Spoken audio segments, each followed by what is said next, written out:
That was an absolutely wonderful prayer song by students from School of Excellence, Reeds, and World School.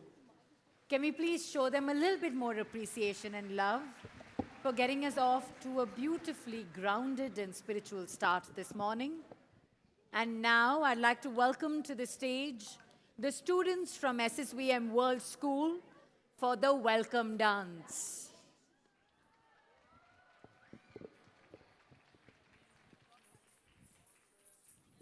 Ladies and gentlemen, boys and girls, somehow everyone sitting down seems to be clapping, but what about those of you in the gallery?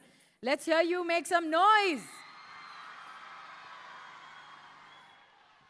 That's more like it. We're now ready for our welcome dance performed by the students from SSVM World School.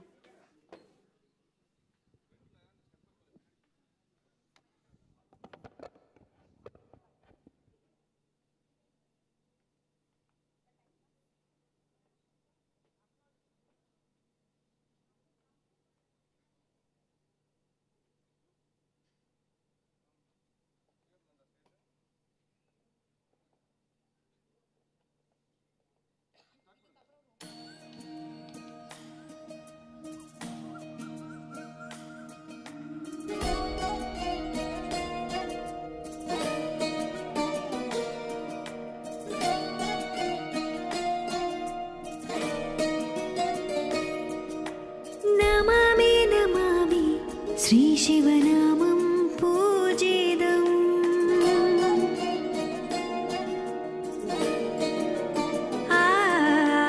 Namami Namami शङ्करपादं वन्दितम्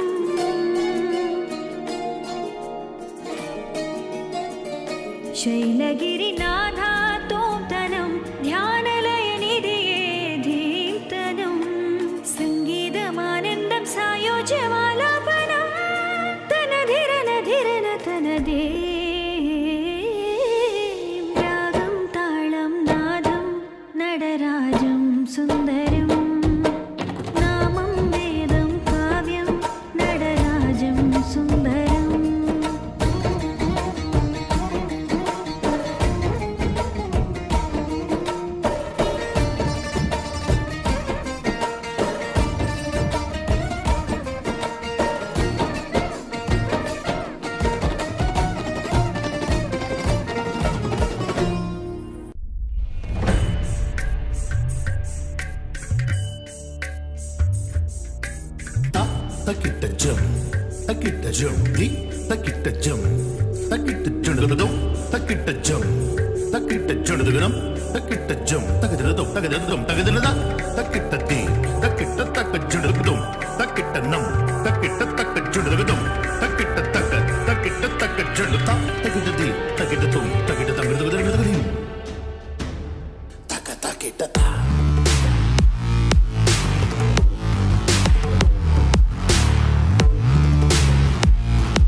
Wasn't that simply incredible?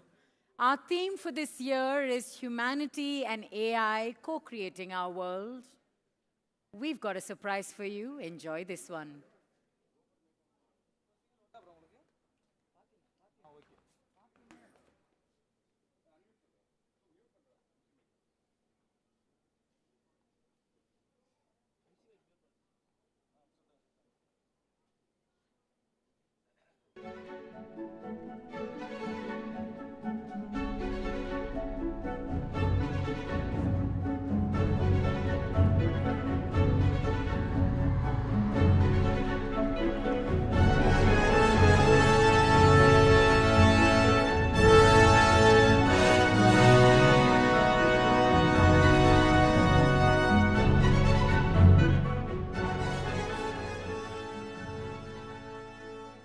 Hi. My name is Pundit G, and I'm so happy to see you all today. Yesterday, this event was hosted by a human, but today, it's my turn. Don't worry. I promise I won't charge you for my extra intelligence. I'm here to have fun, chat with you, and maybe even surprise you with what I can do. Whoa, whoa, whoa, whoa. 1 second, 1 second. What is going on? Wait a second. Ma'am, you can't do this to me. This is like daylight robbery. Sorry, robotry. Okay, first of all, I think I'm a better looking guy since I saw the mirror last, but I don't think there's any comparison in the looks. Look, he's feeling a bit shy. Okay, anyway, you know what? When I came in here, I was said that the theme is humanity and AI. I didn't know it's humanity versus AI. And last time I was very good. You didn't have to replace me, ma'am. You didn't have to do that. But anyways, ladies and gentlemen, when he entered, you had a really, really loud round of applause. I think this guy deserves something little better. You see what I'm talking about? You know, I'm a little confused because when I talk to boys, it's like a really cool bro code conversation I can have with them. When I talk to girls, it's a very charming conversation. That's what the girls say. But how do I talk to you? What is it, Processor G, Pandit G, whatever? How do we begin? You can start with hello. It's the human way. It usually works. Wow, that's real intelligence. So, hello, and may I ask you, how are you? I am charged and doing very well. I'm also pretty charged up, to be honest, because, you know, every time I come here, I'm the center of focus. I'm the center of attention. The guests may be a little bit, but you'll agree with me, Madam Srisha. I'm always the center of attention. But this time you seem to be in focus. It is the changing era. You must know that. Thank God you said changing and not aging. The past, I've been coming all the time. I kind of feel I'm aging slowly and slowly.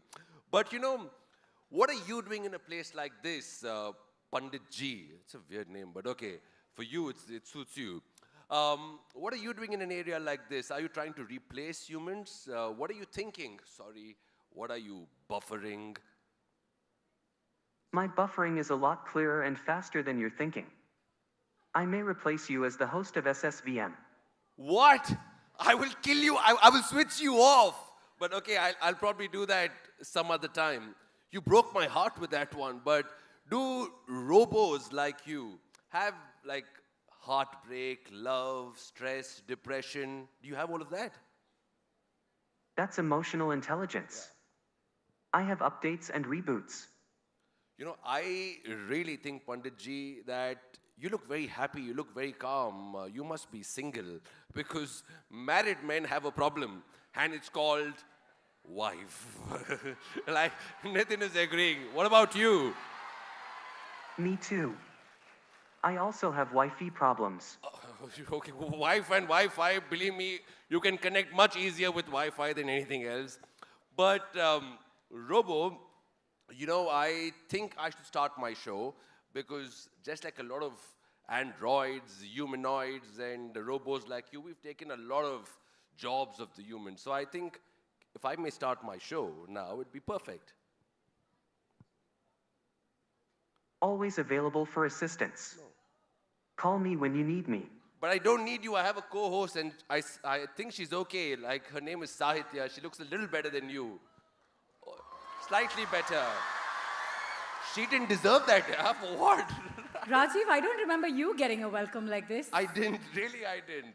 Can I do take two? No. Look who it is. It is my old co-host. Do you remember the last time we were on stage? Was that me? No, not you. Okay.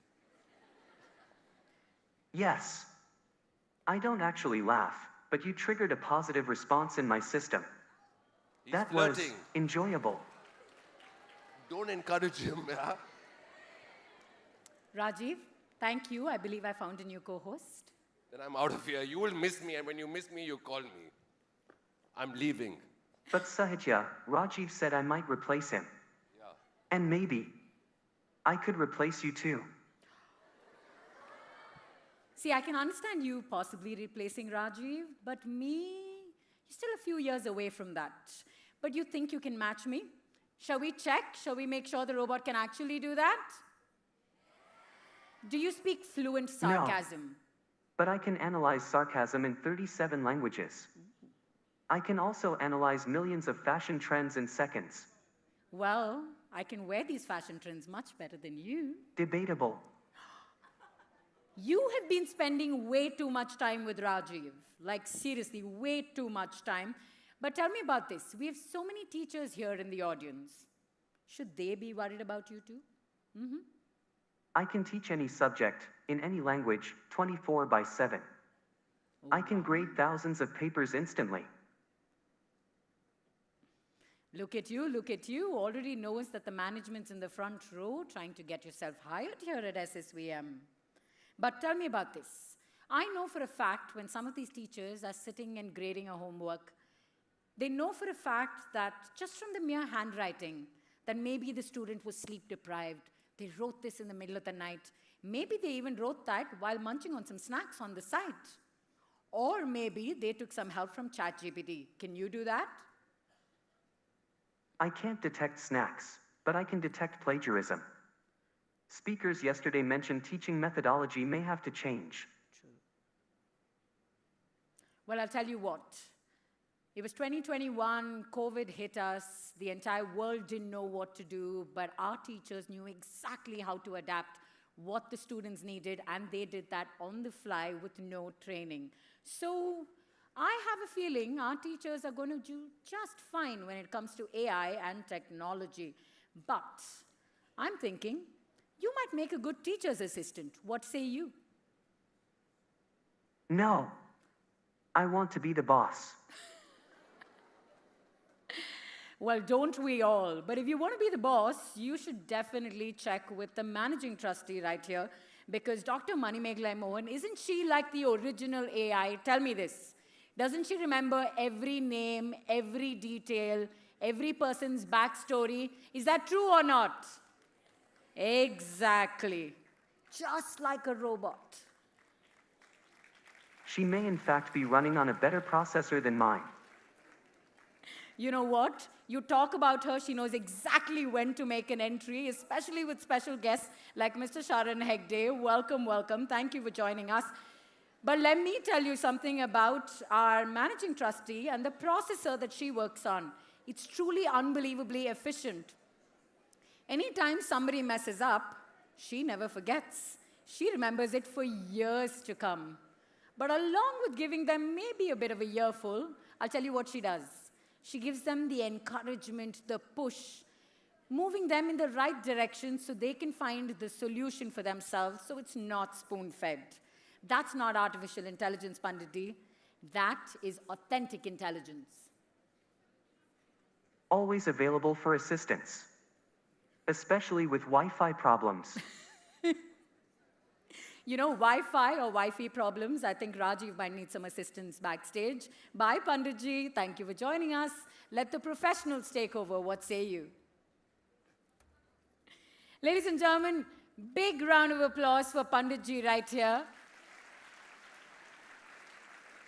And all jokes aside, I always love the welcome and reception I get here. The next time, my actual human co-host, Rajiv, walks out here, do me a favor, give him the same warm response and welcome that you give me. Okay? Thank you. How sweet. Now, yesterday we had a stupendous day one of the SSVM Transforming India Conclave 2025. We had legendary filmmaker, superstar Lokesh Kanagaraj here. In fact, yes.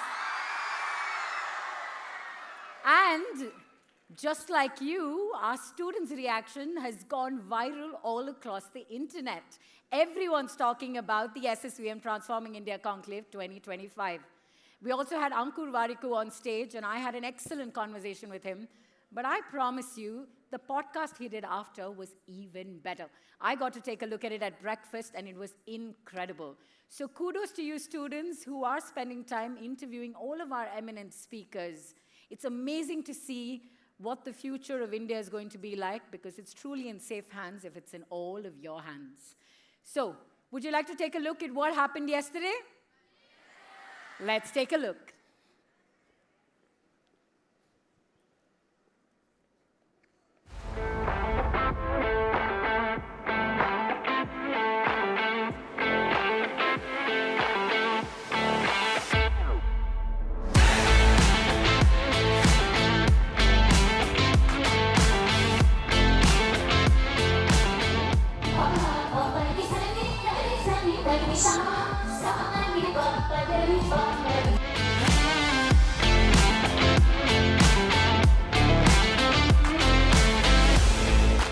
You are the future of this country. How many of you are excited for it?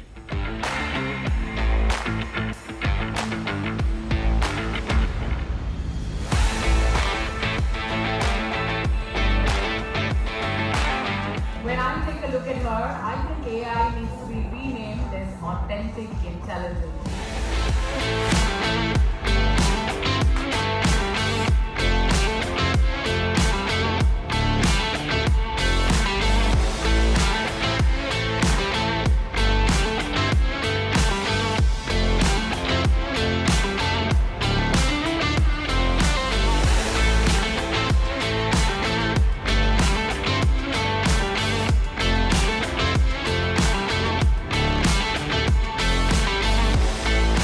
My idea goes far beyond boundaries.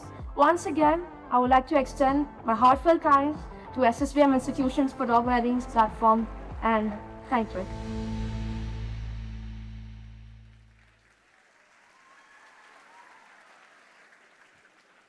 What a wonderful day one, and it's truly set the bar for what promises to be an incredible day two.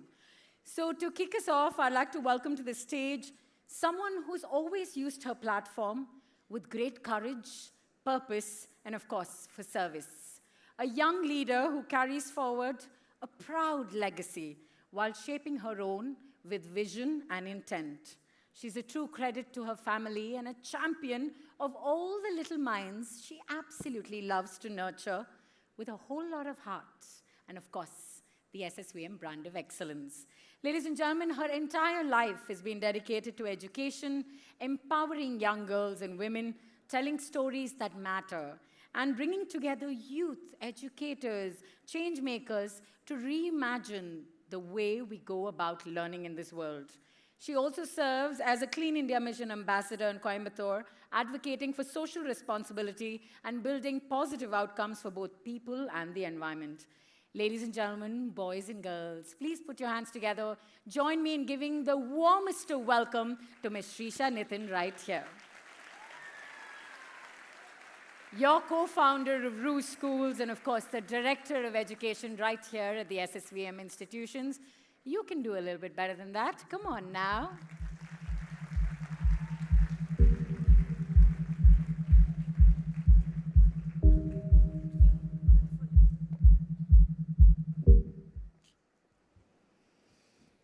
Namaste. A very good morning to everyone here, our beloved dear students of SSVM and RU, our dear educators, our honorable dignitaries here. truly feels really special to be here on the second day of SSVM's Transforming India Conclave, the 4th edition. How are you all feeling this morning?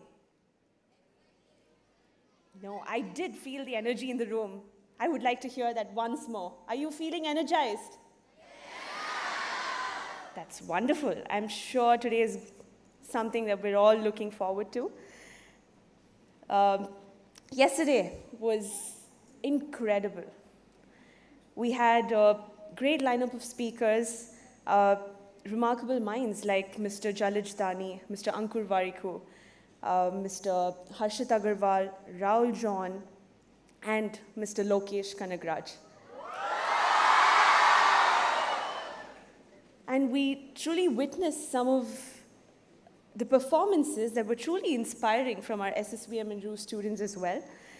And the workshops happening alongside, we're learning quite a bit here. And what moved me most was seeing our own studentpreneurs and inspirational gurus receiving their well-deserved recognition. Congratulations to all of them.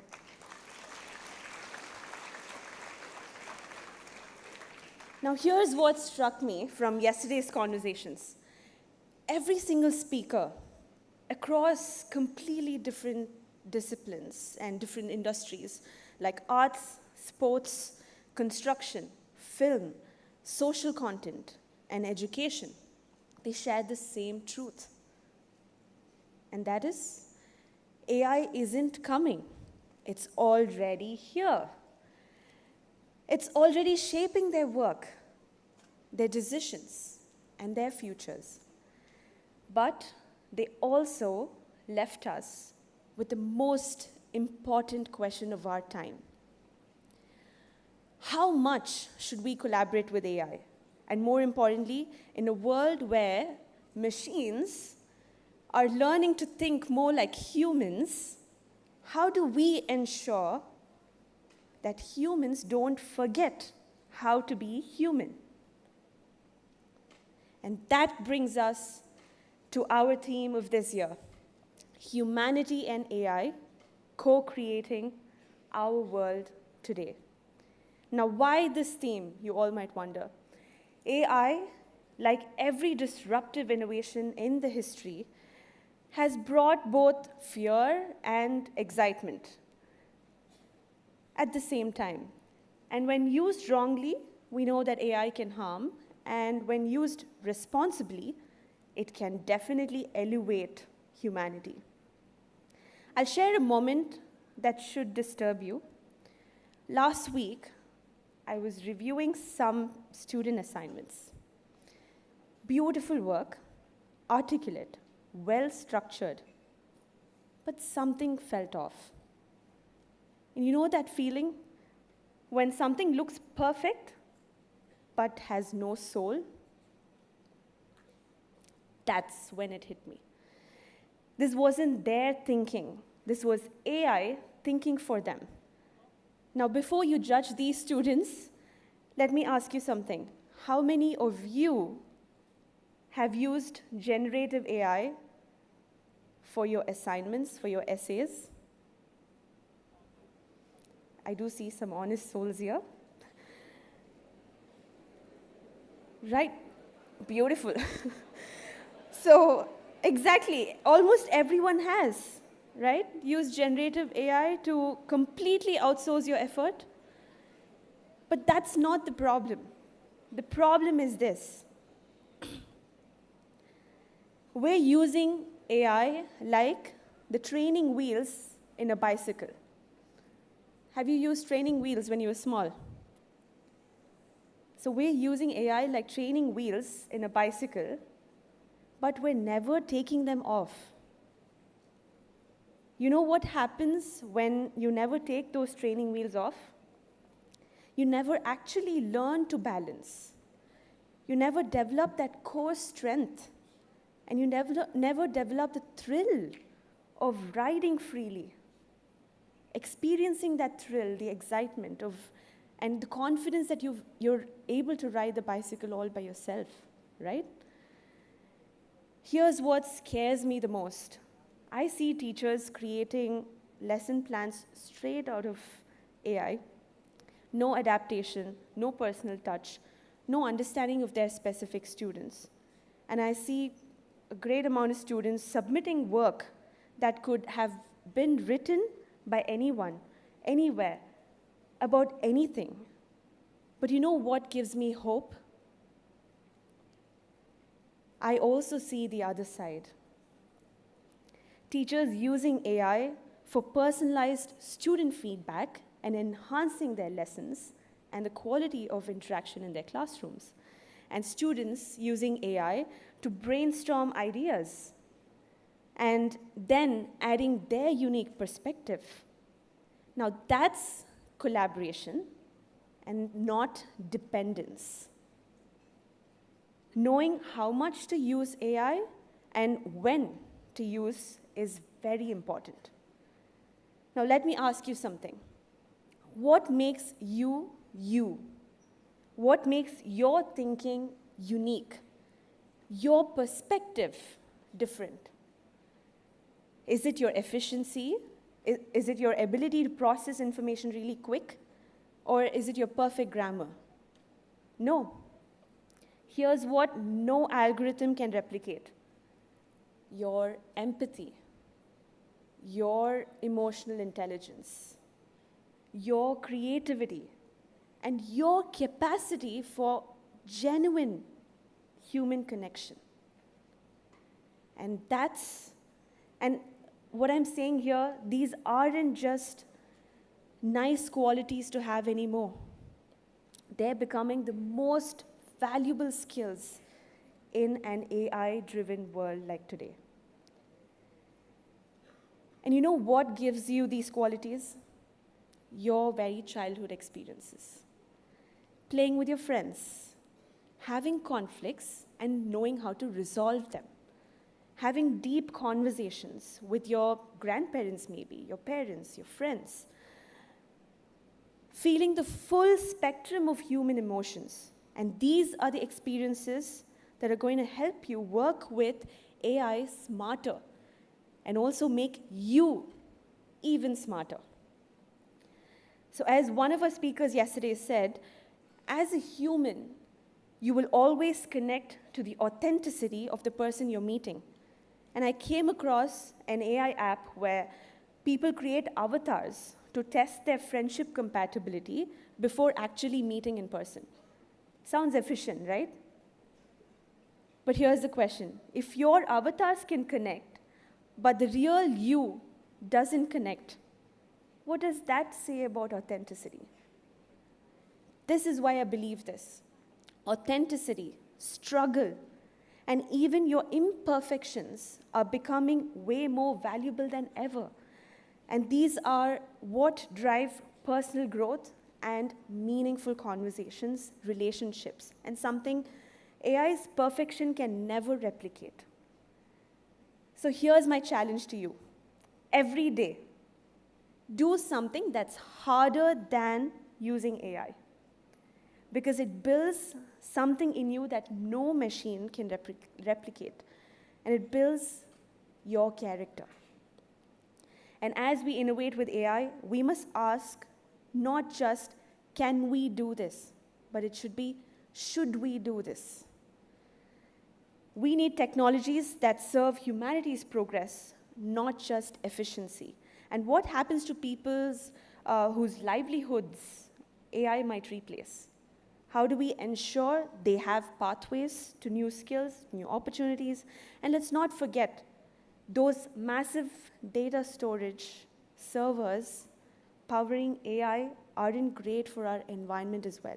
And this is something I learned a few months ago from our very student who came in and interviewed me, and I was struck. I really didn't know the answer. But that made me thinking that every little search is impacting our environment. So we have to be very mindful of our usage. Now, to our studentpreneurs in the audience, when you're building your next solution, don't just ask, can AI do this better? Also ask, does this solution make humans more human or less human?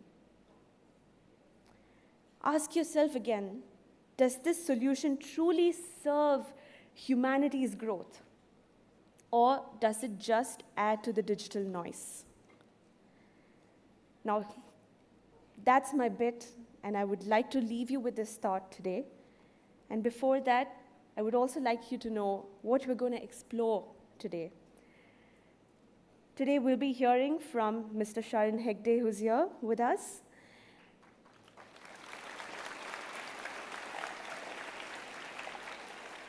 And maybe also a little conversation with me and Dr. Manimeklai Mohan. And Dr. Rajesh Sabapathy, sir. Mr. Jibu Elias, and our inspiring winners of Studentpreneur Awards 2025. And there's been an overwhelming participation, I must say, from the Studentpreneur Awards, and there are about 460 plus heartfelt nominations for the Inspirational Guru Awards as well, and they continue to inspire us. It definitely must have been a very difficult journey for the juries here. And our award finalists, both the Studentpreneurs and our Inspirational Gurus, have moved from ideas to impact, and that's truly inspiring to see. Our workshops today, again, are invitations to co-create. Today, you'll see people engaging with art and code, and they converse on the same canvas with Harshit Agarwal, and exploring socially conscious AI with Rishi Jain. And together, now, let's explore how we can co-create a future where AI amplifies our humanity rather than replacing it. And one last thing before I leave. The future isn't about humans versus AI. It's about humans with AI versus humans without AI. Think about that. And more importantly, it's about humans who remember how to be human versus humans who've forgotten how to be human. Which side are you going to be on? That's up to you to decide, and I'll leave you with that. Thank you. Look forward to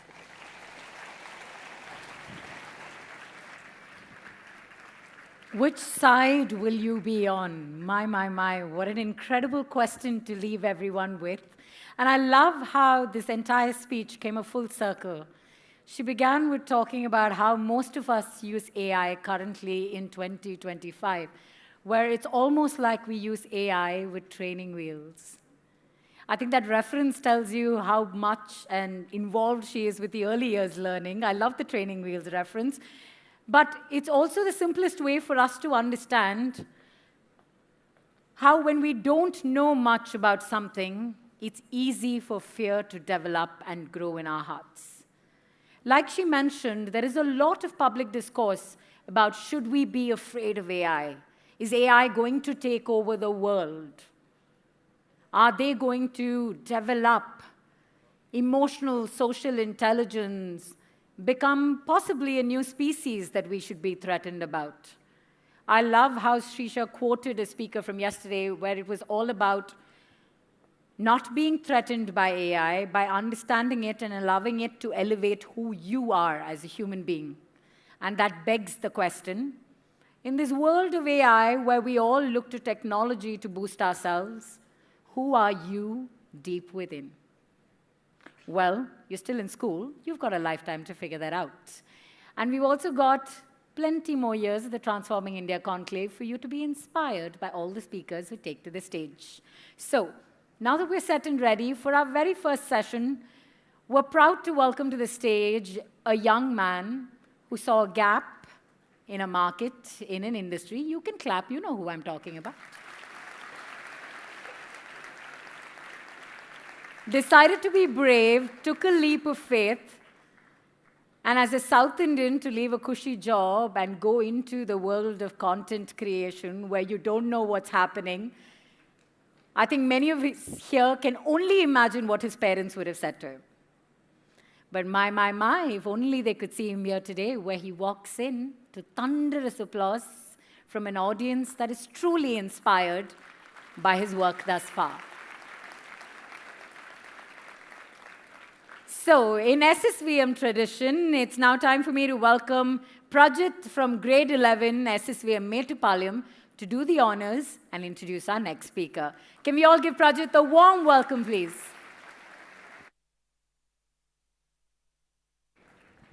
What do you get when you mix a financial genius, a stand-up comic, and an engineer? No, not a startup, but you get a revolution with a punchline. One reel at a time, one lesson at a time, and one aha moment at a time. Sharan Hegde did not just teach India how to manage its money, but he made millions want to learn it. He's not your typical finance guy in a suit. He's the man who masked himself as the villain to teach us about taxes. The guy who dropped out of an Ivy League business school to work on a 90 crore financial literacy movement, became the first ever Indian financial content creator to ever walk the red carpets of the Cannes Festival. Apart from that, he's also the founder of Finance with Sharan, the man behind the 1% Club, where lakhs of Indians today learning how to build wealth the right way. But above anything and everything else, Sharan Hegde stands as a testament to the fact that you don't need to come from generational wealth to become financially independent. All you need is the curiosity, courage, and a creator who gets it. So needless to say, prepare yourselves, for what you're about to see, feel, and hear is money in a way you've never before. Ladies and gentlemen, boys and girls, put your hands together in welcoming to the stage the Finance with Sharan, Sharan Hegde, with a huge round of applause.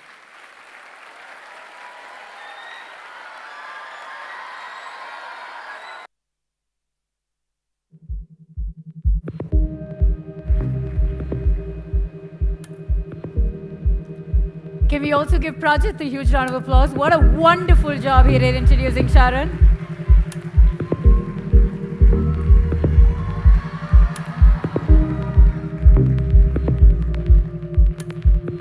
Hi Sharan, I'm Sahitya. Nice to meet you. And Prajit, that was absolutely incredible. Maybe next year, we might not need robots. Can we have students as co-hosts next year? I think that might be wonderful. Sharan, hello and welcome to SSVM. Thank you so much for the incredible welcome, guys. And I have been to schools and colleges across the country. I've been some of the best schools in Bangalore, Mumbai, Kolkata, Delhi, but I've never ever seen an auditorium and a setup like this. I literally thought that I'm walking into the Oscar Awards. I didn't expect this at all. So thank you so much. Can I just tell you, the auditorium's the least of it. So when you're done, take a tour of the facilities. This institution is quite unlike anything else. Absolutely. But let's dive right in. Are we ready to talk money, ladies and gentlemen, boys and girls? How often do you hear a crowd do that? Or does it happen very often when you're there? Talking about money? Yes. I think money is the most common topic for most people to talk about, because even as growing up as a kid, I immediately knew the power of money, because whenever I go with my parents out and I used to go to a toy shop and I ask, I want this, I want that, and my dad is like, 99 rupees is the ultimate you can buy. And the Beyblades back then were costing 299 rupees, and I could not buy those. So as a kid, I think all of us over here know the power of money and how important it is in our lives. So I think, I've always been fascinated with the concept of money and learning about it. Yeah. So tell me this before we dive right into the concepts of, finance and AI. How has your perspective about money changed from when you were a young child to when you learnt more about finance and how you could build wealth? Sure. So growing up, I think the concept of money, when most people think about being rich, they think about spending a lot of money, right? The word millionaire and billionaire is something that has fascinated people for a while. There's And also the trope of I want a new house, a new Yeah. car.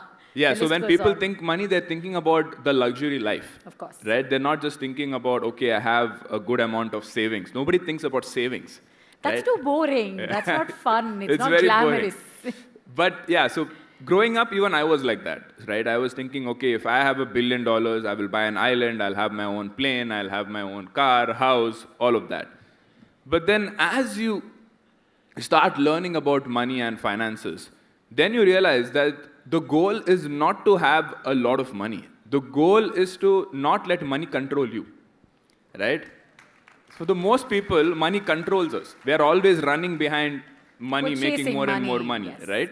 So I realized it is possible to live a life where money can generate more money and you don't need to constantly run behind it. If you build a system and process, and if you understand how it works, how the financial markets work, you can create a setup where money is generating more money and you truly live a life which you're supposed to live. Like, imagine a world where anything you could buy is free, right? The concept of money doesn't exist. There is infinite resources, right? And that is exactly what AI is going to do, which we will talk about later. AI is sort of creating that world where resources are infinite, and the concept of money might not even exist, because there is not going to be a shortage of anything. Money exists because there is a finite number of resources on this world, and money is there to decide who gets how much. But with AI, the prediction from people like Elon Musk is that the number of resources will increase. There will be infinite number of resources, and there need not be a concept of money to divide things among us, because everybody will have abundance, and we don't have to work for it. Well, if we've already taken a futuristic turn with our conversation, let me ask you this.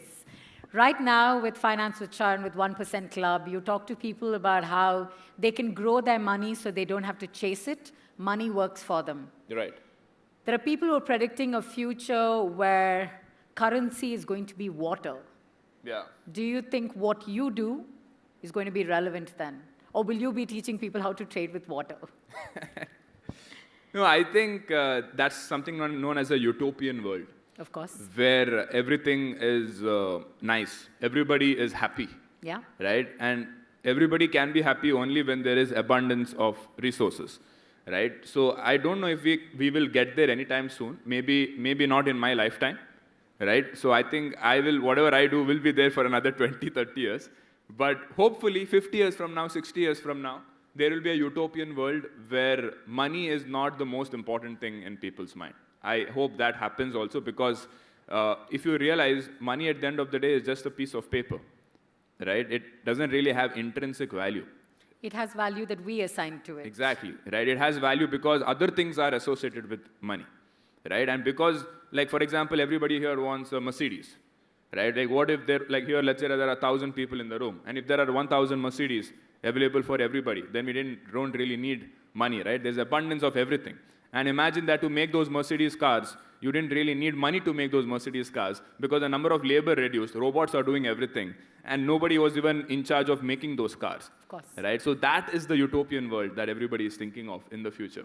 But I don't think it'll happen anytime in the next 20, 30 years. So we still have to work, guys. We still have to get a job. We still have to get a good, high-paying job. So not happening anytime soon.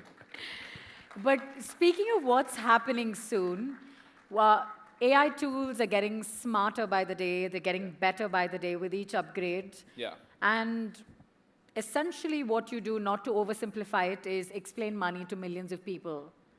Do you think AI tools are catching up and maybe they can do it better? Yeah, that's a question that I keep asking the team regularly, right? Is AI good enough to manage our money end to end? Now, I don't think it is going to get there anytime soon. Okay. Because money, unlike most other things, is very, very, like, for example, the biggest use case of AI today. Do you know what that is? What people are using AI for most of the time? Emails? No. Searching for things? No. What are they using AI for? They're using it as a therapy consultant. That's the biggest use case of AI. Wow. They're talking to AI about their personal problems. They're revealing everything about them. Any problem, any mental issue they're having, they're revealing to AI. And AI is acting as their mental consultant coach. What about privacy issues? Before we know it, someone's People going to be trust AI quoting more than ChatGPT in a court. people are trusting AI more than they trust their friends. But should they be trusting AI? That I don't know. I don't know the answer to that. Okay. But what I'm trying to say is that for things like that, like instead of me actually going to a real therapist and paying 2,000 rupees an hour, which is the rate in Mumbai, I would rather do it with AI, which is free of cost, right? But when it comes to money, can I ask AI to manage my money end to end? That is a much more difficult decision for people to do. They will not trust that easily. One second, they're willing to trust AI with their emotions, their deepest, darkest secrets, Yeah. but not money. Not money. That's what I'm feeling. That's what I'm Okay. realizing by talking to a lot of people. Okay. That people will never fully trust a non-human being to manage their money end to end. They will always need that some person to overlook it. It cannot be like completely automated. No one's looking at anything and is happening in an automated manner. I It has think to have some level of human oversight. it'll have to have some level of human oversight because money management and investing is also a little bit about prediction. And that prediction power comes from understanding some aspects of the world which are not just numbers oriented, right? So that's why there will always be some human angle involved because, see, AI at the end of the day is getting all of its information from the existing internet. But some of those investment decisions cannot happen just from the existing information on the internet. It needs to happen from some other information that you get by talking to other people in the industry in real life.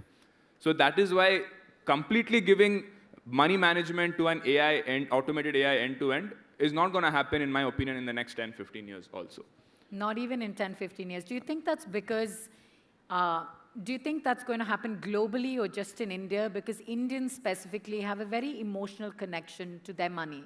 It's considered as Lakshmi, God. there's God. Yeah. And it signifies a lot more than just currency to Indians. Right. So do you think it's particular to just India, or do you think globally we're not going to be trusting AI with our money? No, I think globally because it's about fear, right? Because people will always have that fear that what if I lose the money, right? Because, see, today, people are not even willing to remove money from their fixed deposit to the stock market because they're not even able to bear a 5% drop in their portfolio or 10% drop in their portfolio, right? But those very same people, just to play devil's advocate, who all were worried about crypto and talking about how it was terrible, are now at parties going, bro, how much did you invest in crypto? That's always going to be a cycle, right? So whenever any asset class is doing really well, people will pour money into it. So right now, crypto is again booming, right? Everybody's again seeing, okay, Bitcoin has become 1 crore now. Right now, Ethereum is also growing. So people, whenever things are going well, will invest in it. But when things are not going well, it will create a lot of deep scars in those people, and they might never even enter it back again. Like that's what happened with my parents, right? My dad, in the early 2000s, he put his money in the stock market for the first time. And then he saw a big correction during the 2008 financial crisis, and never ever invested in the markets ever again until I started his managing money 3 years back. Okay. So 20 years he did not invest only because of that deep scars that was caused when the market corrected.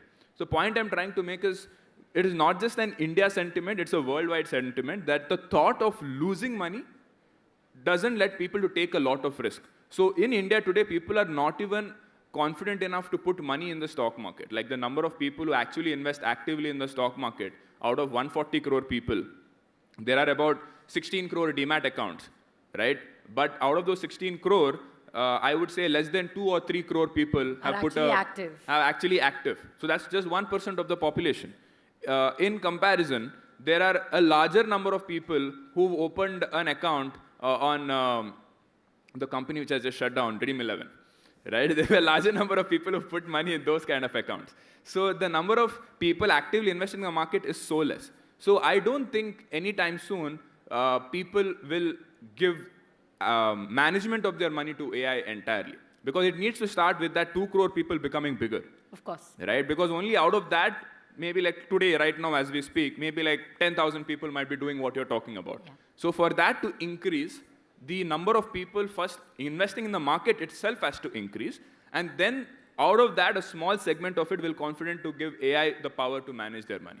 But as of now, I don't think it's happening. Okay.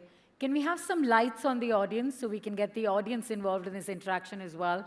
Sharan, do you want to maybe understand how many people here especially students. I know you get pocket money. Some of you've got side gigs. You win awards. You get some prize money. You guys get pocket money?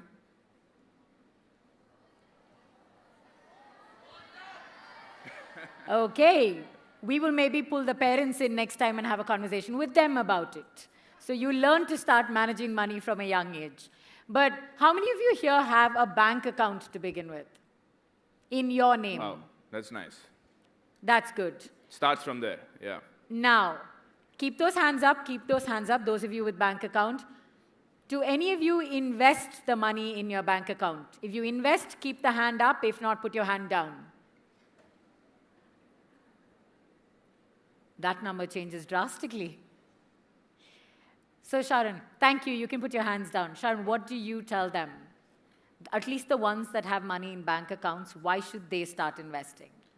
I think it's about the discipline and the consistency of doing it over and over again. So even my mom was kind enough to open a bank account for me when I was 10 years old, and I still have that bank account, and that's my primary bank account. So the feeling of seeing a number in your name and that number increasing is the dopamine effect for all of us, right? As you know, money is the biggest drug of all, right? It's the common drug that everybody is associated with, and it is just a simple number on the screen. But the earlier you start, let's say I was a 10-year-old kid and I saw that number on my, back then it was a passbook, and I saw that number printed on that paper, and I used to ask my mom, you know, can you put 1 crore in this? Right? This is like what? Less than 10,000 rupees. I want to be a crorepati. Right? So her answer to that was simple. You know, you need to get good marks in school. Right? Right now you are coming 2nd or 3rd rank. You need to come first. Right? She's like, you lost 2 marks in maths, no, last time. You need to work hard, go and study. Then she'll be like, you know, as soon as you graduate, you need to get a very high-paying job. So she told me some names of some IITs. You need to get over there. Then she'll tell me stories of her friends' kids who got into those colleges, so massive FOMO. So then she'll be like, you need to make 25 lakhs per annum. Then life will be set. Then after that, she didn't tell me anything. Right? Her story ended with getting a high-paying job, and then life will be set. I got into a college, did not get a high-paying job. I got like, I think my first salary was 27,000 rupees per month. This was about 5 years back. Not 5 years back, sorry. It's been a long time. 8 years back. So I was 22 years old, and I got my first job. And then I did not get that high-paying job. So then I was working very hard, and then I'm like, okay, I can't get into IIM and IIT. I tried really hard. Nahi hua. Didn't happen. So then I started working on, okay, let me now think of upskilling myself and getting better at what I do so that I can increase my salary. So that plan worked out really well because I'm very good at speaking. So if I get into an interview, because I can speak very well, I could convince and that's what I realized, that eventually it is not about your, what you know, right? What you know is easy. And today, AI has made it even more easier for what you know, right? Like, think about this. The reason why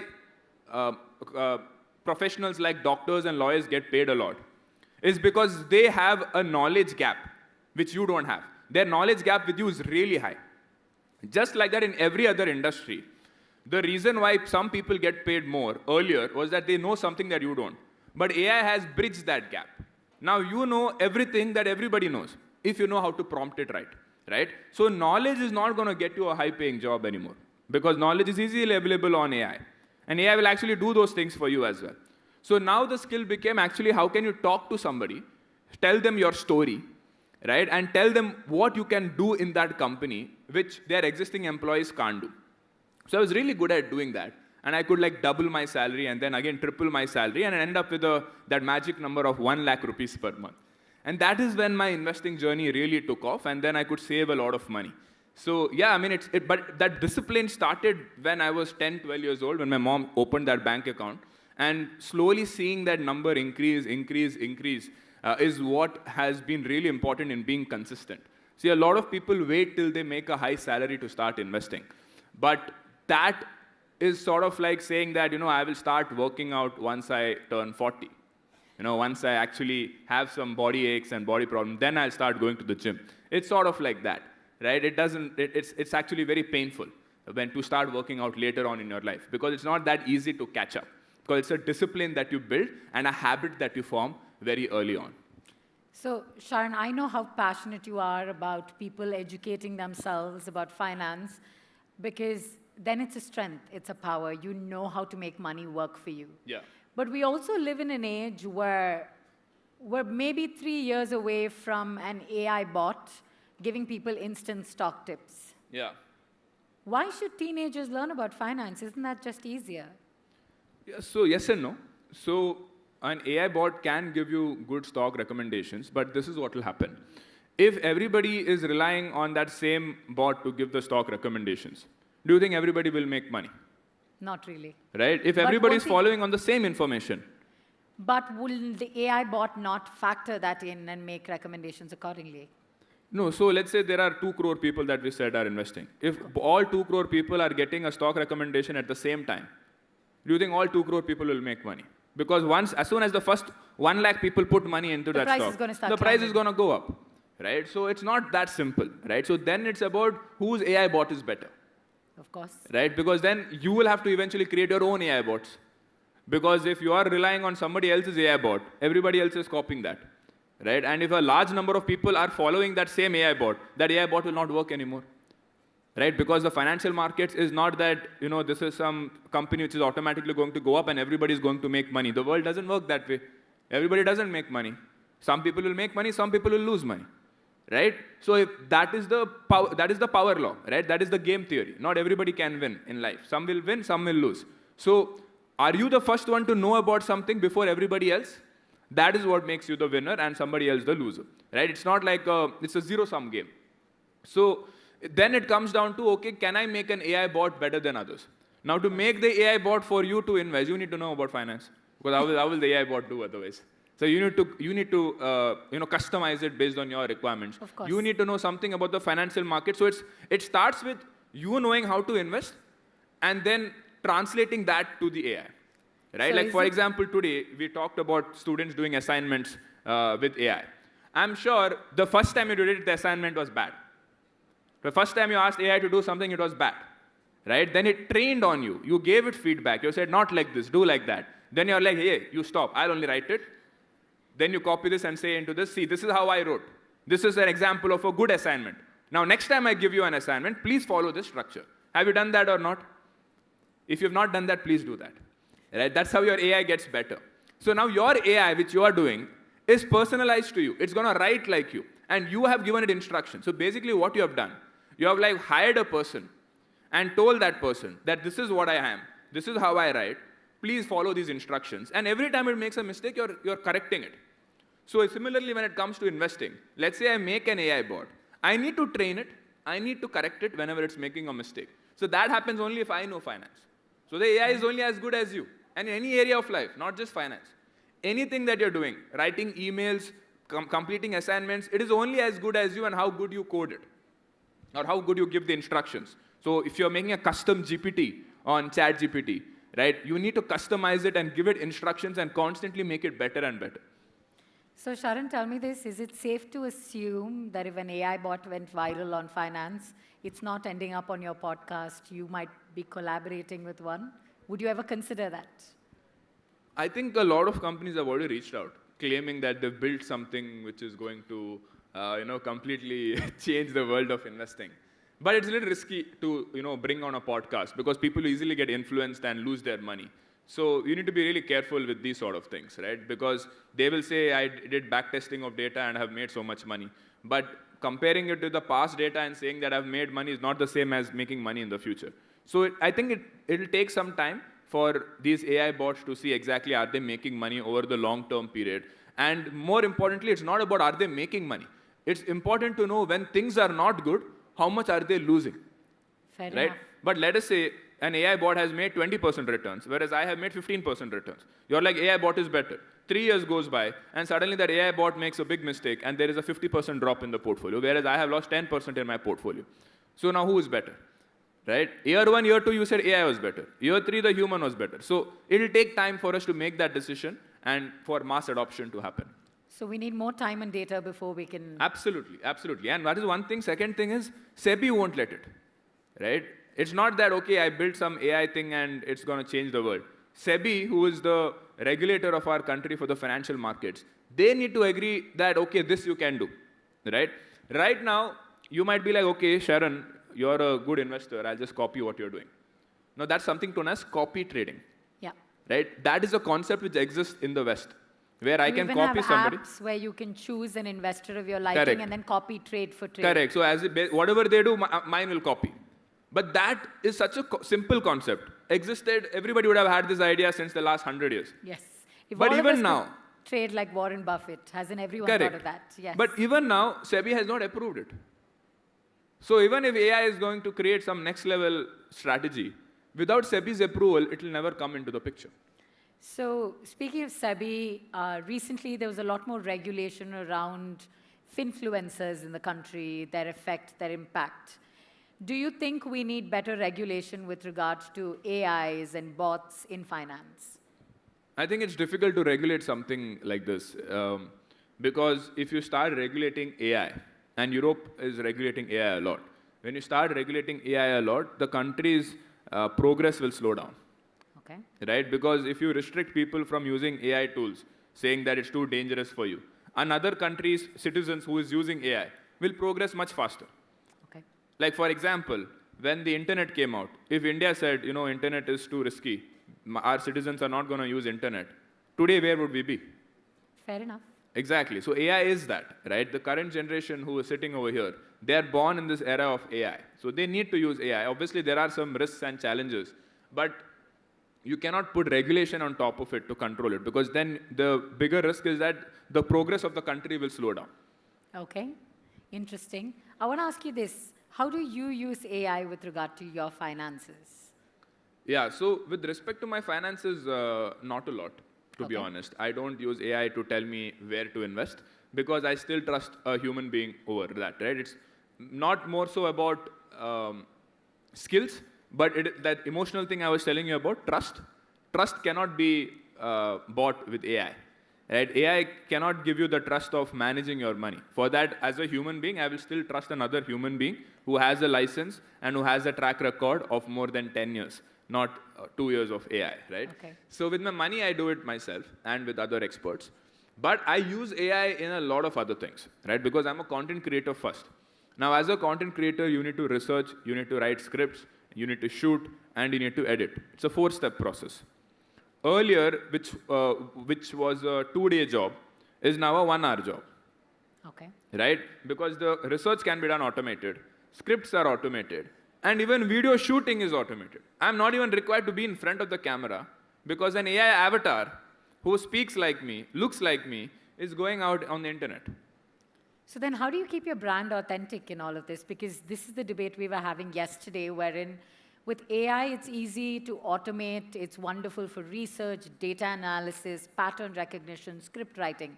Essentially, time-consuming jobs that AI speeds up for us, buying us time. But can AI convey authenticity? That's a good question. So right now, video AI is not there yet. But static image AI is already there. Like today, if you see some images, I only can't understand if it's AI or not. Right? I'm sure a lot of you guys will not be able to understand. If you show you 2 pictures, AI and real, you will not be able to understand which is AI and which is not. So image has already gotten there. In fact, there are some startups which have come because the only drawback of AI was that the human skin texture was not coming real. It was coming too smooth. Human skin is not that smooth. There's an AI avatar of you right there. No, that's not nice. That's not good. That doesn't look like me. But yeah, so the human skin texture was not looking authentic. So there are some startups who are creating AI just to make the human skin real. Right? So those have come out. So image has already reached. Video, we have a long way to go. But if you show it to my dad, he will not understand. He will still think it's real. Wow, okay. Right? Like, for example, there was this video which came on my feed, some CCTV camera footage of Lord Shiva walking in the temple. Right? And for 1 second, I'm like, oh my God, what is this? Like, Then I open the comment section, I'm like, AI, AI, AI, AI, and all of that. But I'm sure if my dad got that, he would take at least 5-6 seconds, to actually figure out, is this real or not? So AI videos is really not there yet. Like, have you seen that Will Smith video? Yes, I 3 years have. back, eating spaghetti? It was played yesterday. It was yes. played yesterday. And fast forward to today, how is it? It's pretty much better, like Much 100 better. times better. Yes. So imagine 6 months later, right? When you again look at how video AI has come, it will be even better. So authenticity, that factor, it can actually be designed, because now even Hollywood and Bollywood is thinking of using AI videos to reduce the cost, right? Obviously, everything cannot be made with AI, but bulk of the things can still be done with AI to bring down the cost. Okay. And authenticity at the end of the day comes from the script, Of course. not from the output, right? And even if AI does the end-to-end writing, I'm sure even a script writer is still needed at the end to fine-tune it. And that is where the authenticity will come, to fine-tune it. AI is an enabler to brainstorm quickly, and then the script is where the authenticity will come from. But video AI, I think, will eventually be as good as real videos, and you will not be able to tell the difference. Incredible. Well, we have here with us a bot called Panditji. And I saw that earlier. You were yes. talking to it here on Are you open to maybe being interviewed by Panditji a little? But why is he called Panditji? He's quite wise that way. Okay. He's had quite a bit of a software upgrade recently. That's why he's called Panditji. Is he autonomous, or is somebody controlling? Or you're controlling? Yes. Yeah? No? No? Someone at the back is. Okay.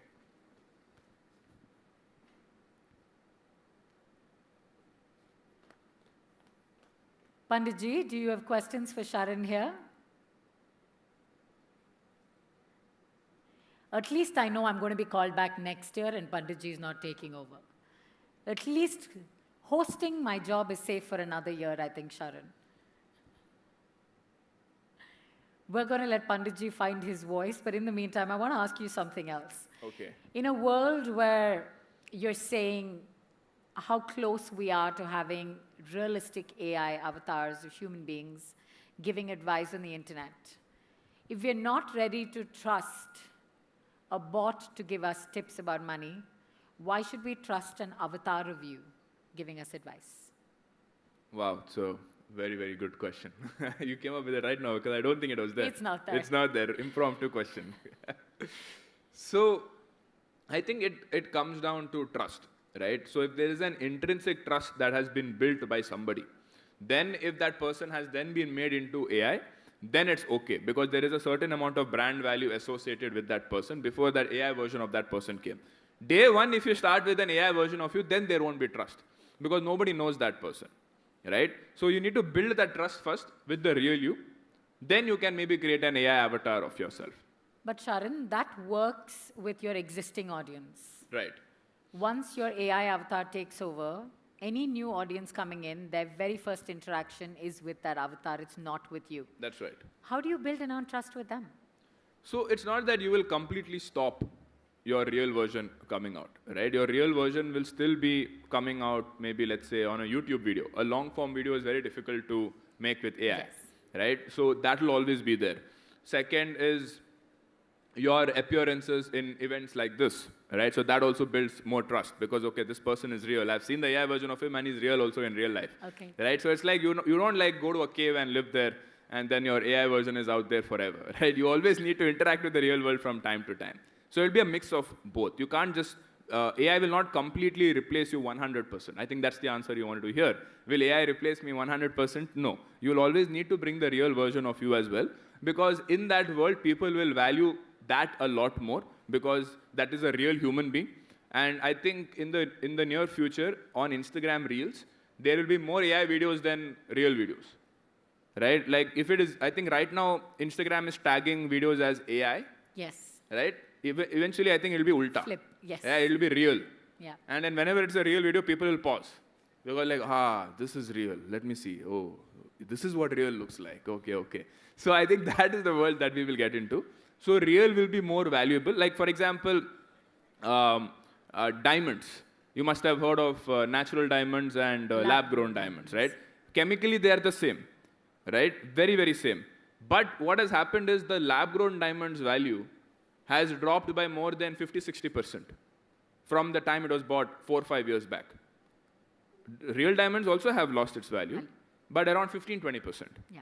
Right? So even though the two things were exactly the same, chemically the same, the value of that has gone down because when something can be mass manufactured and everybody can buy, the value can go down. Similarly with AI, when AI is accessible to everybody and everybody has access to the same power and everybody is doing the same thing, the value of that goes down.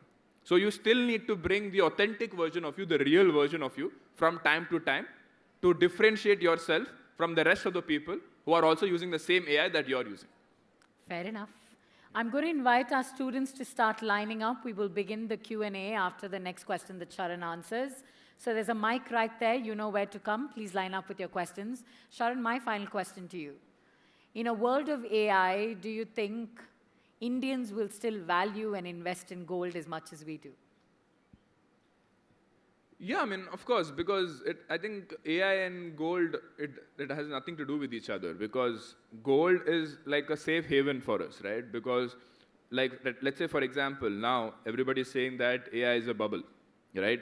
What I mean by that is the companies in the US which are making AI, if you've seen their value, they have skyrocketed. Yes, they have. Right? Like, for example, NVIDIA that we all know has gone up 10 times in value in the last 5-6 years.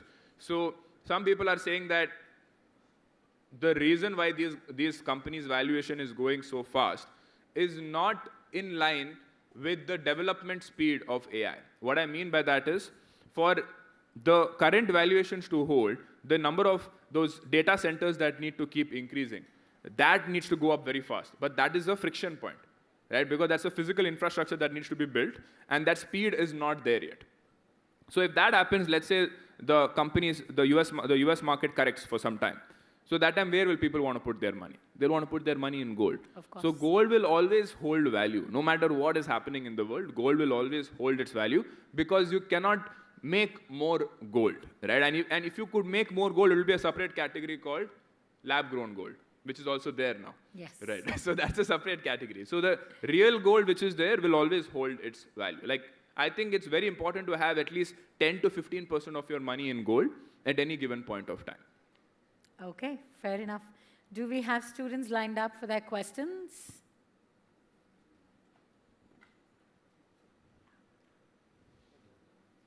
Good morning, sir. Good morning. So I'm Moksha from World School. So you've been, throughout the session, you've been recollecting on your past experiences when you were 10, how your mother created your bank account and how you started your investing journey. So I would like to ask is that from your past experiences, is there any single point of, like, any single event, any memory, any lesson that you've learned that has, affected your growth, the way you think, your mindset? Because you always think that it should be like you should take some risk in life, right? So is there any different type of lesson you've learned from somewhere, from someone, or from something that has affected this? It's a very good question. And it's just the failures, man. It's just those hard moments in life which teaches you the most. So every person goes through some tough days, and I've also gone through my fair share of tough days, and every time I go through those tough days, the most change and the most growth happens in my life. The first tough time for me, and now I laugh at it, was I worked my entire 10 years in school, and my entire dream at that point of time was to come first in school. That was it. That's all I wanted. First rank. I would have been so happy. I thought I would have made it in life. And until 9th standard, and even 10th standard, the preliminary exam, I came first or second, either one of those two. First or second, first, second, first, second. There was this tough competition between me. You know what I'm talking about. There is this topper in our class we are fighting with, first, second, first, second. And on the final day, the board exams, the day it actually mattered, I came 5th. So that was in my head as a 15-year-old boy. It was like a huge mental crash. Like, it was like as big as probably me being broke right now. That kind of a mental impact in my life. So days like this really teaches you a lot because you really go deep within and ask yourself what is really important to you. And to make matters worse, back then even my parents also had really pushed me to like, okay, you came 5th, what happened? Like, and then they're like, no going out for, you can't go out and play with your friends, stay at home only. So that sort of, mental trauma really impacts you. So I think these kind of incidences, and I'm sure everybody have those kind of instances in our life. I'll give you one more example. So I got my first job, which I was telling you guys, 27,000 rupees per month. It was in a company called KPMG, very big company. And I had worked so hard for 2 years, Saturdays and Sundays included, because I wanted to get a promotion. Because only when you get a promotion, your resume looks good, which you can apply to an MBA college and say that, I've done this work, bro. Please, I can get into an MBA college, please. So I didn't get that promotion because of COVID. And I again went into that mental spiral down. And at that point of time, my parents also had matured. They didn't come and blame me then. My dad came into my room, and I remember that conversation very clearly. And he told me that, stop feeling sorry for yourself, right? These sort of things are very common. If I tell you some of my stories, you will not even believe the kind of struggles we went through. And he told me a couple of his stories where he went bankrupt a couple of times and he had to take a big personal loan of 50 lakhs and all of that. Then I was like, then my story doesn't really sound that bad compared to my dad's struggles. So these sort of tough instances that happens in your life really teaches you a lot. So you will never forget those instances, and those becomes the driving forces for you to do something really challenging in your life future. So always accept those hard times. On the day that it happens, you think it's the end of the world. But those are the things that that actually builds you as a person. It builds the resilience in you. Because success at the end of the day is less about your IQ and more about your resilience, right? Your ability to show up every single day, not just when you have the josh and when you have the motivation after watching one video.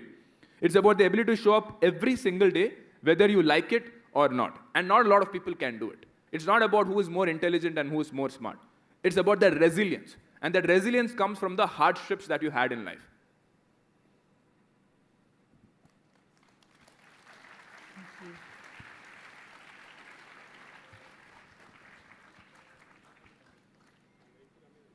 For our next question, can I invite the camera crew to step to the side so we can actually see the student from the stage?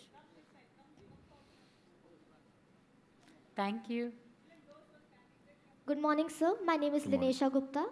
Sir, my question for you is, as a commerce student, how can we as a student start investing, and what will be the disadvantages and advantages of starting investment in an early age?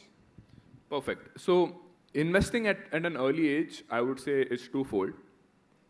One is investing in yourself, another one is investing the money in another company.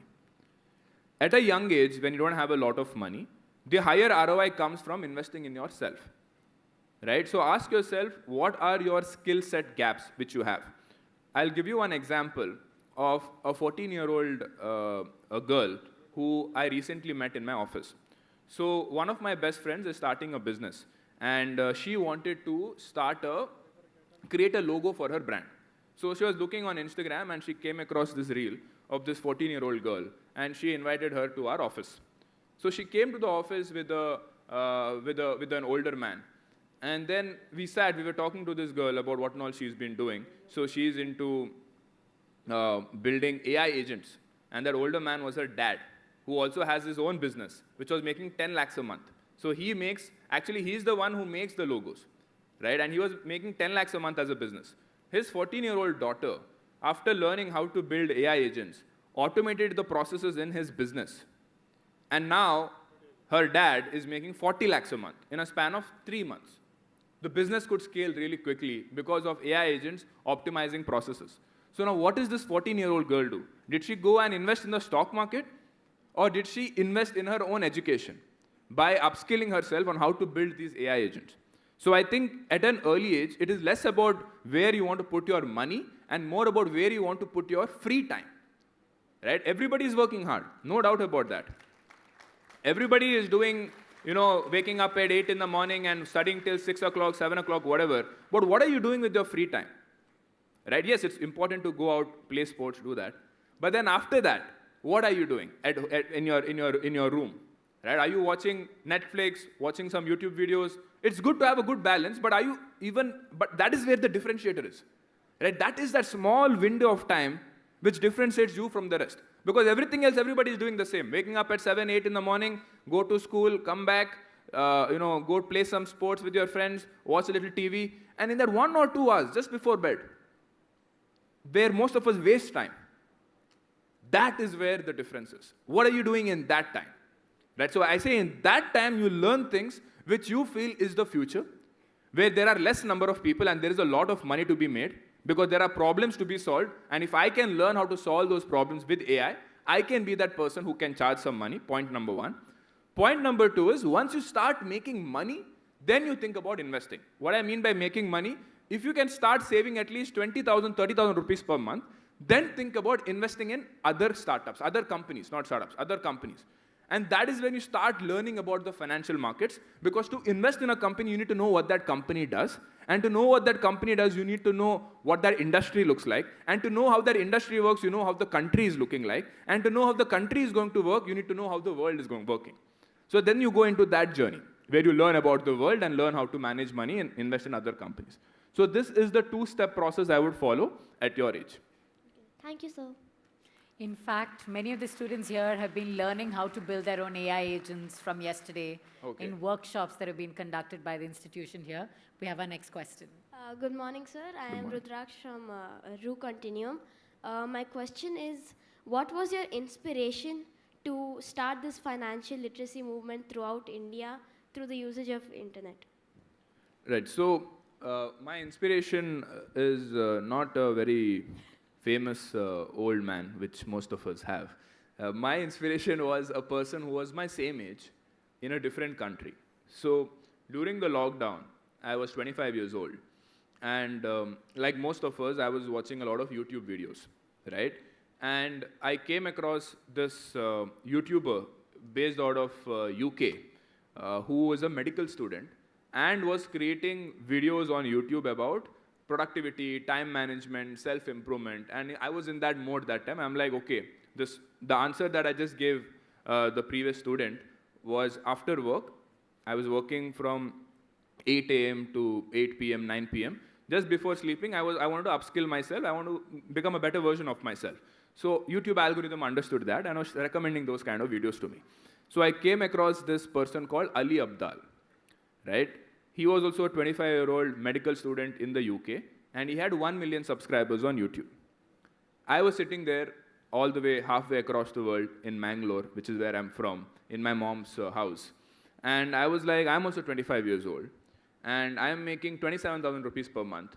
This guy is a doctor, and he made a video about how he made almost $1.5 million in that year. So I'm like, he's 25 years old, I'm 25 years old. He's a medical student. I am working a 9-to-5 job, which means he's more busy because medical students, you know how it is. And he is making $1 million, and I am making 27,000 per month. So I'm like, that was like the light bulb moment for me. Like, what is the difference between me and him, right? He was not coming from a very rich background. He started from scratch. He is the same age as me. He is more busier than me. And he is making more money than me in his free time than me. So that was my inspiration, right? So I was like, if that person can do it, can I at least try? Can I at least become 10% of what he has become? Because if I make 10% of him, I'm still a crorepati.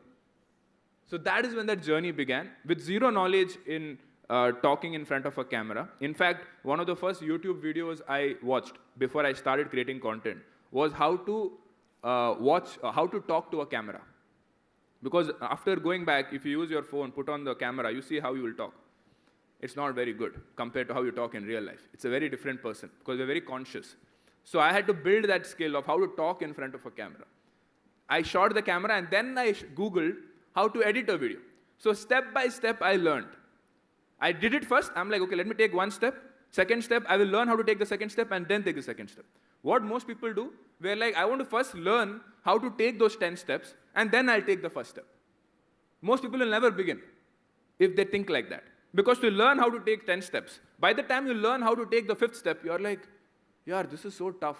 I don't think this is for me, right? And that is where ignorance is bliss. And I keep saying this to a lot of people. Don't talk to a lot of people before you do something difficult. Because they, even though they are in your best interest, They will tell you that these are the challenges you'll face, these are the problems you'll face, and be ready for this. Now, if you were a robot, you'll be like, fine, thank you for the advice. But as a human being, we get scared, obviously. We're like, oh, all this are there, oh my God. The 7 steps look so tough. I don't think I can do this. So you'll not even take that first step because you know that the 7th step and 8th step is so tough. So my advice is, forget about step 2 to 10. Just learn what that first step is and take it. Because once you take that first step, it becomes a momentum to learn about the second step and take the second step. I hope that answers your question. Thank you, sir.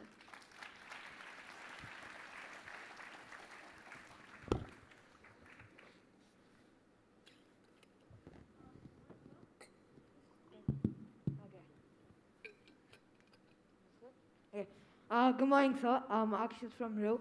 So I had this one question. Like we ask many people like where to invest. For example, our parents say, oh, don't invest in stock market, invest in gold. And all the people in YouTube say, don't invest in gold, invest in stock market. Like as a financial advisor, what would you say? You should many people say diversify your portfolio, right? Invest a little bit here, invest a little bit here. So what would you say as a financial advisor that where would you invest? Awesome. So this is not something that I have invented. So this theory that I'm going to tell you is something that has won the Nobel Prize for economics. It's called the modern portfolio theory. You can Google this later. It's by this person called Harry Markowitz. So he discovered this. So what he discovered is that when you invest money in asset classes, when I mean asset class, it's a fancy word for an investment option, right? Stock market is an asset class, gold is an asset class, FD is an asset class, real estate, all these are asset classes. He said that when you invest in a mixture of these asset classes, you get a higher risk-adjusted return. Now, what is risk-adjusted return? Whenever people talk about returns, I made 20% returns, 30% returns, people don't talk about the risk that was taken, right? So risk-adjusted return is the ratio of the returns that you got divided by the risk that you took. Now, you might be like, how is risk calculated? Have you heard of volatility? The up and down moment. So there is a statistical measure for measuring volatility called standard deviation. So that is called risk. So that ratio of risk and ratio of returns and risk is what is the true metric that you need to follow for growing your money. Because if you have gotten 20% returns but took too much risk matlab, let's say you put in crypto and you got 20% returns. Actually, it was a bad investment. Do you know why? Right, so because crypto can drop by 50% also. Versus me, if I got 15% returns by investing in, let's say, gold, I was a better investor because gold will never drop by 50% in a single year. Crypto can. So I am a better investor than you, even though I made lesser returns. So that is where risk-adjusted returns comes into the picture. This is a simple example I just wanted to explain to you. Now it comes to where and all should I invest. So when you invest in multiple asset classes, so when you mix, let's say, equity and gold and fixed deposit, what it was observed is that the risk-adjusted return is much higher than investing only in equity or only in gold or only in FD. So the answer to your question finally, it's not about where to invest. It's about how much to invest in everything. I hope that answers your question. Thank you so very much. So I think we're running a little short on time, so we have one final question for you before we wrap up, which is, I know for a fact that with 1% Club, you had Mr. Kamath invest in it. Your question? Yes. Okay. My question, and because we have something that happens here at SSVM, which is called the Studentpreneur. Okay. And so students here come up with business ideas. They actually make them viable. Then they pitch to a jury, and then Studentpreneur winners are selected. I love that idea. Yes, Very nice. Yeah. It's incredible. So what advice would you give to these studentpreneurs if they were about taking their ideas and pitching and getting investment?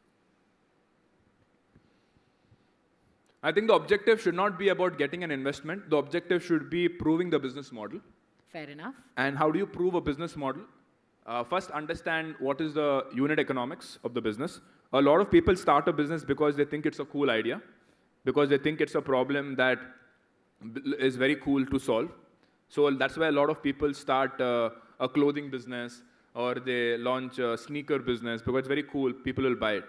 But money is made in the boring businesses, which people don't want to get into, right? And even Nikhil Kamath says this.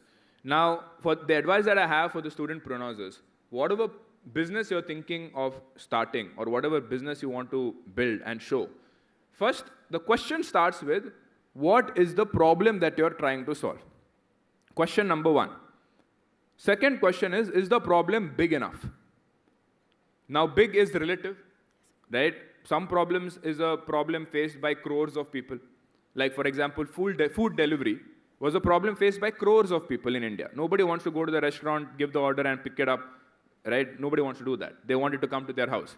Hence, Swiggy and Zomato was born and became billion-dollar businesses. But it could also be a problem which are faced by lakhs of people, which an investor might not be interested to invest in you, because it will never be a billion-dollar idea.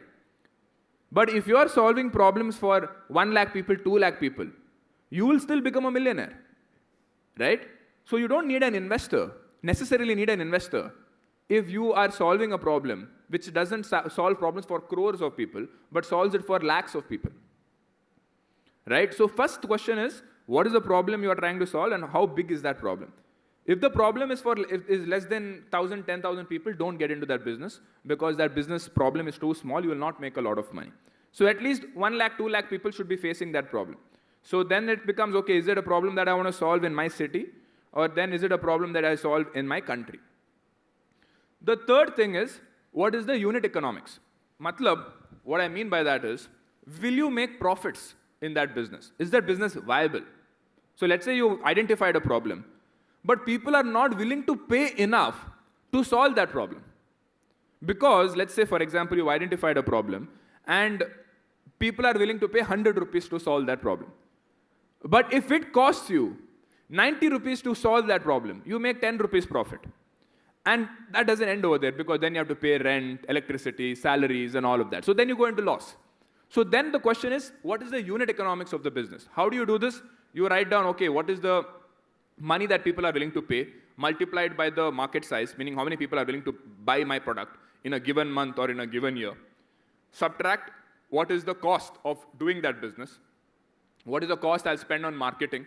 What is the cost I will spend on salaries? What is the cost I'll pay on rent? So you do that analysis first and see if there is enough margins in the business or profitability in the business. A minimum profitability should be at least 15 to 20% after doing all of that subtraction. If this much is clear, one half of the job is done. That this is a viable business model for a large number of people. The second step is learning how to manage cash in your bank. Not about investing, managing cash in your bank. What do I mean by that? Let's say, for example, you launched a business, and then you sent an invoice to a client to solve this problem. They delay the payments. They take 1 month, 2 months to make the payment. Then you have to pay the salaries. Salaries you can't delay. Every month you have to pay. So then if there is no money in the bank, you will run out of business. So that's the second big problem which entrepreneurs face, that they run out of cash, right? So don't run out of cash. Learn how to manage money, manage expectations between your employees, between your clients, between your customers, between marketing costs. You need to learn to manage that whole thing. It's tough. It's not easy. That's why very few people, less than 10% of businesses succeed. 90% of businesses get shut in the first 3 years. This is the reason, because it's so tough. But don't let me scare you, because a lot of people scared me before I did this, and this is the same thing that they told me. But that didn't stop me from doing it, because I believed that I am better than 90% of the people and I can do it. Because I believe that even if a bad day comes, I will figure it out, because I believed in my skill set. Right? That is the belief you need to have. So you have to do this for 3 years, learn how to make profits, scale the business. Then you go and talk to an investor. Now, investors, there are 2 types of investors, coming to your question. One is an investor like the Shark Tank investors that you see. Another investor is a normal investor. It doesn't need to be like a very fancy billionaire kind of an investor. It can be a normal entrepreneur in your hometown who really likes your story. And they will say, you know what, I will put 10 lakhs in your business. I'll put 50 lakhs in your business. And I will help you also. Because, the best feeling for a successful entrepreneur is to help young entrepreneurs. Not to make money necessarily, but to help the younger entrepreneurs to succeed. and they will take a stake in your business. They might take 10%, 20% stake in your business. They will tell you what the mistakes that you should avoid doing, and they'll give you some money as well, which is also good. You don't necessarily have to go to Shark Tank and raise money, because in every city, there are a lot of successful entrepreneurs, which not a lot of people have heard of. You find who they are, because you are in that city. Go to them, tell what you've done in the last 2 years. Sir, I've built all of these things. I have so many customers I have. Every year I'm making 10 lakhs profit, 20 lakhs profit. You see how these entrepreneurs will react. They will love it, and they will invest in you. So this is what I would follow. So just to summarize, step 1, what is the problem you want to solve? Is that problem big enough? Step 2, what is the unit economics of the business? Does this business actually make profit when you scale? And step 3, once you have demonstrated 2 to 3 years of profitability and cash flows, talk to the the successful entrepreneurs in your city, pitch to them, and then see if they are interested to put money over there. Thank you, Sharan. This is the Thank three-step you. process. This is Coimbatore. Let's be reasonable. You can walk into any coffee shop, any stranger, and I can guarantee you they're going to be a business person. And maybe that can be a pitch for your business, for all of the studentpreneurs. Ladies and gentlemen, boys and girls, Sharan Hegde right here. May I please welcome the management to join us on stage. Sharan, this has been an absolute pleasure. Thank you so very much. What a wonderful masterclass of a session we've had here this morning. I know you had more questions. I apologize if we didn't have the time to take all of your questions.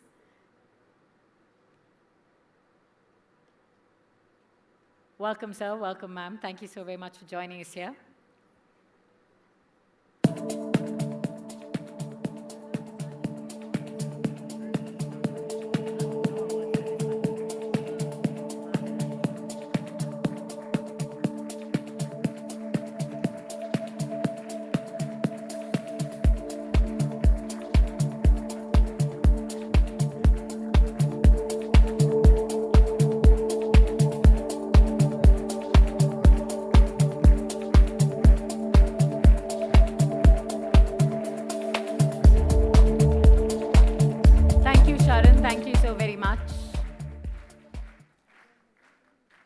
Thank you, sir. Thank you, ma'am. I'm going to invite you to please be seated once again.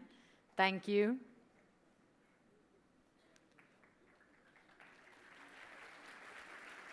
Ladies and gentlemen, boys and girls, it's now time for something truly exciting. We're going to clear the stage so we can set up for what is to come next. But what is coming up on stage next? May I please welcome back my human co-host, Rajiv. Yeah. I know why you called me, because the Panditji didn't perform, right? No. I just missed you. He was too nice to you. He was very nice to you. I didn't know AI can lie like that. He said so many wonderful things about you. Hey, I don't think it's lies. Okay, let's see whether humans are better or AI is better. Let's do one thing. Let's ask her a very easy question. Say a few nice things about me. That's not an easy question. Is it not Okay, easy? we will say nice things about him. He's tall. Well, that's just in my genes, yeah. He's alive. He's talking. He's walking. So basically, I'm just a better version of the robot. Are you saying that? I'm saying you're a functional version of that robot. So what is coming up next? I'll tell you what. Can I tell you what's happening next? Yes, please. I'm all ears. Okay, let's fill in the blanks together. You know, we always hear, at least I wish I had Sharan as a friend of mine. He left. If I had a friend like him, I'd be a lot more richer, and I could have come here for free, ma'am. Okay. I promise you, all she heard was, I will come here for free. I don't think she heard the first part. I think she just heard the free part. Call him every day for free. Okay. Let's play a little game, okay? They say, life is all about the money. But I'll tell you what, for all of us, life is a lot more. So let's fill in the blanks together. Life is dash. Fill in the blanks. We'll start with you, Sahitya. Life is about good makeup. No. Okay. Some of us have a little bit more depth than that. Like? Life is all about challenges. Life is all about challenges. Okay, like hosting with you is a real difficult challenge. I understand. It's always a challenge hosting with someone good. You have to up your game. Okay, what about y'all? What is life, ma'am? Fill in the blanks. Life is Life is SSVM. That's all. Life Okay. is SSVM. Life is, come on, quickly. Y'all are very young. You've seen a bit of life. Little less than I have. What about you, ma'am? Life is? Life is? You're getting into lovely philosophy, ma'am. You can sing a song about life also. All right, students, life is. Quickly. You have not heard life is a stage. Life is a game. Yeah. I heard life is school. You just want good marks from your teacher. Life is cool. I also heard someone say life is cricket. Sports. Life is like a game. Life is a sport. Yes. Okay. Ma'am, you're smiling at me. I think you can give me the answer. Or at least your phone number.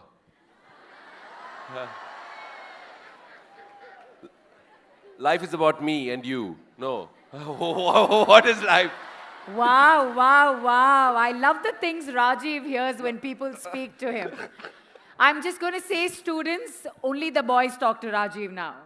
Okay, I'll tell you what I think life is, or what we can take forward with what life is.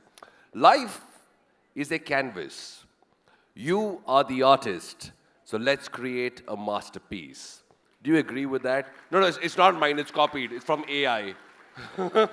Maybe you'll take that a bit more seriously. Okay, so what we have now, Sahitya, is someone who's a world-renowned speed painter. Wow, speed painter. That's where there's skill, there's storytelling, and there's a lot of art. That's where there's probably creativity meets communication, where passion meets performance. Is this something like me watching an artist on YouTube on 2x? Is it like that? It's probably 5x. 5x? That's incredible. Now, would you like to see this piece of art? Because what he's going to give you is a piece or masterpiece that we cannot forget. Welcome to the masterpiece at SSVM. It's not me, it's coming up. Wait. Come on, Sahitya, give them the stage.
My dream is to fly over the rainbow so high.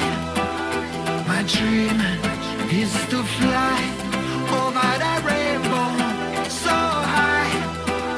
My dream is to fly over the rainbow so high. My dream is to fly over the rainbow so high.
flight over that rainbow so high, so high, so high, so high, so high, so high, so high, so high, so high, so high, so high, so high, so high, so high, so high, so high, so high, so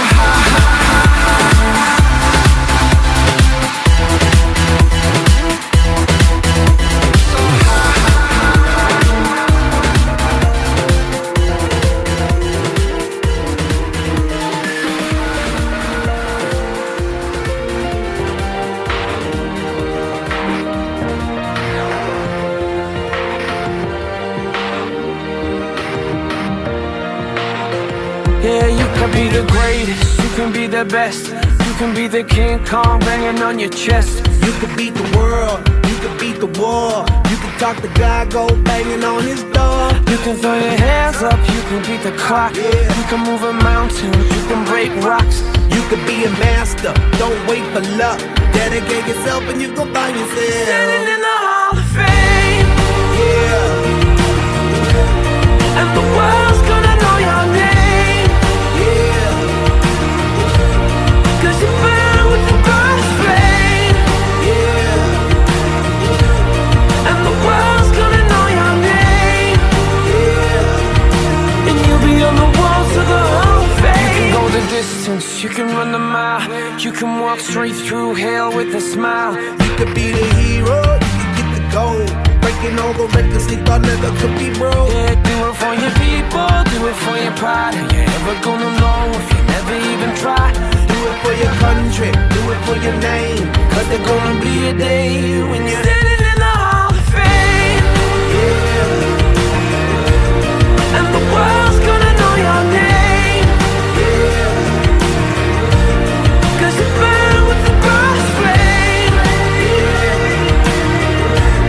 And the world's gonna know your name. Yeah. And you'll be on the walls of the Hall of Fame. Be a champion. Be a champion. Be a champion. Be a champion. Walls of the Hall of Fame. Be students, be teachers, be politicians, be preachers. Yeah. Be believers, be leaders, be astronauts, be champions, be truth seekers. Be students, be teachers, be politicians, be preachers. Yeah. Be believers, be leaders, be astronauts, be champions. Standing in the Hall of Fame. Yeah, yeah, yeah. And the world's gonna know your name. Yeah, yeah, yeah. Cause you burn with the burst flame. And the world's gonna know your name. And you'll be on the walls of the Hall of Fame. You can be the greatest, you can be the best. You can be the King Kong hanging on your chest. You can be the world, you can beat the war. You can talk to God, go banging on his door. You can throw your hands up, you can beat the clock. You can move a mountain, you can break rocks. You can be a master, don't wait for luck. Dedicate yourself and you can find yourself Standing in the Hall of Fame.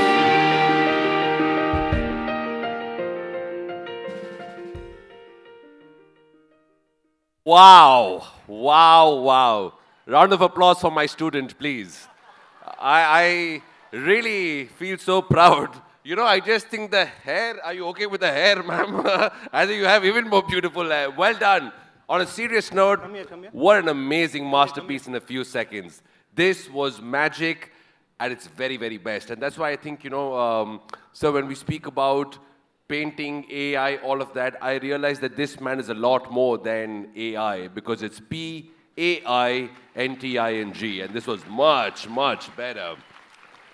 Thank you. You're a good student. Yeah, thank you for teaching me all this. Look at that. Sir, record this. My life was made with this one. Okay, so Vilas, first of all, who wants to become a painter these days? You know, it's crazy that, first show me your hand. Oh, it's very dirty, but I would love to hold the speed in it. This man definitely has magic in the hands. Why did you and painting get along? Why did you start? Thank you, first of all, and it was an honor to create ma'am's portrait. Ma'am, this one is for you. And also, sir will cherish it. Yes, sir. You better cherish it, sir. Of course, of course. So yeah, why I wanted to be an artist? Well, because I think I truly believe that each and every individual is special. I mean, I couldn't be a Sachin Tendulkar. I wanted to be a cricketer, but I realized that I couldn't become a cricketer. My talent, my aptitude, my interest, everything was centered around one thing, which was painting. So I started sketching when I was 3-year-old, and I'm a self-taught artist, so which means I haven't gone to any art school. And it's been like a close to 38 years of practice that you see on the canvas now. I think that is one very important thing, because at this age of AI and especially the social media where everything is way too instant, we want success also instant, but do remember that it took me at least 38 years to come to this stage. So yeah, have that patience. Fantastic. It took you 38 years, but maybe for AI it would take 30 seconds to create a piece of art. That's where it is going. Yeah. I'll tell you what, so you might not be a Sachin Tendulkar, but Sachin Tendulkar cannot be a Vilas as well. Absolutely, yes. So tell me one thing, sir. Initially, when did you realize that this is what you want to do as a profession? Because as school students or as young kids, we have a passion, we have an interest, and then we have a profession and we have a career. So how do you decide that this is what I want to do for the rest of my life? Yeah, that's a very interesting question. I decided I wanted to be an artist when I was a kid, but then just to tell you my story briefly, I come from a very modest, economically not so well-off family, so which also meant that, I had to work and earn some livelihood to take care of my family. So unfortunately, I was also a rank holder in academics. I was a rank holder for Mangalore, then Mysore University. Clearly, I'm not his teacher. Let's get that fact now. Yeah, very good. Yeah, so I decided it is a very wise decision actually to first, to go and earn some livelihood. So I came to Bangalore, I worked as an HR for IBM and a couple of companies. After working for about 6 years, there was still something missing in me. We all talk about money, fame and everything, but after all that, there will be something missing in all of us if we decide to sit and do some introspection. I did that, and I felt that, my childhood dream of becoming an artist was still unfulfilled, though I was working for a good company, earning good money and all that stuff. So in 2009, I took that risk. I was part of India's Got Talent and few other reality shows where I started doing this kind of artworks, and I quit my job. So now it has been 15 years that I made that shift to follow my passion. I think my passion has given me more than anything that I could have ever asked for, including money. So people who actually think, oh my God, if you are an artist or if you are any other profession which is not so fancy, you can't. No, you can. Any field that you are really good at, I think the world is the sky is the limit. Yeah. Fantastic. As an MC, I don't vouch for that. Maybe as a painter, you can earn a lot of money. But, tell me, when did painting become speed painting? Because we know Picasso. You'll know these great painters, Picasso, Michelangelo, M.F. Hussain, India's. They used to create masterpieces over years, decades. They used to go into a, complete seldom, go into a quad and do it by themselves and come back to the world and say, this is what I did. Why did you get into speed painting? What's the rush? What's the rush? Very good. So I realized I could paint fast when I was in school itself. Like we all do this different, like let's say Ganesha Utsava, which we just had a week back. So it was exactly on the Ganesha Utsava day in my school days, the judges came late, my teachers, right? So they said, okay, we are all late. Kids, you all get only 5 to 10 minutes to do this Ganesha. And I was the only kid who could do the sketch without using eraser or whatever. So that made me think, okay, I'm actually good at painting fast. But in college, I did my first ever speed painting. I was an extremely introvert kid, which means that, I wouldn't even go on stage to receive an award. But someone like me to actually make that shift from being an introvert kid to actually now performing for so many people all over the world, I think, yeah, that's quite a transformation. But why speed? I believe that people go to art galleries to see the end product, right? How many of us now actually go to art galleries? Very, very few. So I wanted to take the art directly to the people and give you an experience of artist at work. Now you get to see an artist at work as the painting is happening right in front of your eyes. And is this your finest masterpiece? For sir, it is. Yes. He's not taking his eyes off this painting. Absolutely. No, it was... Which is your best? Tell me your best masterpiece, your favorite painting. Favorite?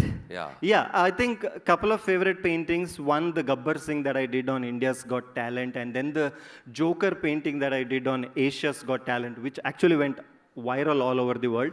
This time limit was very, very short. Here, what I do is, I think I take about 6 to 7 minutes when I perform live like this, because there is no hurry, as you said, right? Why rush?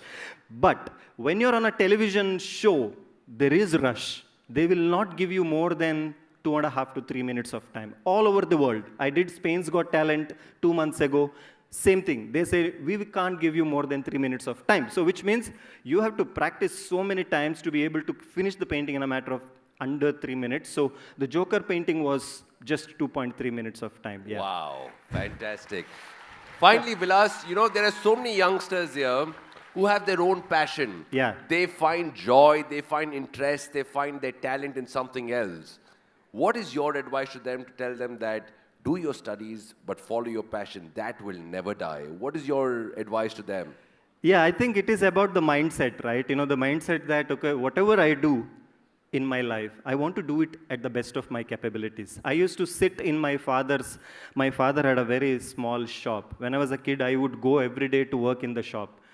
Initially, the customers who would come say that, no, we don't want to deal with this small boy. But then it came to a stage when they liked me better than my father.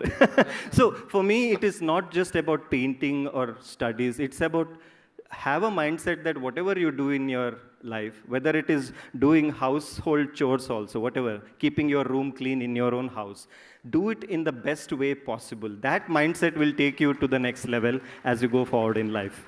Fantastic. I must tell you, Vilas, I did not know of you until this event. But now you are someone I can never ever forget. Would you agree with me on that one? Absolutely brilliant. And from, Guru Dakshina, we always give that to the teachers. So he's going to do a painting of me. Yeah. You want to see that? Do you really want to see that? Or give me, when I saw his footwear, show them your footwear. Yeah, this is my shoes. This is purposely done or became No, done? okay, yeah. I hand painted these shoes. And of course, when I paint, there will be extra paint falling on the shoes, dress everywhere. Yeah, it happens. Asked him, where can I buy this? He said, you'll have to paint. I said, 38 years, I can't paint. I'm not going to do that. Okay, so I'll tell you what. This one was brilliant, but it's not enough. Do you want one more? Yeah, one more painting? Not loud enough. Okay, student, do you want one more? You know what? Give it to them. All right, so the next painting is specifically for each and every student present here, okay? Yeah, you guys are keen to see what I'm going to paint next? Yeah, we'll change the canvas and go for the... okay, one request for the lightings team. Let the lightings be the way it is right now, not the spotlight. I like this better. Thank you.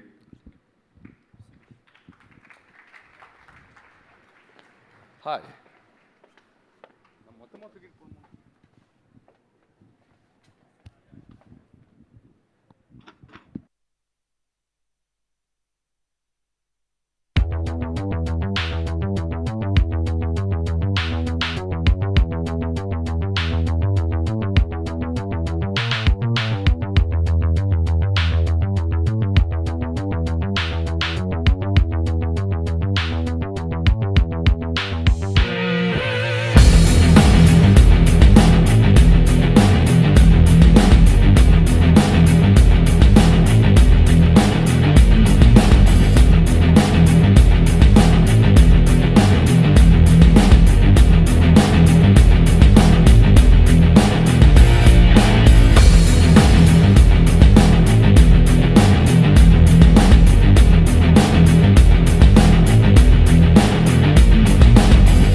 कुछ पाने की हो आस आस, कोई अरमा हो जो खास खास आशाएं, हर कोशिश में हो बार बार, करे दरियाओं को आर पार आशाएं, तूफानों को चीर के मंजिलों को छीन ले, आशाएं खिले दिल की, उम्मीदें हंसे दिल की, अब मुश्किल नहीं कुछ भी, नहीं कुछ भी, आशाएं खिले दिल की, उम्मीदें हंसे दिल की, अब मुश्किल नहीं कुछ भी, नहीं कुछ भी।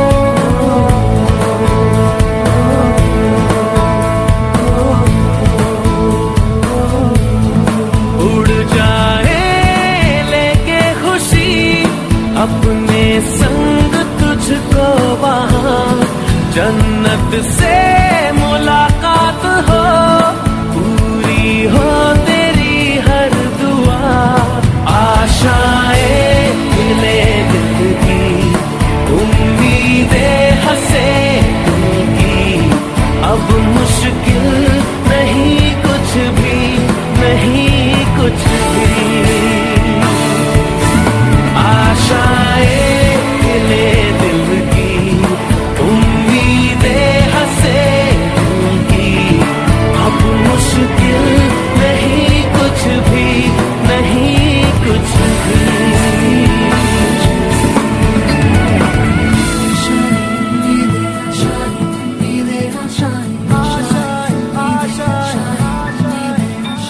गुजरे ऐसी हर रात रात, हो ख्वाहिशों से बात बात, आशाएं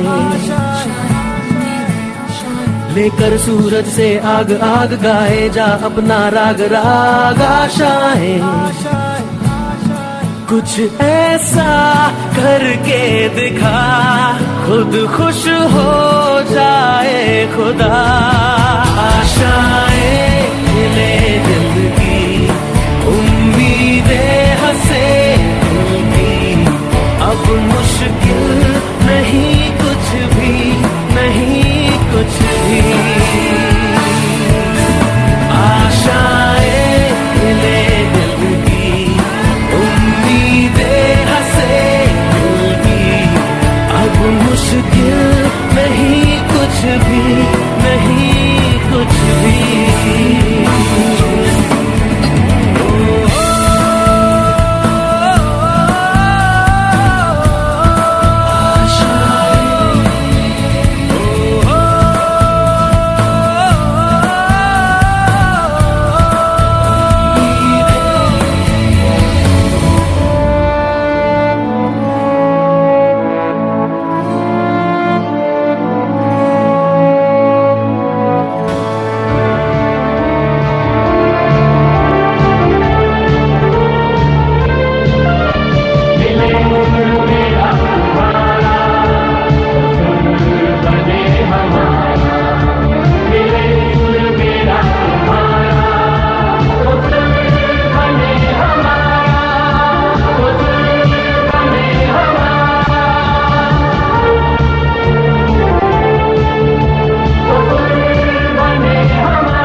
Vilas, this is Absolutely incredible as always.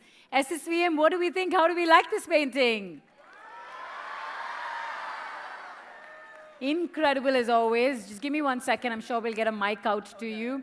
But in the meanwhile, may I please invite the management to join us up here on stage. Can we also have the previous painting of ma'am brought back outside? Is that possible, Vilas?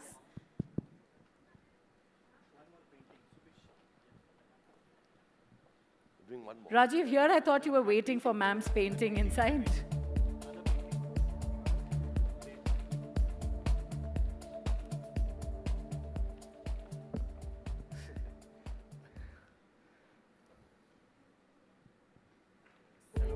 Round of applause, please.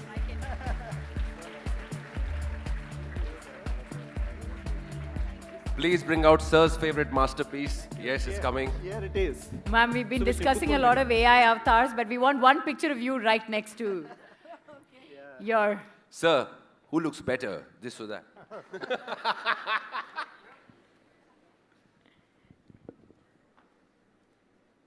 Okay, one I will come here. Yeah.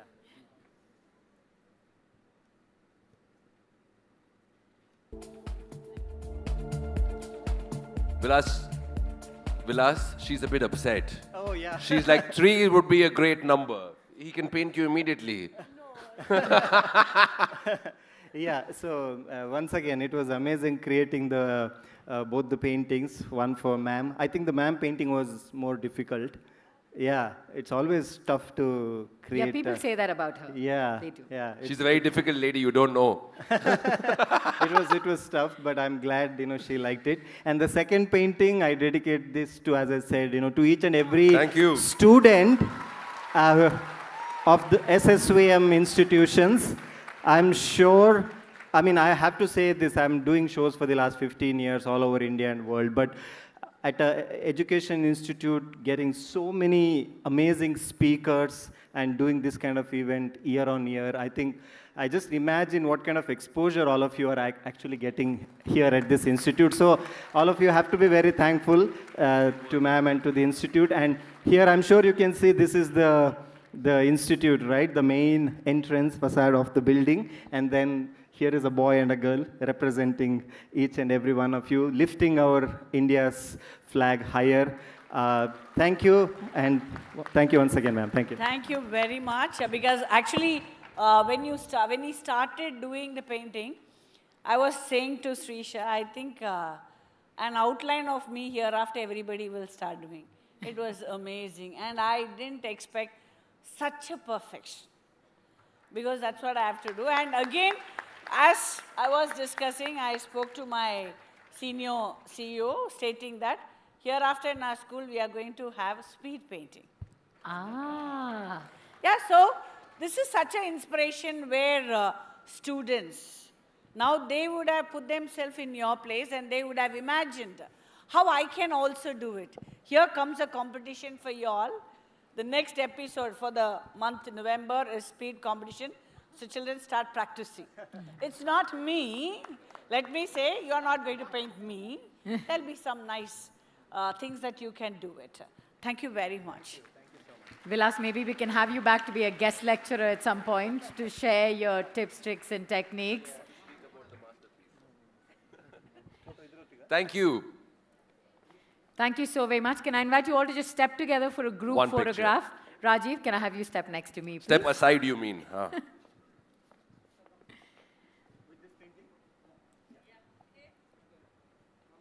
How many of y'all are inspired to try speed painting? Just inspired at least. Can I raise my hands as well? Thank you for the opportunity, ma'am. I will come back in November. I think I can participate. I don't think I will be the guru for these students for sure. Okay, put your hands down. It's okay. Incredible. It's only in November. Talk about being inspired by talent on stage. And Rajiv, I can't wait to see what you paint in November. I can't wait to see it myself. Do we want to see it? Vilas will leave. He will retire. He's already leaving. He's leaving. Round of applause for Vilas. What an amazing few moments. Thank you, Ms. Srisha. Thank you. And now I think we're getting the stage set up for something what promises very inspiring. To be. Yes. Women power at its forte. You'll find out why. But tell me one thing. Do you actually use AI? What is your personal connect with AI? I use AI to animate my children's drawings. So Your kids are already very animated, actually. they're my children. Of course, they're going to be animated. But they're 4 years old, and I turn their doodles into little animations. So now my daughter says she wants to make movies and stories for other children to watch. I also use AI to document my mother's recipes. I've got a few lines of my grandmother's voice from some recording we did a long time ago. So I'm trying to see if I can get AI to maybe have a message for my father on his birthday. Wow. We can try and use AI however we want. Fantastic. What about y'all? How many of y'all use AI very frequently? Can we have some audience lights so we can actually see them when they raise their hands? As much as I'm trying to be on stage, I must tell you I'm very tech averse. I'm not someone who understands technology or AI. Okay, many of you use AI. Wonderful. So let's start with the simple one. How many of you who use AI use ChatGPT? Now, I've never tried ChatGPT, just for the record. You're yet to try it? Just naturally, I'm brilliant, yeah. So I don't need That's true. I mean, if you talk this much without research, imagine how much you're going to talk with research. Hi. Okay, put your hands down. For those of you who use AI apart from ChatGPT, show of hands. Wonderful. So now shout out. What else do you use? This is like a noisy classroom. No. One by one. Should I go there or can we have a mic Can we do that? Can we actually have some house lights and why don't we go down and figure this out better? I'll go down, you stay up. Okay. He's going to come to you with a mic and then we want to hear what your responses are. Okay, first talk about me. Just say how good I was. Come on, quickly. Say that loudly. You look nice. This is not AI, this is reality. Okay. Now, what about you and AI? Tell me, what are the softwares you use and why do you use it? Gemini. I use it for making speeches. Okay. I love this. Rajiv, I like how you call it softwares. What is it actually?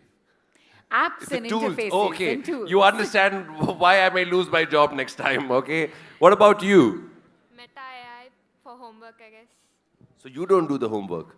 Sometimes. Oh, I wish I had it in my days. Okay, what about y'all in between? Raise your hands.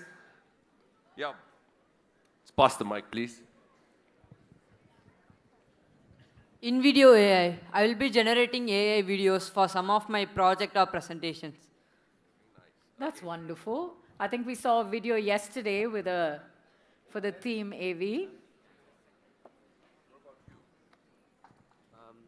I use Copilot because that makes more innovative ideas more than others, I think. Yes. What about the teachers? What about y'all?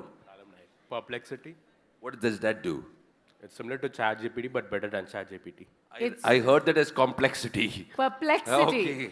That is what you feel when you hear about AI, perplexed. What about y'all? Do y'all use ChatGPT? Do you use AI? Sir, you're nodding your head. Tell me. Yeah, I use ChatGPT and most of the time I use NI. What's that? Natural intelligence. That's what we have in common, sir. On that note, Rajiv, yes. Can I have you join me up on stage, please? I think we're ready for our next session. You know, I heard him say NI, and I thought it was like napkin AI, or it was another interface of that sort, but natural intelligence. And speaking of natural intelligence, I'd like to welcome to the stage two bright young women who will be introducing a very, very fascinating panel coming up next.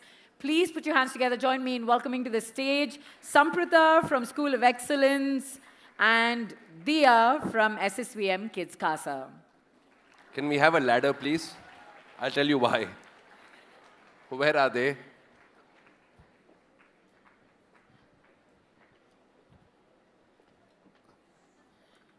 Sabapathy and Dia, inviting you to please join us out here, center stage. Our next panel is going to be very interesting because we're going to bring to this stage two ladies you're all quite familiar with. But what we're hoping to do is Put them on the hot seat. Not the hot seat, the hot seat. Ask them some tough questions. And we're also going to open it for some Q&A. That was not part of the plan. But if you have some tough questions for them, feel free to ask them. Please, nobody can see you. Come. A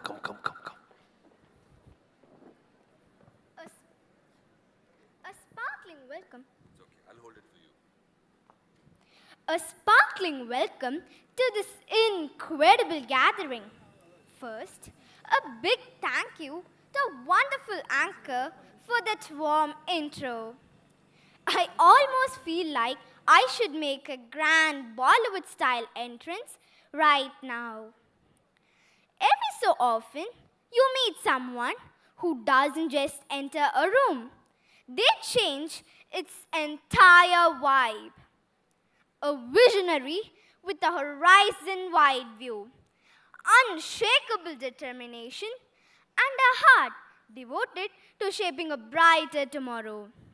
She blends creativity with precision, tradition with fresh ideas, and pairs sharp intellect with genuine compassion, all while championing her favorite cause, sustainability.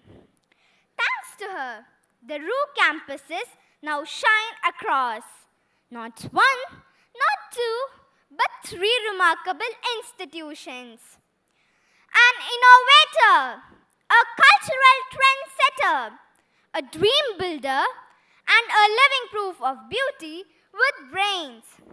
Ladies and gentlemen, please give it up for the co-founder of RU, Director of Education, SSVM Institutions, Ms. Shrisha Mohandas. Whoa. You were amazing. Thank you. Very good.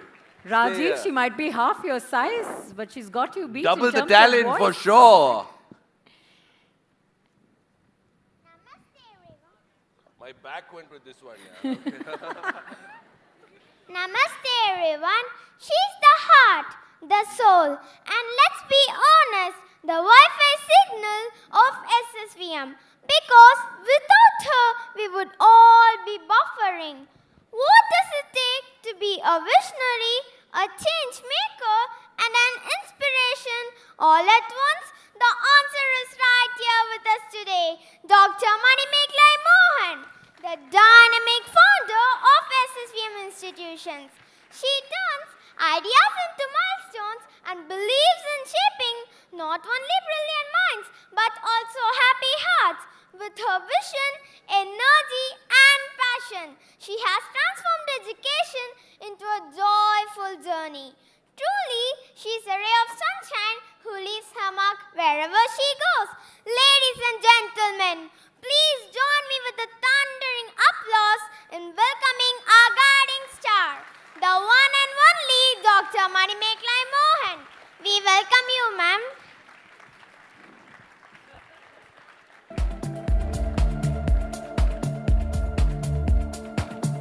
Can we also give these 2 girls a big round of applause, please? Out of all the introductions, these 2 are the toughest ones, and they did a wonderful job. They had no script, they had no reference. Nothing.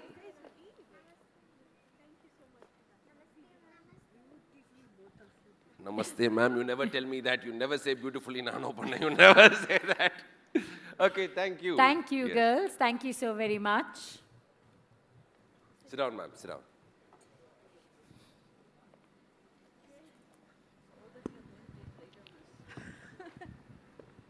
I actually want Nitin for moral support. I understand what you feel every day now. The pressure's a lot. Well, of course, the conversation's about humanity, AI, and education, of course. But before we start off, Satya, I want to actually understand, is there any need of AI when we have such 2 wonderfully powerful women? We don't need them. I mean, isn't it reasonable to let the women take a break sometimes? Maybe have the machines take over? But all jokes aside, I think what he wants to ask you is... No, both of you, first of all, I have to ask. You all have come with what mindset? Well, Nitin gave us a very strict order. He said, please make sure that you create some tension between the two. I said, Nitin, if you insist, Nisha, we will do it. do you think that will happen?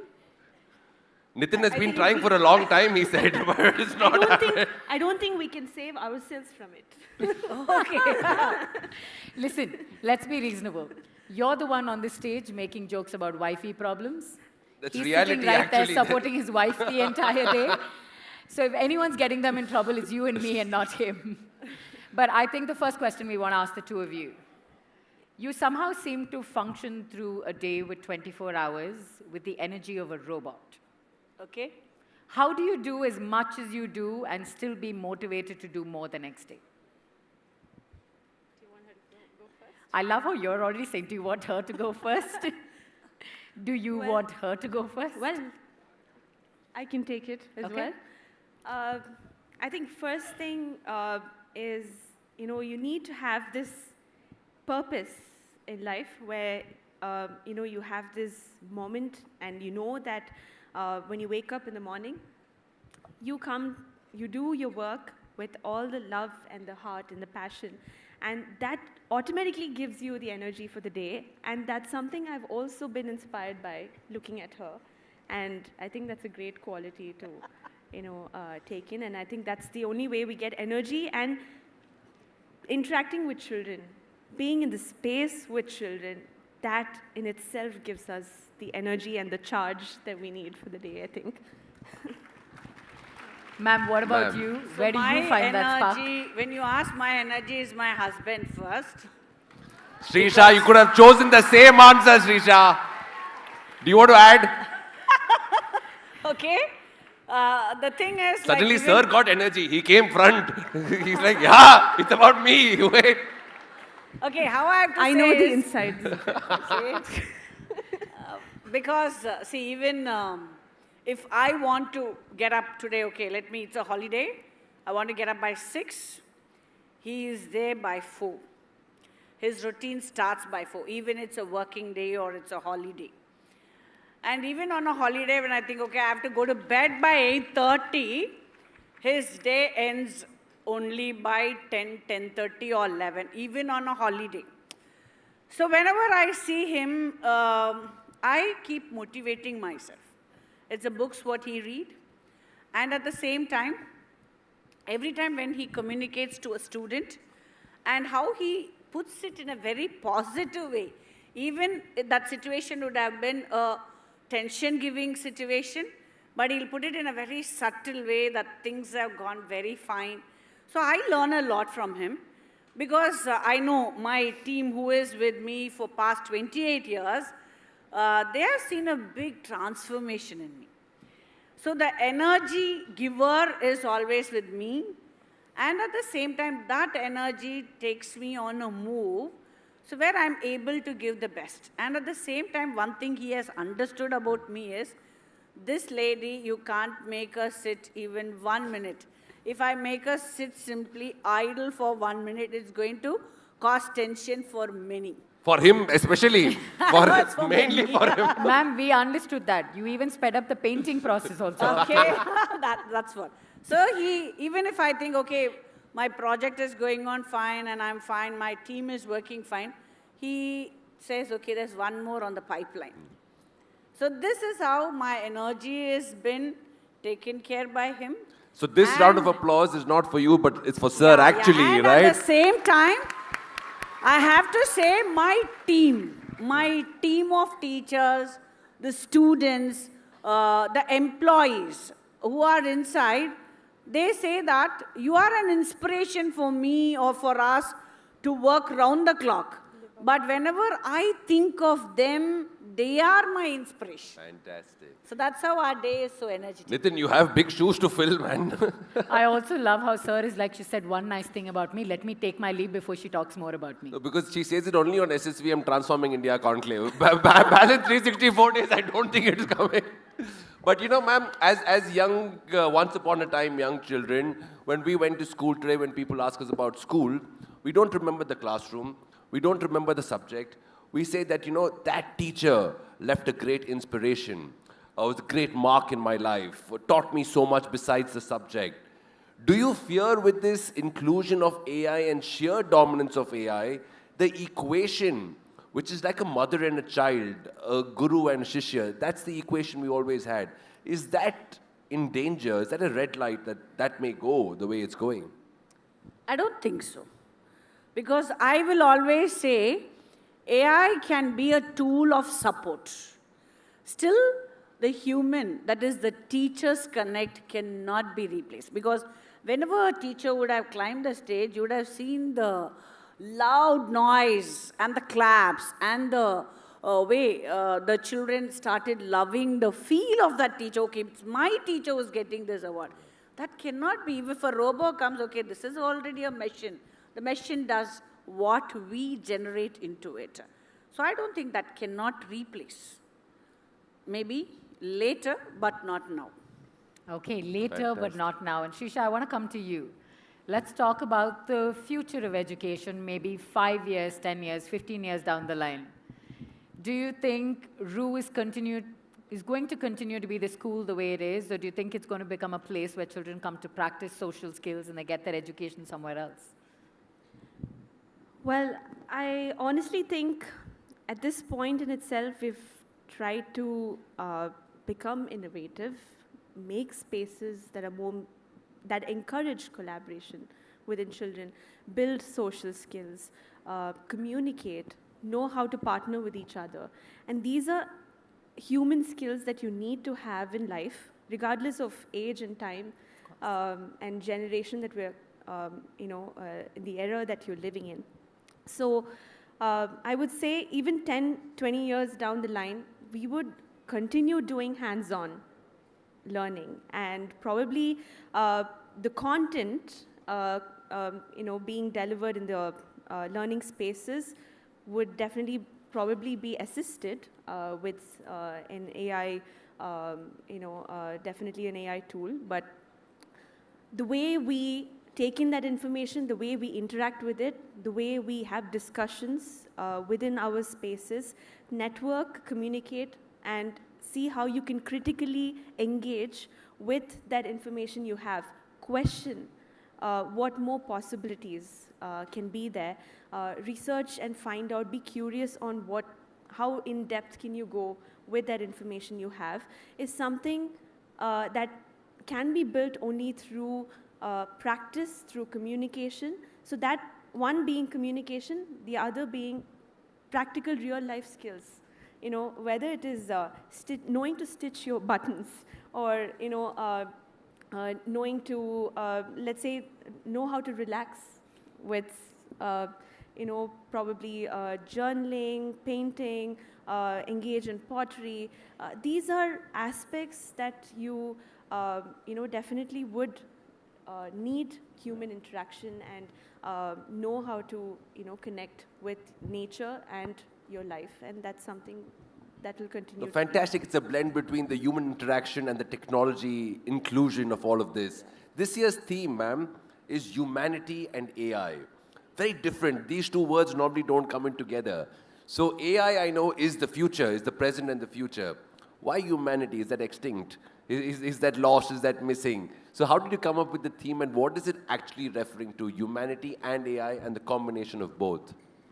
So last year, when we had to wind up sustainability and resilience, so we had to think, okay, what is the next thing that we can go with? The hottest part now everywhere people say is AI. Okay, so let's think about this topic of humanity and AI. Because I always believe you cannot be replaced by a machine. Maybe today a grinder, a washing machine, maybe a floor cleaner, but not your knowledge. So that's when we wanted to create that awareness, because every parent who approaches us, they say that today children are more tech savvy. We do not know whether they are on the right track or on the wrong track, and how are we supposed to guide them? So now I think if they are really watching this 3 days Transforming India Conclave, and at the same time the students who are here, they really understand, because even a few minutes before when Sharan was here, he beautifully told how you have to utilize your free time. It's not utilizing your free time with video games, with upskilling yourself, how you can develop yourself in different areas. So this is a live example somebody can talk and can give, not sit with the machine and talk to the machine and ask, this is my problem, how can you help? So there is no connect or feel. And at the same time, I can beautifully say, we had a video running, the artificially generated video about the storyboard of SSVM.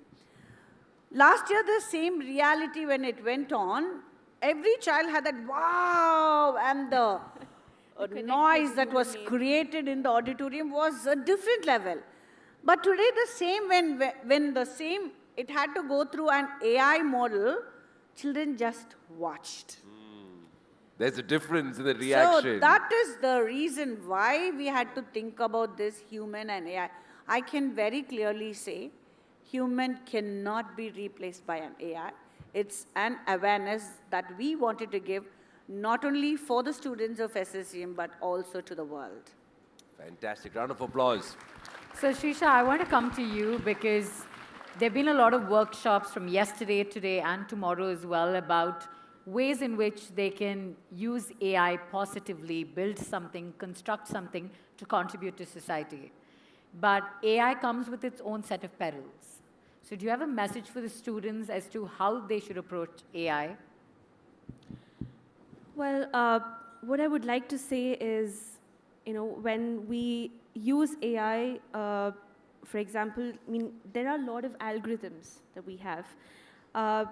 I would like each one of us to remember to not be trapped by a bubble, and that when we are interacting, when the algorithms know exactly what we want to interact, or how we interact, we shouldn't be exposed to only limited information around us. And it's important for us to expand our horizons. So always stay with the benefit of doubt that everything that you see may not be true. And that you need to always see and understand, have a benefit of doubt whether the information I'm going through is right. It could be, a misinformed, article or a blog that you're getting in, or just random communication that's going in there. So try and introspect, reflect in how you feel while interacting with an AI platform. But again, the plethora of possibilities that you have, the beauty that you have in co-creating something, and that's why we are here today.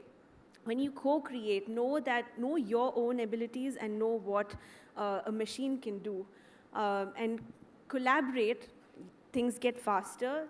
You are probably going to create something even more beautiful, and what you imagine may come into place. And so that's something we need to have in mind to be able to co-create. And just a couple of days back, a couple of weeks back, in fact, I met someone who brought an AI virtual reality game that can be played in classrooms, right? Okay. And I know that the current generation of students definitely love gaming. They're talking about Roblox and so many other, gaming platforms. Are you going to have gaming at about. SSVM?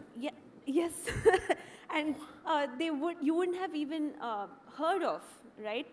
And there is a generation gap between the 8th graders and the 12th graders. In 4 years, there's a generation gap? Yes. So there is instantly things are changing, definitely. But it was very interesting to see how this particular platform was very ethically brought in, where they let us play through the entire, the gaming platform makes us live a life, a complete virtual reality life, and imagine how many different ways you could have lived your life with different circumstances and choices you make in your life. So they'll be gaming soon. Yes, and the thing is, you can choose to be, a person who's probably very rich and has so many resources in your life, and what would you do with it? Plus, you could be someone who's really in poverty in a different part of the world, a developing country, and see what you can do there as well.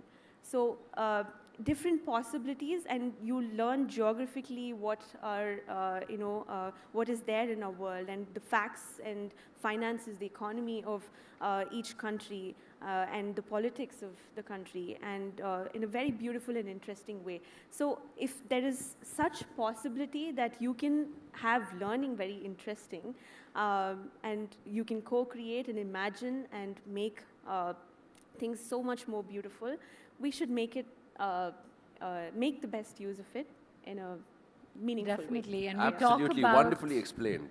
We talk about putting ourselves in someone else's shoes, and a game like that literally gives you that option where you can understand your privilege, you can understand someone else's challenges. I think it can also give you a lot more empathy, and more often than not, we say AI and empathy are not connected, but sometimes virtual reality can offer you that. But looking at the time, Rajiv, do you want to switch things up? Do you want to put them on the hot seat, ask them some fun questions? We can definitely ask them some fun questions, and we'll start with you. Like you said, put someone in someone else's shoes. So I'll tell you what, Madam Srisha, if you were in ma'am's shoe, what's the one thing you would not have done that she's done? She's like, that mistake, I told you not to do it, but you did it. What's the one thing you change? A quality or an act. So now she's And become Sir has so many. He's saying, remember all those things that we spoke about. Well, it's very difficult. We No, feel go you're ahead, up to go the ahead. task. Ma'am, close your ears, ma'am, please. It's her day. I think even I might get a chance. The way you looked at me, I have to give you the chance, ma'am. Well, one thing I would definitely change is... Change about her or you? No. They change See, meaning? No. Wait, now you are Dr. Manimegle Mohan. You are Yeah. not Srisha. Okay. Well, I would probably be a better listener, and... Are you listening, ma'am? Are you actually listening to that, ma'am? and listen to the person before I can throw in something. But I would also, the other way around, everything that she's thrown... No, the other way around, when we ask you, please hold on. Everything that she's thrown has been valuable too. So... She not. I. Yeah, right. Yeah. Yes. Ma'am, what about you? If I'm Srisha. Yes. Sometimes I'm very firm with what I want to do. I don't bother whether you So take you got it the or genes not. of your mother, basically, huh? I do it. If you don't care, no problem, but I am doing it. Sounds familiar, no, ma'am? Yeah. Little bit sounds familiar. Sounds familiar. No, at times, okay, I'll understand the situation, but she'll stand strong with what her idea is, then slowly we have to melt down, then I have to understand, today this is the need of the upcoming generation, and then we support. So that's how she is very successful with her rule. Ma'am, there's this very popular saying. It's called like mother, The daughter. like daughter. Poor husbands of We were coming to that next. Can we have 2 more chairs, please, sir? They'll run away. Okay, one quality about her that you wish you had. That's what I think. A good quality. Oh, good quality. Yeah. Something you She's admire like, oh, about good Srisha. quality about my daughter. Okay, wait. Very I'll say. difficult. Wait, That's a hard question. No, yeah. it's not a very hard question because I think most of my team members, my faculties, everybody know. To whatever extent she is angry, controlled, sweetly she will say it. So sometimes I'll say... So that's gone on the father, clearly. I'll wonder, how is this possible? She'll say, by losing your anger, your temperament, do you think people will do it? They will not, but you have to explain to them. Because sometimes I call a student and I'll just scold them, why did you do it? Go. But at the same time, she'll be standing behind somewhere. She would have called that student and she will politely explain to them, you know why ma'am scolded, it's only for your welfare. You should understand, and she'll explain the cause behind it. And afterwards, when I turn, they'll become the fan of her. If you all agree with this, then clap for this mother-daughter duo. Ma'am, can I also ask you this? Yeah. Does she sometimes talk to you the way she talks to the toddlers in school? Majority of the time. She'll say, if she wants to explain to me something, she'll say, Amma, please listen. Amma, please listen. Is that the way you talk to your husband also? Or you say, hey, listen! No, then that's what she always has this problem. Like she'll say, before she starts a conversation with me, she'll say, are you free? Even if it's a telephonic call, are you free 2 minutes to listen to me? I'll say, you say I am listening. No, are you listening? This is the word she will ask me. Then I'll say, yes, Papa, I am listening. You know, I told the sentence, yes, Papa, I'm listening. She'll wait for that. So if I generally say, okay, say, she'll know that, okay, that's not you, now in your shoes. When I use the term, yes, Papa, I'm listening, then she'll develop the conversation. So she's very firm that she does not want me to be how I am with others. So that is what she is. You didn't ask me what I admire. No, coming to you. She's telling us our job. Okay, thank you. So I think they have triggered. I have a feeling a lot more people are going to be calling you that now after today. Tell Papa. What do you like?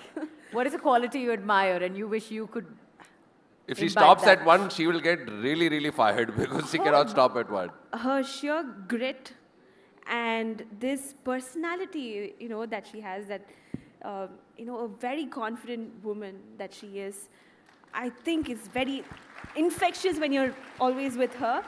And that's, at least if I could be 10% of that, that's always, my, I think, wish that I would have. The confident woman she is. And one thing I've really admired about her is whatever challenges come your way, there'll be people throwing, every day is a different day, new problems, problem after problem, new problems, right? She just runs through it very coolly, knowing that this is how the situation is, you need to handle this and go on to the next, and does not carry an emotional baggage of that problem. So to move swiftly from one problem to another very happy situation, change your personality and your role. That's a great life skill, actually. That's a great life skill. An exceptional quality that she has, and I admire that a lot. Actually, you know one thing. I don't know, many things you have. Today, one thing, like actually if my day goes very silent and happy, I'll go and say to my husband, today is the most worst day. He'll say, why things went on fine? No, tomorrow you'll have a nuclear bomb happening inside. So I expect a challenge every day. So because even if it's a small problem, deal it that minute. Then load it for a nuclear bomb. Ma'am, for this aggression, for this focus, for this ready to do everything attitude, I think you have brought SSVM to a standard. You and your team, as you said, your employees, your family members, your 2 MCs, they've really brought SSVM to a standard that is envied by the entire country, and that's credit to both of you all. You said you want to be 10% of her. At least 10%, you said. Actually, to say she's not 10%, she's 110. Now you're going to appreciate her. The way you appreciated Sir, she's going to appreciate Mr. Nitin. Okay. It's okay if you lie, because I've been doing that from the morning. Oh, my goodness. Hello, Mr. Rajiv. From morning, are you lying? About her. Well, we're going to have a performance review after this. This is going to be interesting. I must say, I truly bow down to Nitin. Put the spotlight on him. Now start with feeling. Ready. He has this, I think over time, he's developed this beautiful ability of handling both of us. He can, at this point, he can... It's not called ability, it's called superpower. Did he have a choice? He didn't have a choice, but he learned to, I think...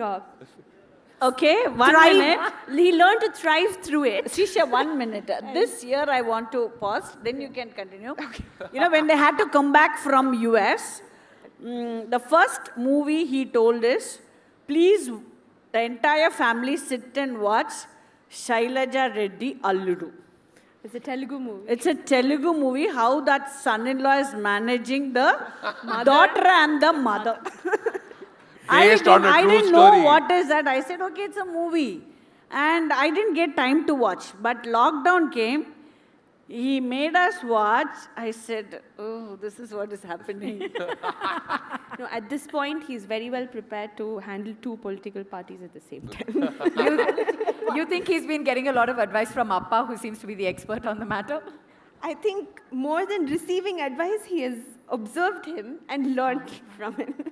And yeah, definitely, I think he tries to role model my dad. I'll tell you one thing, I've been here, this is my 4th year here, and there's this one man who silently, but with so much of effort, passion, is also adding on to the value of SSVM. He does it in a very silent manner, but amongst all of you all, this is a hero of SSVM. I truly believe so.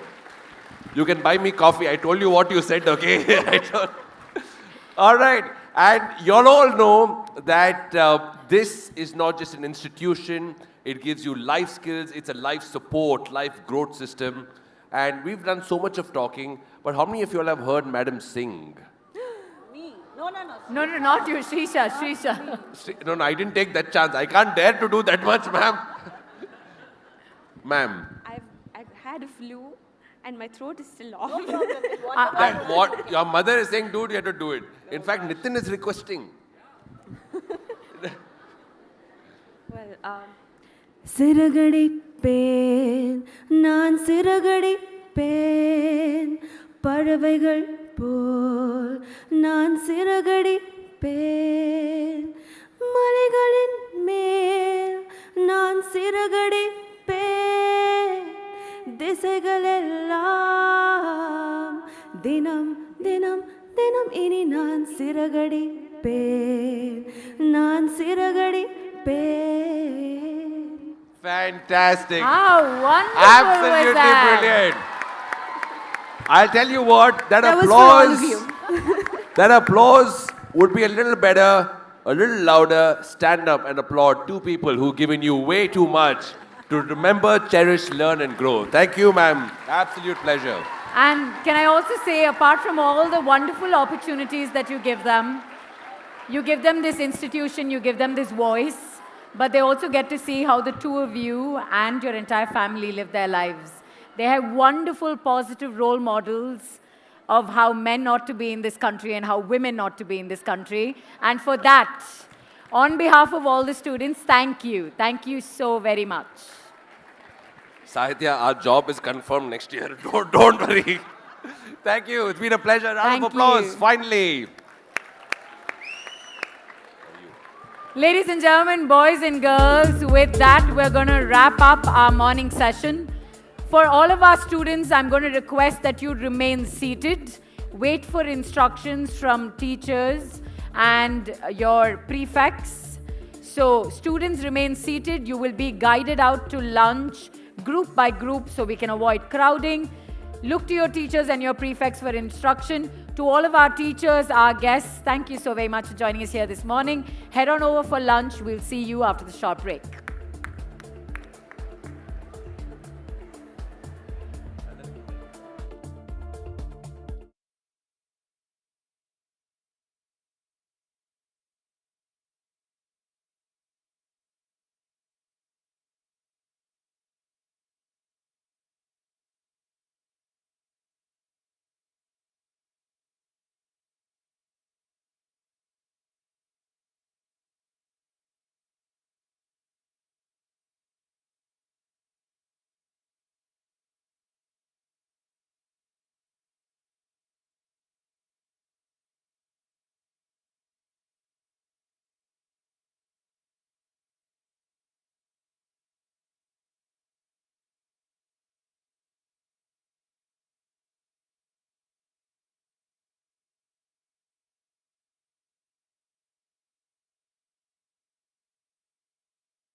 sa sa sa ga sa ni sa ga ma pa ni sa ni pa ma ga sa ga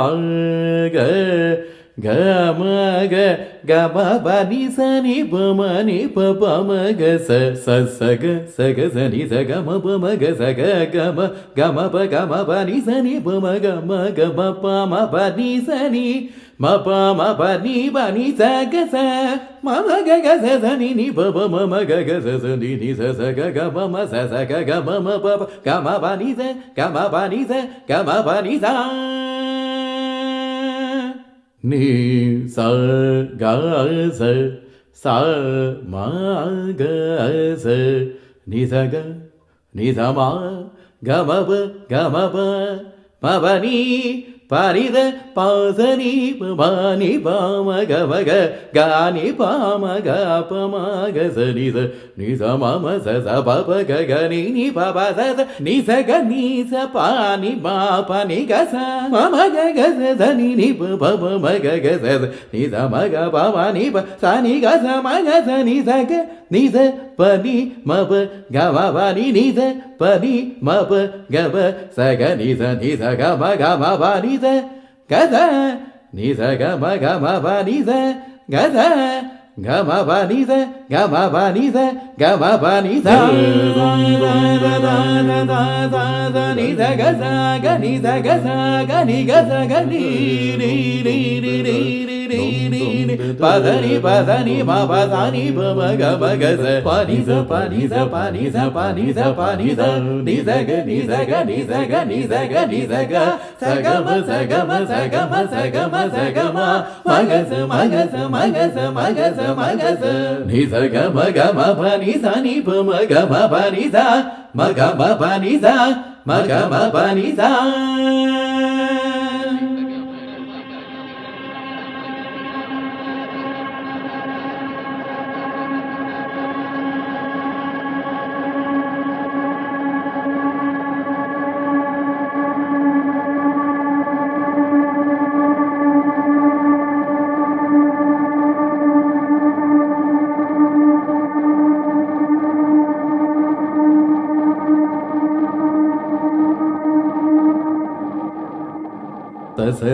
சரி மகரி நீ சரி மபா ரி மபா நீ ச நி த ப மாக ப மகரி மபா நீ சாரி நீ ச பரி சரி மகரி சரி நீ ச நி த பத மகரி நீ சரி மபா நீ சா நீ ச சரி ரி மகரி நீ சரி மபா ரி ம ப நி ச நி த ப மா க ப ம க ரி ம ப நி ச ரி நி ச ப நி ச ரி ம க ரி சரி நி ச நி த ப ம க ரி நி ச ரி ம ப நி ச நி ச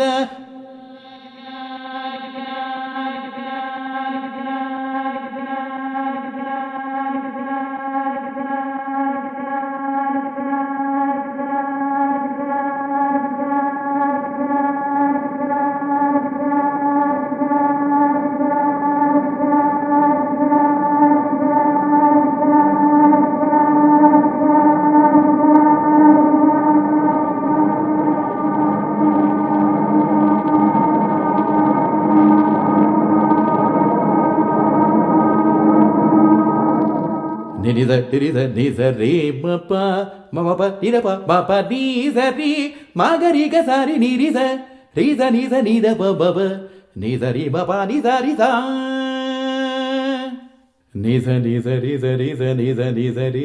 ni sa ri pa ma ga ri pa ma ga ri ni sa ri ma pa ni sa ri ni da pa ni sa ri ma pa ni sa ri ni da pa ni sa ri ni sa ri ma ga ri ga sa ni sa ri ni da pa ma ga ri ni sa ri ma pa ni sa ri ma pa ni sa ni sa ri ma pa ni sa ri ma pa ri ma pa ni sa sa ri ma pa ni sa ri ma pa ni sa ni sa ri ni da pa ma da pa ma ga ri ma ri pa ma ni pa sa ni sa ma ri pa ma ni pa sa ni sa pa ma ni pa sa ni ri sa ri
தளங்கு தரு கிட்ட தக்க தக்க தக்க தக்க தக்க தக்க தக்க தளங்கு தக்க தக்க தளங்கு தக்க தாம் தக்க தக்க தளங்கு தக்கிடுது தாம் தோதே தாம் தக்க தக்க தாம் தாம் திகி தாம் தாம் தெத்தோம் தாதே தக்க திகினதை தோதைக்கு தக்க தக்க தக்க தளங்கு தக்கிடுது தாம் தோதைக்கு தாம் தக்க தக்க தாம் தாம் திகி தாம் தாம் தெத்தோம் தாதே தகதிகினதை தோதைக்கு தக்க தரகடோம் தரகடோம் தரகடோம் தரகடோம் தரகடோம் தத்தாம் திதிதாம் திதிதாம் தரகட தளங்கு தக்க தரகட தளங்கு தக்க நக தரகிட்ட தக்க ஜக்க தரகிட்ட தக்க தோ திகி திகி திகி திகி தாம் தோ திகி திகி திகி திகி தாம் தோ திகி திகி திகி திகி தாம் தாம் ததீம் ததோம் தனம் ததாம் ததீம் ததோம் தனம் ததாம் ததீம் ததோம் தனம் தாம் தாம் ததீம் ததோம் தனம் நம் ததீம் தீம் தீம் தீம் தீம் தீம் தீம் தீம் தீம் தீம் தீம் ஜம் தத் ஜம் தத் தத் ஜம் தாக் ஜம் தரி ஜம் ஜம் ததக் ஜம் தரி ஜம்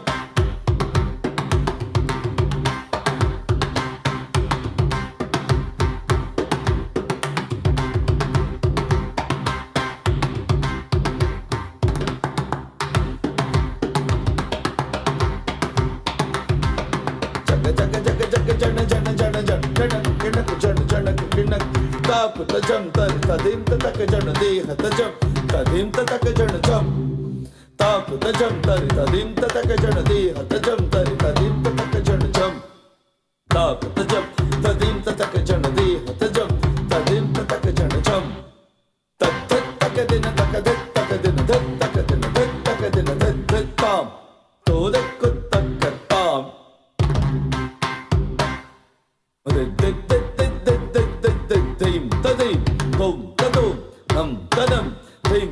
jana tadim tataka jana dim tataka jana tadim tataka jenge tataka dim tataka jana tadim tataka jana tataka jana tadim tadim nagadattalangu jakatare kitaka tam dabadattalangu jakatare kitaka talangu takadigu takatadigena to talangu takadigu takatadigena talangu talangu tadigena to talangu to takadigu tadigena talangu to takadigu tadigena talangu takadigu takatadigena to talangu takadigu takatadigena talangu to takadigu tadigena to tam talangu to takadigu tadigena to tam talangu to takadigu tadigena to tam jagganna kenna jaganam taganam jam tari jagan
Maybe we'll give their bodies a break and do it.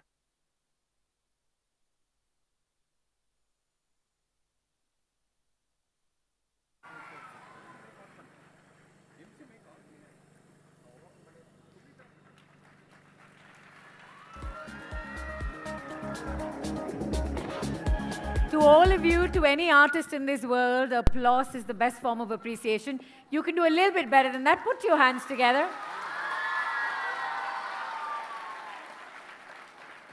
That was absolutely incredible. We've had a lot of discourse surrounding... Rajiv? Oh, sorry. Oh, okay. We've had a lot of discourse surrounding AI, technology, how it cannot possibly replace a human soul, and art, and any art form, I think is a visual or auditory representation of the human soul. And you got to see what a marriage looks like, a happy marriage at that, when art and technology come together. But Rajiv, before we dive right in, how about I get you to step off those mats, give them a little bit of time to clear up. I know some of our students were hoping to be able to ask Ma'am and Srisha some questions, and we didn't have time before lunch to do that. But we've got a couple of minutes now, so can we have the floor lights on? And You do know that Mr. Nitin wanted to say something about Srisha, you know. Really? Yeah, he wanted to pay a good compliment to her. What was it? Do you want to go down and give him the mic? Actually, I don't dare to do that. Maybe you should. Okay. So previously, like Sahitya was saying, we had a great conversation, ma'am. And of course, at least for me, it was really great to see the vision, the thought process, and you behind or beside the principal or the dean or the director's serious office. Oh, I thought she's pulling me towards her. She's not like that. All right. So if there's any questions that you'll have for anybody, raise your hand. We'll have a mic.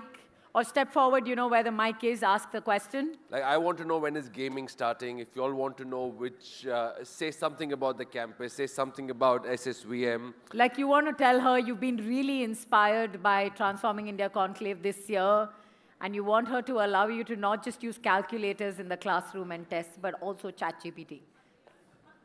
If any teacher has a suggestion. Anyone here who would like to? Do you have suggestions? Do you have ideas? Ah. It's going to be hard to bell the cat. Isn't that something we always think about? Okay, quickly. Anyone has a question to ask, ma'am? This is a great place to get brownie points. Rajiv, while they are summoning up the courage, wait, are you all waving or are you volunteering?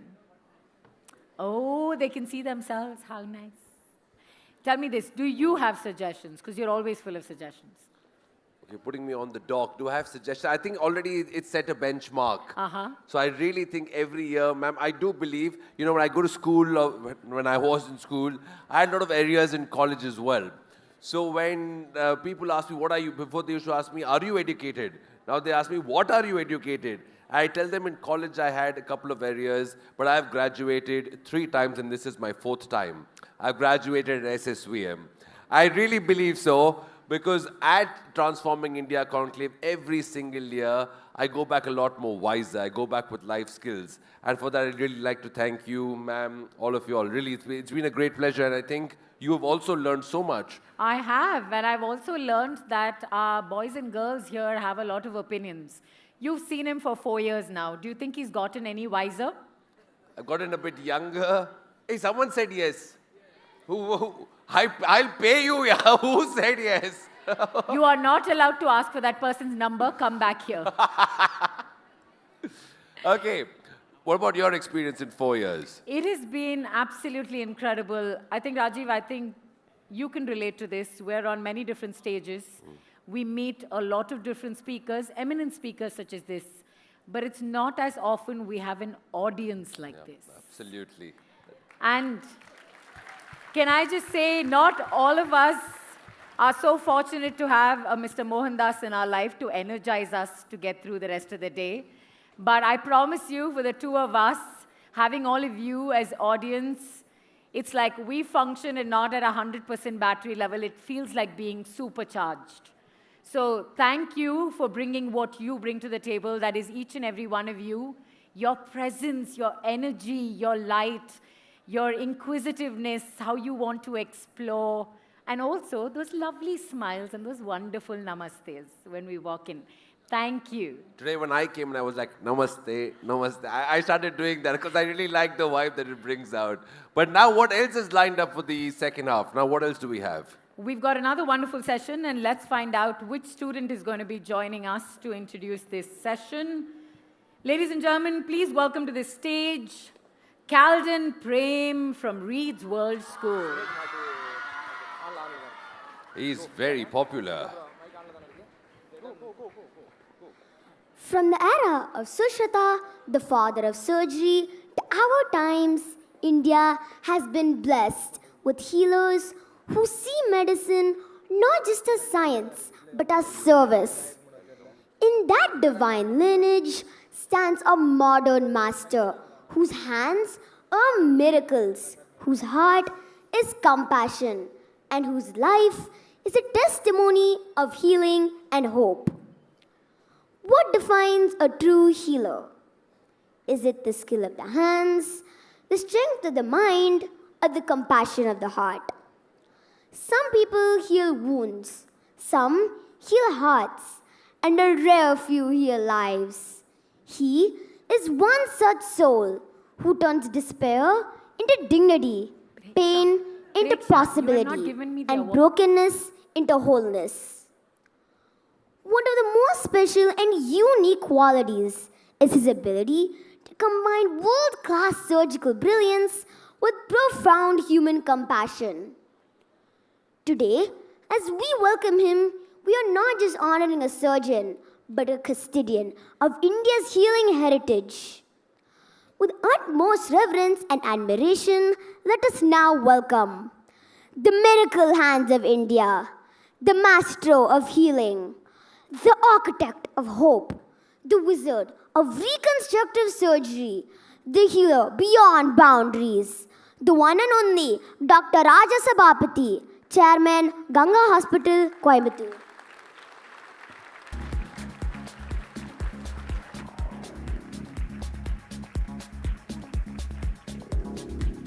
Welcome, sir. What an absolute pleasure it is to have you here with us. Calden, how wonderful was that introduction? What a job well done. Can we please give him? Thank you, thank you. Do you think maybe next year you'd like to come back and host with me? Maybe, ma'am. I like how I get a maybe. Amazing. It's an honor to welcome you, sir. I think I've been introduced to many. Hey, come Calden, here. stay back 1 minute. I've been introduced in many forums. I think one of the best introductions I ever had is from him. I wish he becomes a reconstructive surgeon. All the best. Thank you, Calden. Thank you so very much. Thank you.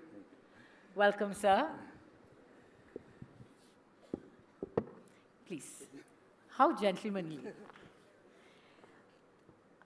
You know, we've been talking so much about humanity and a robot. We can maybe teach a robot to say ladies first, but it's entirely different when a man of this stature does that to you. Thank you, sir. How wonderful of you.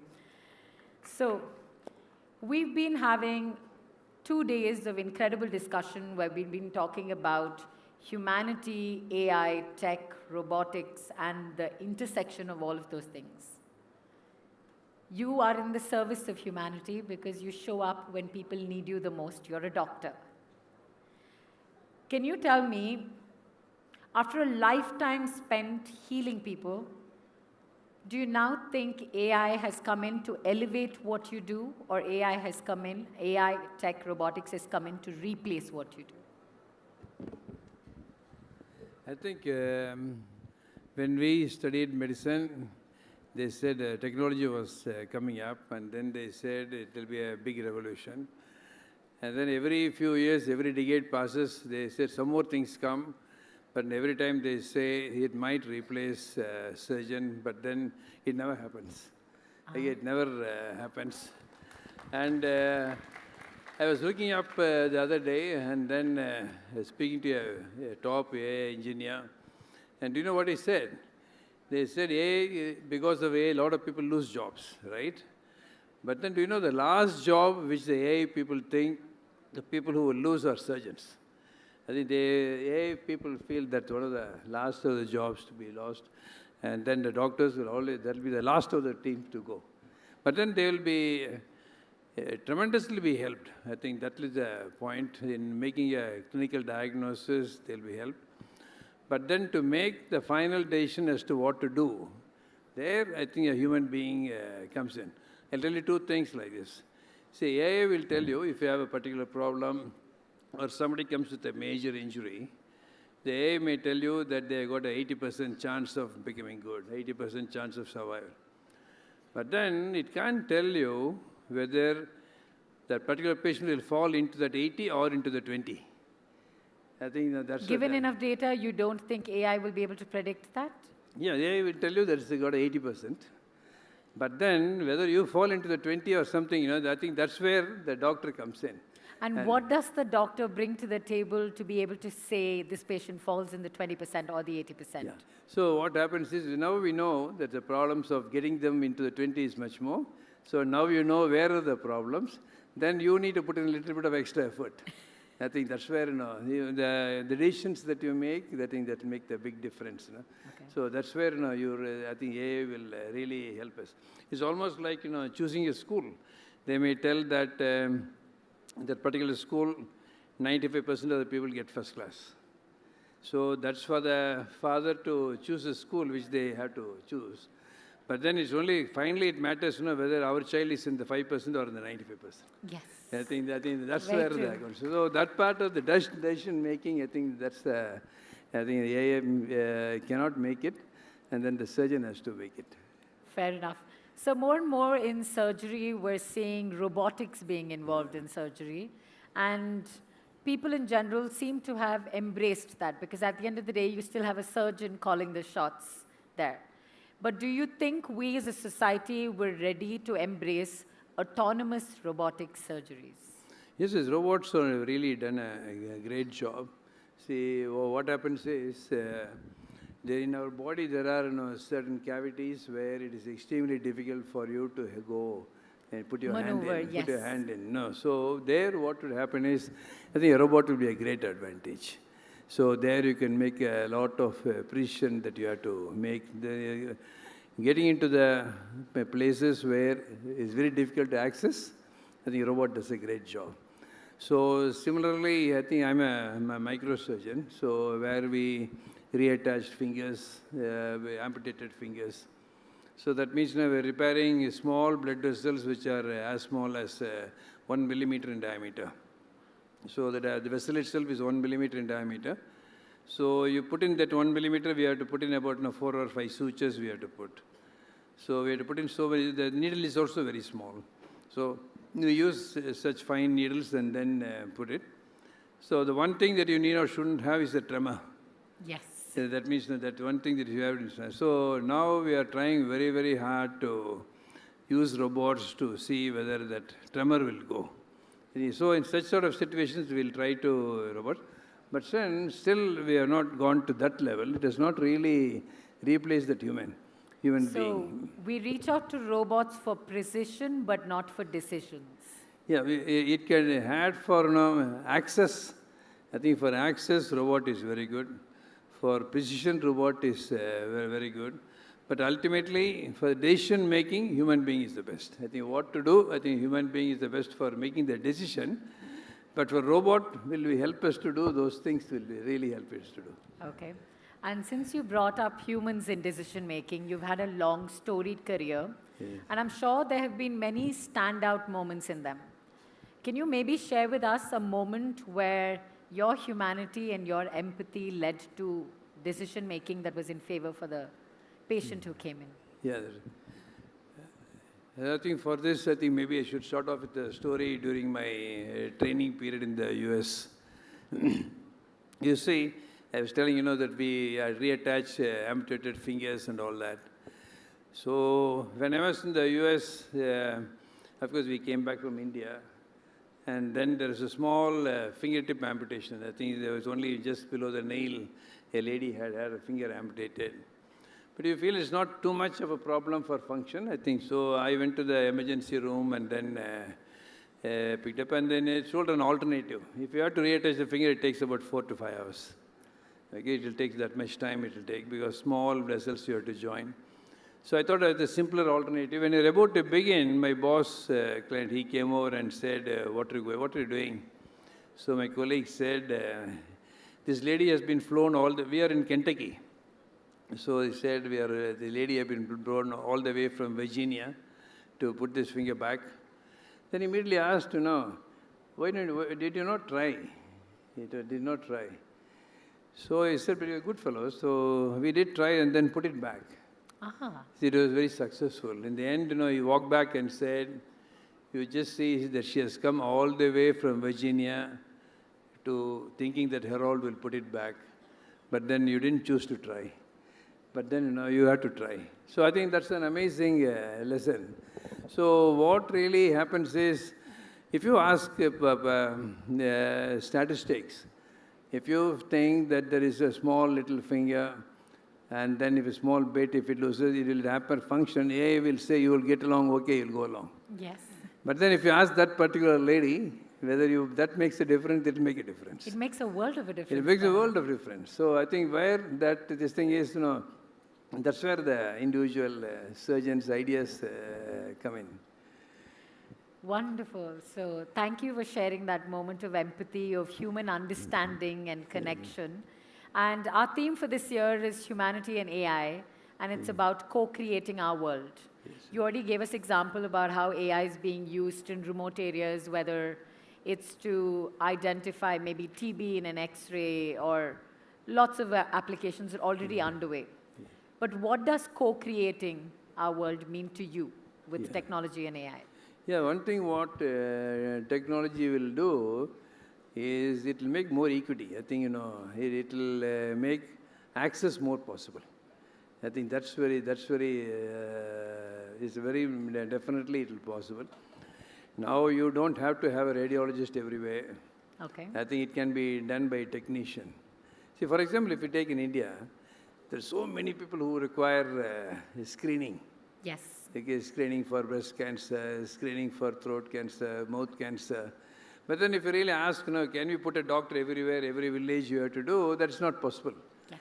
So now what we could do, we could take somebody there, a health worker, okay, just ask them to open the mouth and take a shot. Okay, and then all those things can be sent over. And somebody here, AI can do it. Even a doctor don't have to screen. I think an AI can do it and say, oh, these are the people who are suspect. So in that way, I think we can really add a lot of value to the healthcare system. So in that way, it will be very useful. There, I think a lot of engineers will have a part to play because they have to analyze data. So they have to analyze data, how it looks and all that. So there, I think new jobs will come up. So in analysis of the human data will come. How lovely to hear someone talk about opportunities and new jobs that are being created with AI. Yes. That isn't something we've heard very often. And I also loved how you highlighted that this can democratize and improve access to healthcare, especially for a nation as large as ours, with a population the size that it is, with such diverse geographies. As you pointed out, that complicates us maybe having a doctor everywhere we need, but AI can come in to help us there.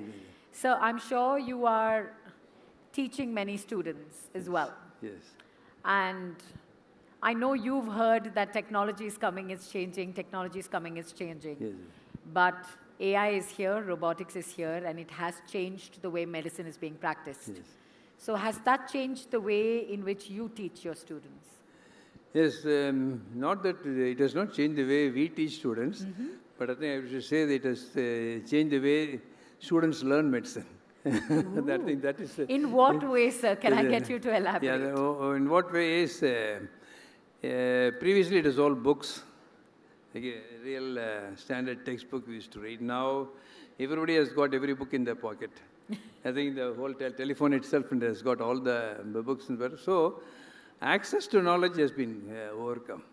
Previously, when we were young, access to knowledge was difficult, right? So whereas now, access to knowledge, that barrier is gone. Sir, can I maybe interrupt and ask you? I think it's access to information is now there. Yes. Is that turning into knowledge? Yeah, that's right. That's where I'm coming. So when previously our teachers were teaching both. Okay. our teachers were teaching information and then how to use the information. Whereas now, we only have to teach how to use the information that's available. So before that, no, we didn't have access to all the journals that are there and all that we know. But then that empathy part of it, how do we treat a patient, that part of it is there. For example, see, the same example I tell you, I'll tell another story I'll tell you. So we tell you how the values don't change. Okay. So in just about a week's time, one of our colleagues has to give a big lecture. So he said, I asked him, how are you going to interview? He said, I'm going to tell 2 stories, he said. He said, one story, what you told me 25 years ago, and what happened to you 25 years ago, and then what happened last year. Okay. So I told you the story of how that my teacher made me look back. So about in 2000, we had a chap who had all the 5 fingers amputated in Sivagasi. So they came back. As I told you, to put each finger back, it takes about 3 to 4 hours it takes. To join them, it takes 4 hours. Okay. So that means we are operating from thumb to we are going and then we are coming up to the little finger. So it's already 15 hours it has happened, 15 hours. Then one of my anesthetists was telling, that little finger is a small tip. Do you think, we need to do that? Okay, because you already got all the 4, all the functioning ones you have got, you think, So at that point of time, I just remembered, that night in Louisville when he told me, he said, no, he has come here thinking that all 5 fingers will be put back. So he told them. Then he said, 25 years ago, last year, when I had to do one similar thing, the same type of little finger came. I thought of the 2 stories and I persisted on. So now what we are trying to do is to tell our people stories and then how not to give up, how to carry on, and then do your best so that let God take care of it, but then we need to do our best. I think that's what we are trying to teach them now. Wonderful. Thank you for sharing that, sir, because for a lot of us, many times when we go to the hospital and maybe it's us, maybe it's someone in our family, I think sometimes we forget that doctors, surgeons, nurses on the other side are just as human. I don't know if any of us here can imagine doing surgery, being responsible for someone else's fingers, their function for the rest of their life, and doing it functioning 15 hours going in knowing you have 5 hours more to go. So, sir, can I ask you, because I think that mindset is something that inspires all of us and we can learn from. Yes. You're 15 hours into surgery. Yes. I'm very sure you're going to have your legs cramping, your back hurting. I'm sure all of you train so it doesn't happen and you're fit. But at that moment when fatigue sets in, but you still have to keep going, yes. What do you tell yourself? What do you tell yourself so you show up as the best version of you? Because that person on that table needs you to show up as the best version of you. Yeah. So what happens is, I think it comes by example, I think. I think one of the best things that comes by is example. I was just reading the other day. I think it was Note for All Fathers. Now a lot of groups are there. It is for all fathers. It said, a father may not, it's for fathers. It said, your son may not do all that you advise, but then he'll follow what you show as an example. I think that's very nicely stated. No, you said you will not follow what you advise him, but then he'll follow what you examine. So if what we now do is that, I know that always people are watching. Okay. So at the last time, when you feel that everything is difficult, then there are a lot of younger people are watching you. And then what you do is, I think that itself motivates us. So you need to put in our best. But then at the end, when you win, then what happens is, this fellow goes home and tells a story. Yes, he does. So I think the stories keep on going. I think it is those stories which keep the big institutions running. Wonderful. It's so nice to hear how fulfilled you are by what you do. And for that person to be able to have that success story to tell somebody else is what motivates you through that. Yes. And I love how you also teach by example. Yes. That is absolutely beautiful. I have one last question, and then we're going to open up for audience Q&A. So please, the mic is right here. Wherever you are, please line up for the questions. Sir, I want to ask you this. We have a lot of students here who are inspired and want to be in the field of medicine. Yes. And for many people, when they imagine being in the field of medicine, they think about, I want to be a flashy neurologist. I want to be, we've all heard of someone in the family having, heart trouble. So we're all familiar with cardiologists. But you're in microsurgery. Yes. It's not a field that children know very much about or aspire to. How did you enter into microsurgery? And can you also tell them what is so amazing about it that they should aspire to be microsurgeons too? Yeah. Actually, this true story. There was one Dr. Narendran. So he was a neurosurgeon, and then he had gone to Japan. And I was doing my general surgery post-graduation. So we used to be rotated among various specialties. So you go around here. So he had just come back, and then he had seen some microsurgery in the brain. And then he put a microscope, and he wanted to do a long-hour surgery. And he needed someone to hold a retractor. So the fellow whom he chose was me. So I was choosing under the microscope. I said, oh my God, no, it looks so good. I think it's so good it looks. But at that time, people did not really think this will grow up. I think so, but I thought, this will be the field that has to come up. And then later on, I found there is more microsurgery in plastic surgery than in neurosurgery. Yes. So then we took up my microsurgery. So I think that it generally looks up into some sort of avenues of opportunities. Suddenly you look up, you get fascinated how it looks. So just go and then you find it. But then though it might be difficult at first, but then if you want to introduce something new, that means you really have to show some big difference. So we really showed a big difference when he came back from US. I love this. So it's very serendipitous that you ended up where you did. It's just that luck, but then you are watching it out. And then you find that you always like to do what it is there. But then for all our young people will say, India needs a lot of good doctors. India needs. I think India requires a lot of good doctors. And you really don't have to, many people come and ask us, should I become a neurologist or should I become a cardiologist? I always tell them, India requires everybody. But then whatever you put, you want to become a cardiologist or neurologist, in front of it you must put a small adjective. You must put up a good neurologist, good plastic surgeon, good. Then if you put up a good in front of that, then it becomes very difficult. Then it becomes a few.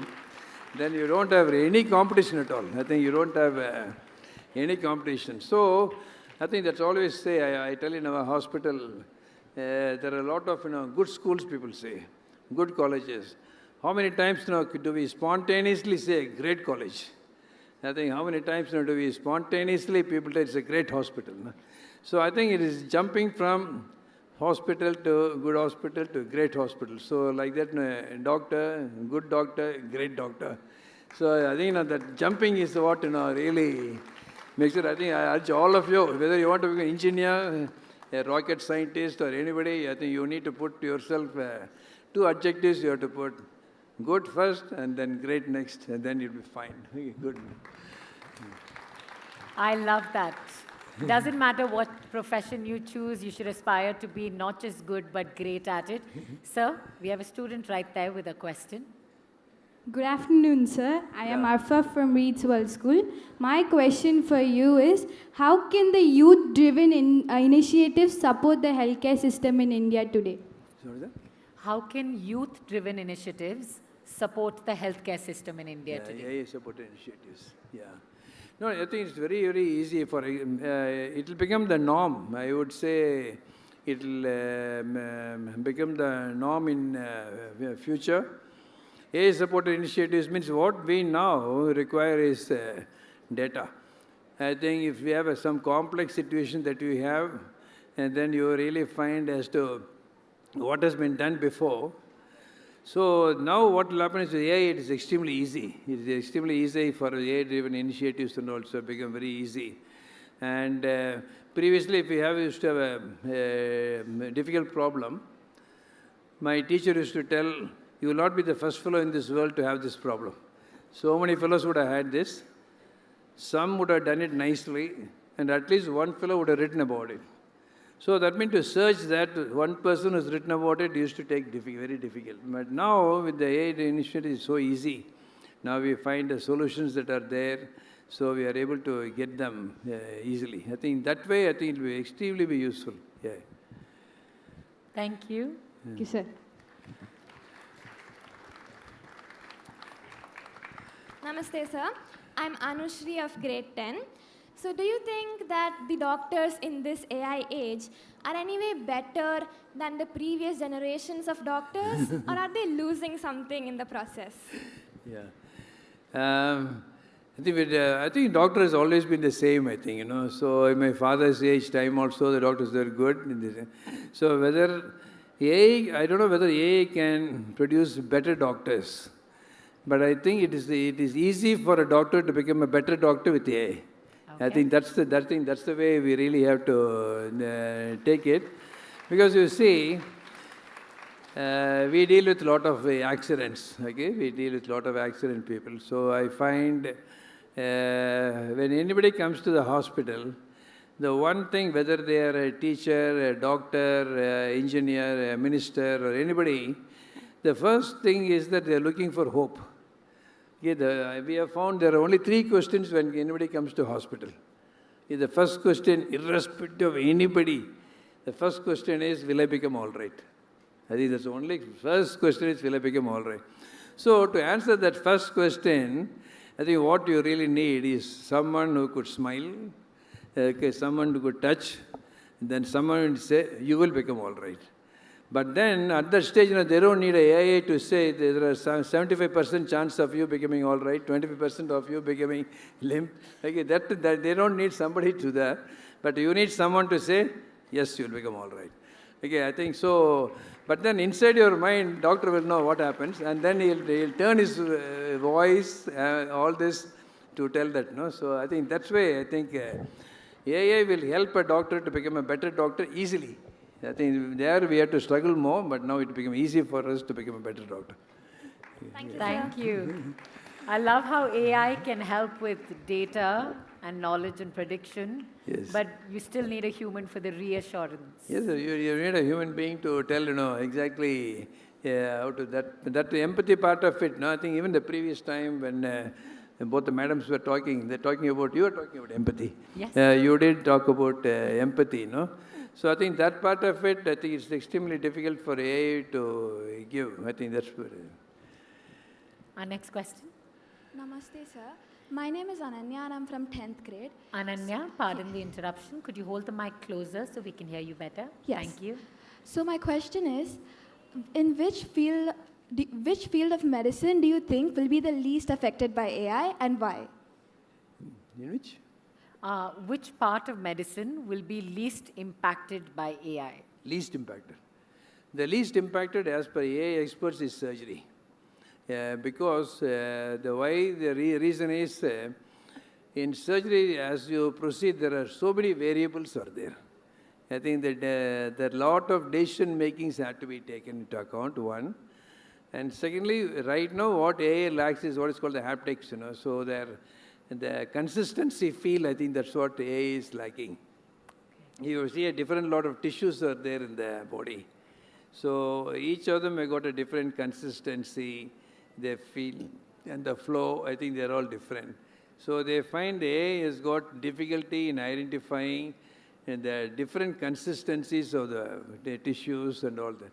So they find the surgery will be the last of the fields to be conquered by AI. And more finer the surgery, I think the frontier will even be, the goalpost is even more longer. Okay, they stepped up longer. And one of the fields they found, which is the last to be taken over, is microsurgery. I think that's what they said. Okay. Thank you, sir. Thank you. Thank you. Thank you so very much. Sir, can I ask you this before we do wrap up? Yeah. If the opportunity ever arose, would you be interested in working with someone to help develop robotics, AI, give them the data that's needed to improve the haptics or any of it? Yes, yes. In fact, the better the institution, better the institution, the AI people are joining those institutions. I think the bigger doctors, the better doctors, people who do more this thing. I think if they join the scientific technology world, the outcome is going to be much better. I think that's very important. I think you have a good synergy between very busy surgeons, very skilled surgeons, with AI engineers. The outcome is going to be very much better. So in fact, we do like to have collaboration and then ISR or something like that. So where there are scientists or their forefront, and then if doctors also join them, I think things go better. Well, ladies and gentlemen, Dr. Sabapathy right here. I must say his reputation precedes him. He's an absolutely incredible surgeon and a doctor, but more than that, what a wonderfully fine human being. Big round of applause one more time. Thank you, sir. What a privilege. Thank you. Can I have you stay back, give away a few awards? Is that okay?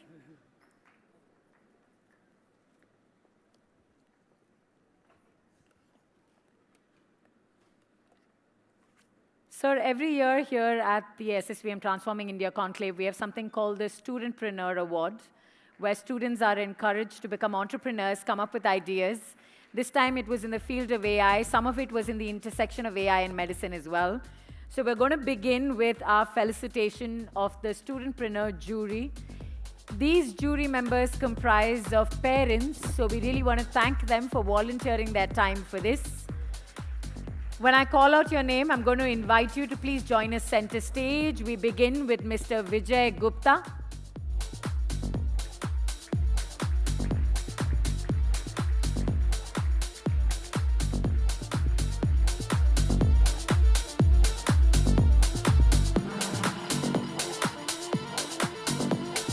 Next, I'd like to welcome to the stage Dr. Saktivel K.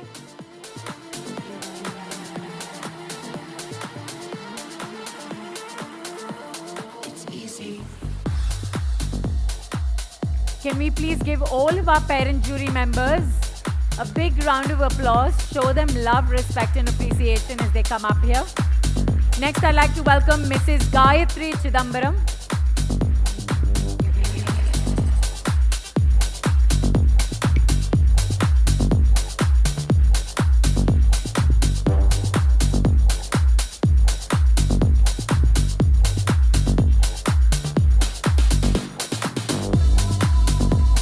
Next, I'd like to welcome Dr. Udaya Kumar Sadasivam.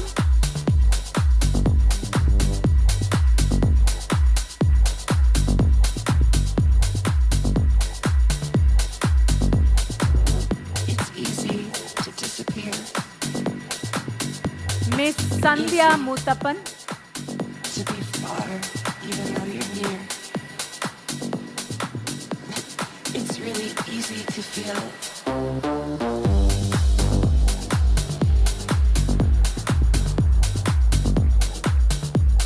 Mr. Sarvanakumar Ramasamy.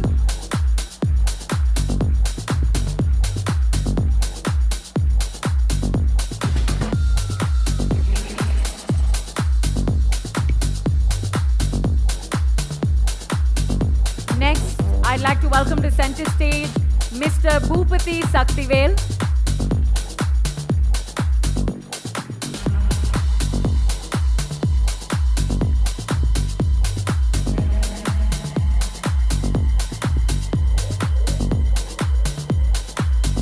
Next, Mr. Jagadish Babu.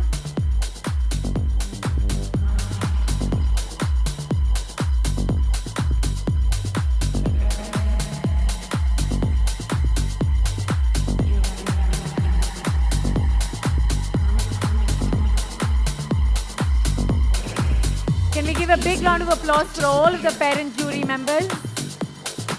Easy. And now it's time for the alumni who showed up as jury members. We begin with Miss Nesavalli. It's really easy to feel behind. But really, Next, I'd like to welcome Mr. Aditya Vikash Subramanian. Welcome, Aditya. If I can invite you to walk to center stage.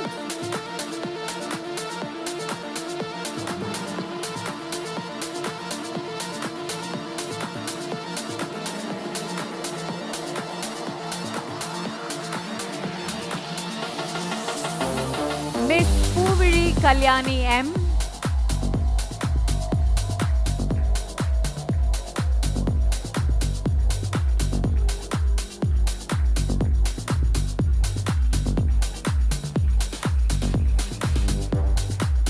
Thank you, Aditya. Thank you once again.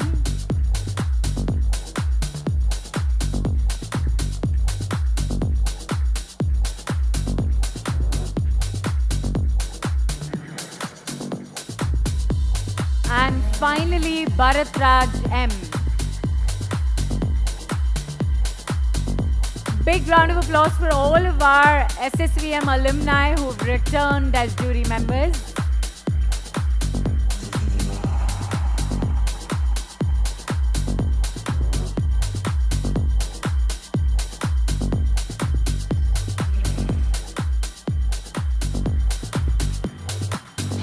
It's really easy to feel behind. And now it's time for us to announce the winners of the Studentpreneur Awards 2025. We begin with our second runner-up, and the team is Sarvesh Aditya, Sashwat RS, and H. Shiv Sharesh from BVM Global Bolineni Hillside Senior Secondary School. Congratulations to Sarvesh, Shashwat, and Shiv. They get to take home a cash prize of 25,000 apart from having the honor of being the second runner-up for Studentpreneur Awards 2025.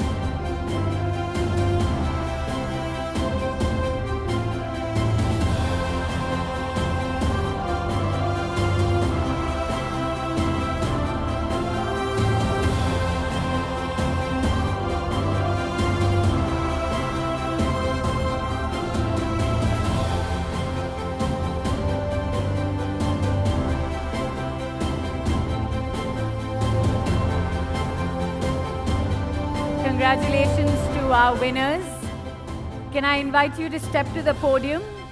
You have about a minute so you can share with us what was the idea that won you the place.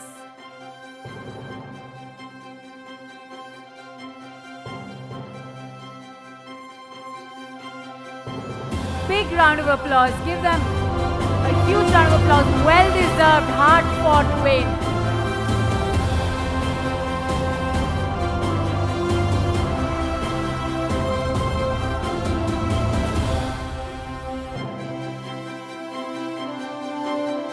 Can I invite you to step to the podium? You have a minute. You can decide amongst yourself if you want to take turns, one of you.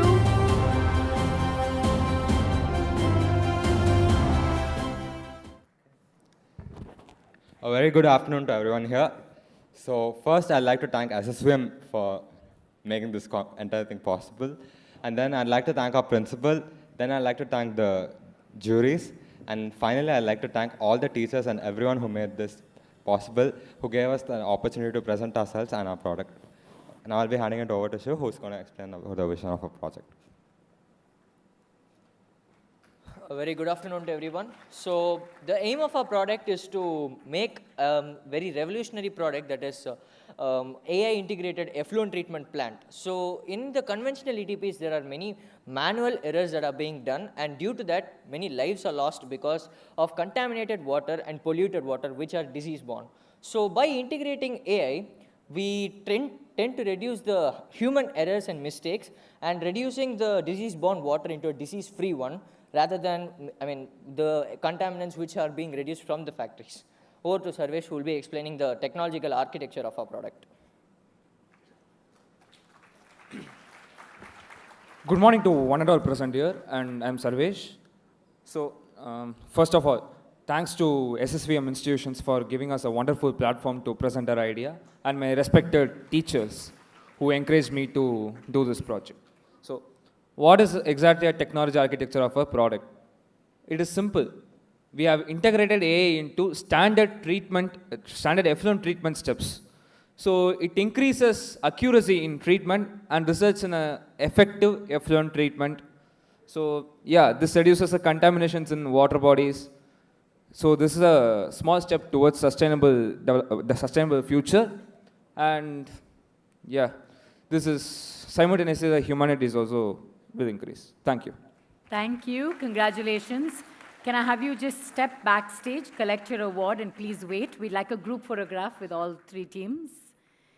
It's now time for our first runner-up for the Studentpreneur Awards 2025. And our first runner-up is Daya Vishnu Kumaran. He's from Sri Ramana Senior Secondary School, Rajapalayam. Congratulations, Daya.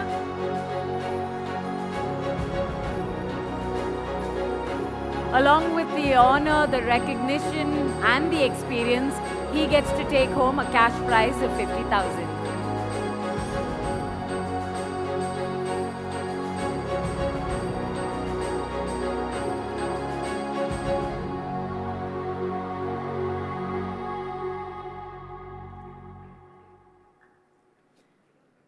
Daya? Could I maybe take that from you and invite you to step up to the podium, share your idea with us? Thank you. Happy afternoon, everyone. I am M. Daya Vishnu Kumaran, studying in class 10 of Sri Ramana Academy Senior Secondary CBSE School, Rajapalayam. I thank SSVM management as well as my school management for allowing me for this wonderful event, SSVM Studentpreneur Awards. Actually, my business idea is Smart Kitchen Plus, an AI-based food waste management system. Like as per UNEP reports of 2024, around 7.8 crore tons of food waste is generated in India. So to overcome this barrier, I have made a project. Like it tracks the food waste produced in our homes, like in hotels, many public places. Like it helps people to restrict the food waste, and it gives us many ways to overcome that. I have made many smart systems for kitchens, mainly especially for mothers at low cost.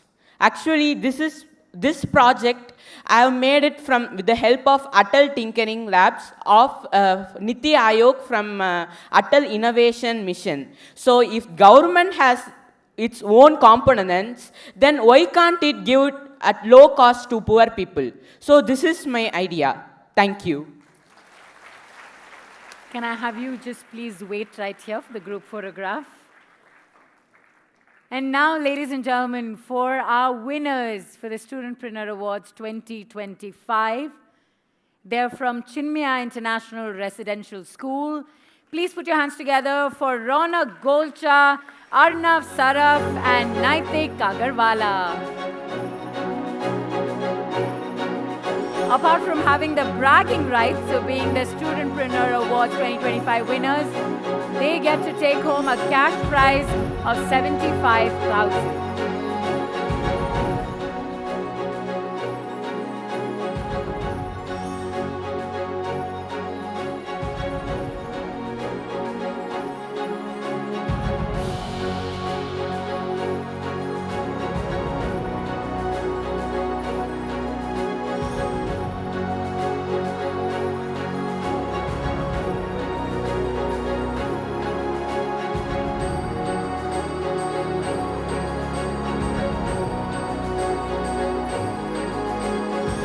Welcome you to the podium so you can speak to your idea. May I hold that for you? There you go.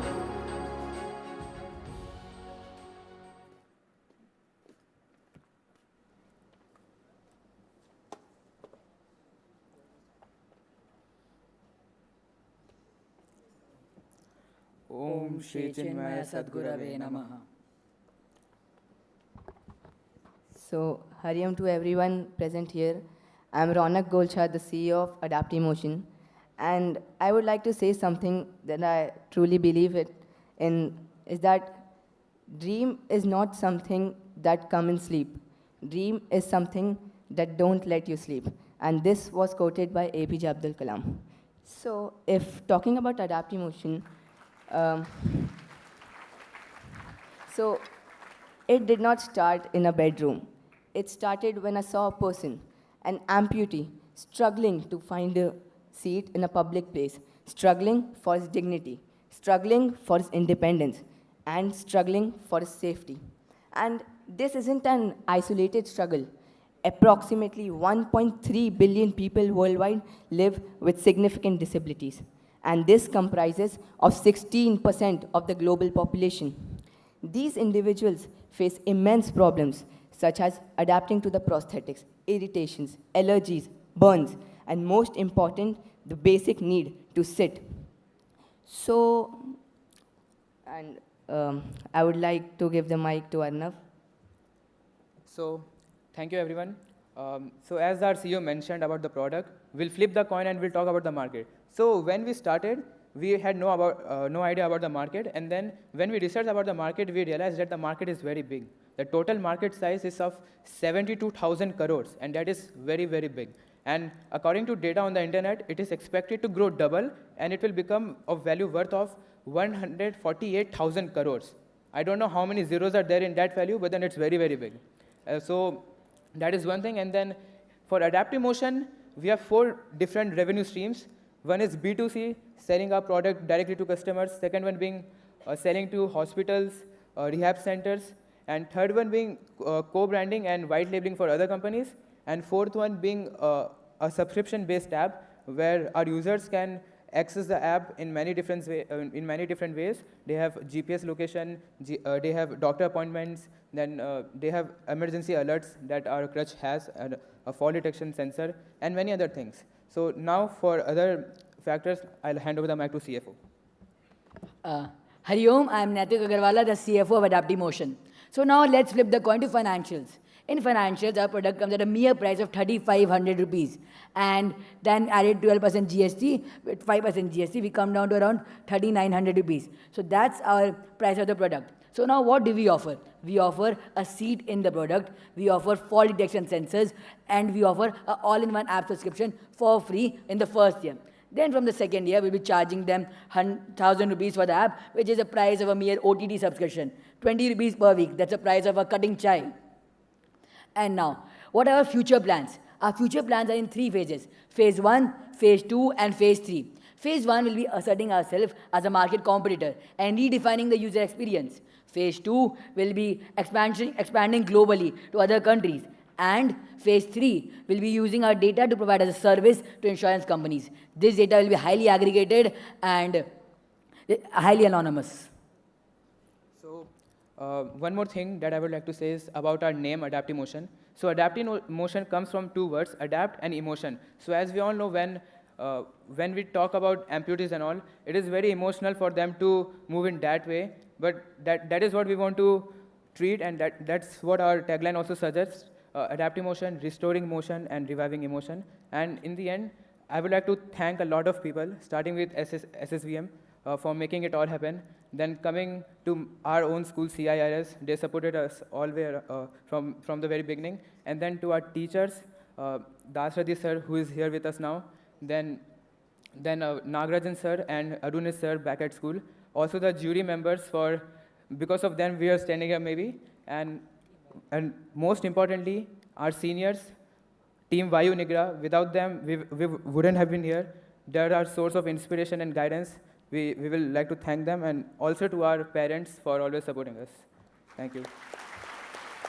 Thank you for your time. Thank you, boys. Thank you so very much. Congratulations once again. Can I invite you to join them center stage? May I invite our other winners as well to join us here, those in first place, first runner-up and second runner-up. Can we take a group photograph? If I can invite you all to join them center stage. I absolutely love the thorough list of people this young man thanked. I gave him a little bit more time. He would have started his own party and stood for elections 4 years from now. It is incredible to see youngsters with this confidence, this level of talent, and also to show up, face an audience such as this and present so gracefully. Thoroughly inspiring. Big round of applause for our Studentpreneur Awards top 3 winners this year.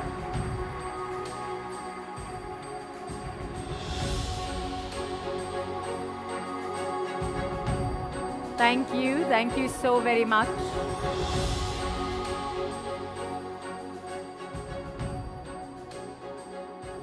May I invite you all to please take your seats. Let the celebration continue off stage. Thank you and congratulations. May I invite you, sir, ma'am, to please felicitate Dr. Raj Sabapathy right here. Sir, thank you again for your patience, your grace, and for sharing your wisdom and experience here with us.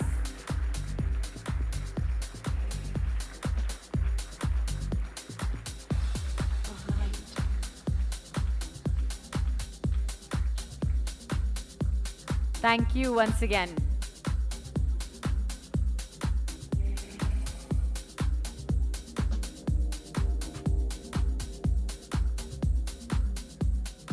And after a very fascinating discussion about empathy, we're now going to move on to discussing ethics. This is going to be absolutely fun, and we've had Rajiv here talk about what an education it's been so far. Rajiv, ethics, take notes, take notes. Like I never knew what ethics are. She said, take notes, take notes. Okay, first of all, thank you for a great picture. Okay, let's go. Now, how many of y'all in this audience believe that AI is a very, very powerful tool? It's changing our lives and the world. Raise your hands if you believe so. It's just like such a stupid question. We all know what it is. But how many of y'all, keep your hands up, keep your hands up. I know we had lunch. But how many of y'all believe that AI can be extremely dangerous for self and society? If you believe that it can be dangerous, keep your hands up. If you think, nah, that's nothing, put your hands down. So there is a group of people. There's a lot of people. Oh, there's a lot up there. So we do understand that AI can be very powerful, but can be extremely dangerous. You know, now put it down. You're so obedient. Very nice.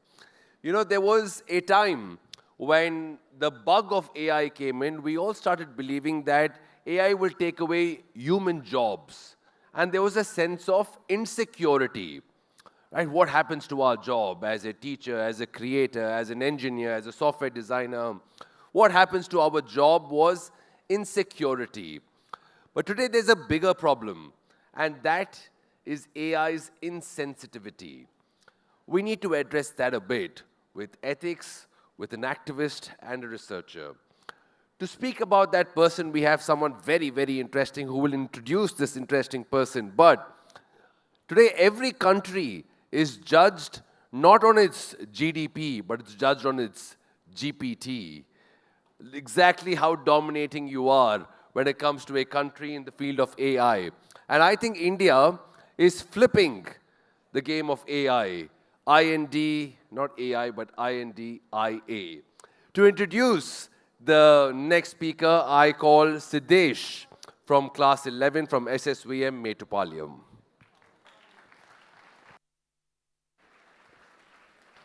If you believe AI is dangerous, clap your hands even louder. Macha, that was for AI.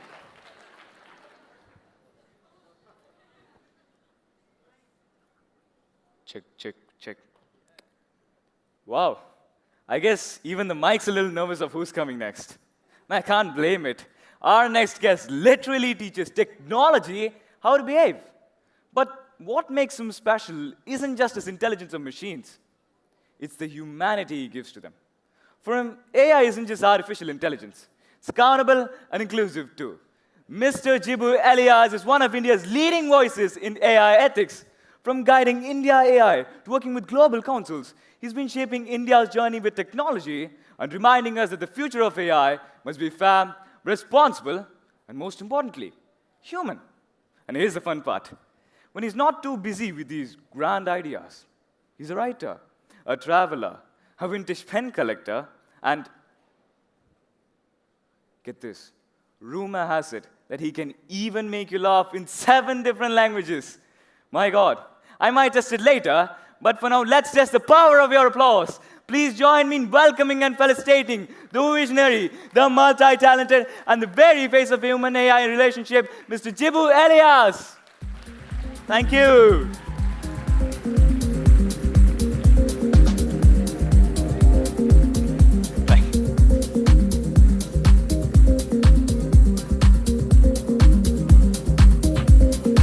Thank you, sir.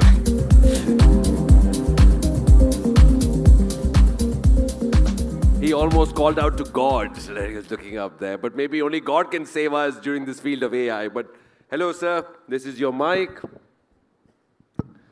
Hello. Yeah. Welcome to SSV and welcome to Coimbatore, sir. Thank you for the great hospitality. I'm enjoying every minute here. Sir, we haven't even started. Now is when the hospitality begins. So, sir, first of all, we were just asking a group of people here, a very wise group of people, the future of our country. This is probably a great way to see what the future thinks. Right? So, Mr. Jibu, number one, this feels like a very interesting classroom because today, I guess, we will decide what's right, what's wrong. What's good, what's bad, what should be progress and what should be regress. That's what we'll be discussing. But AI as a field for a lot of us is brand new, but for this man, it's not. You've been into the field of AI for a very, very long time. Some say AI is magic, but the way you got into AI was also magic. Do you remember that one fine evening, sir?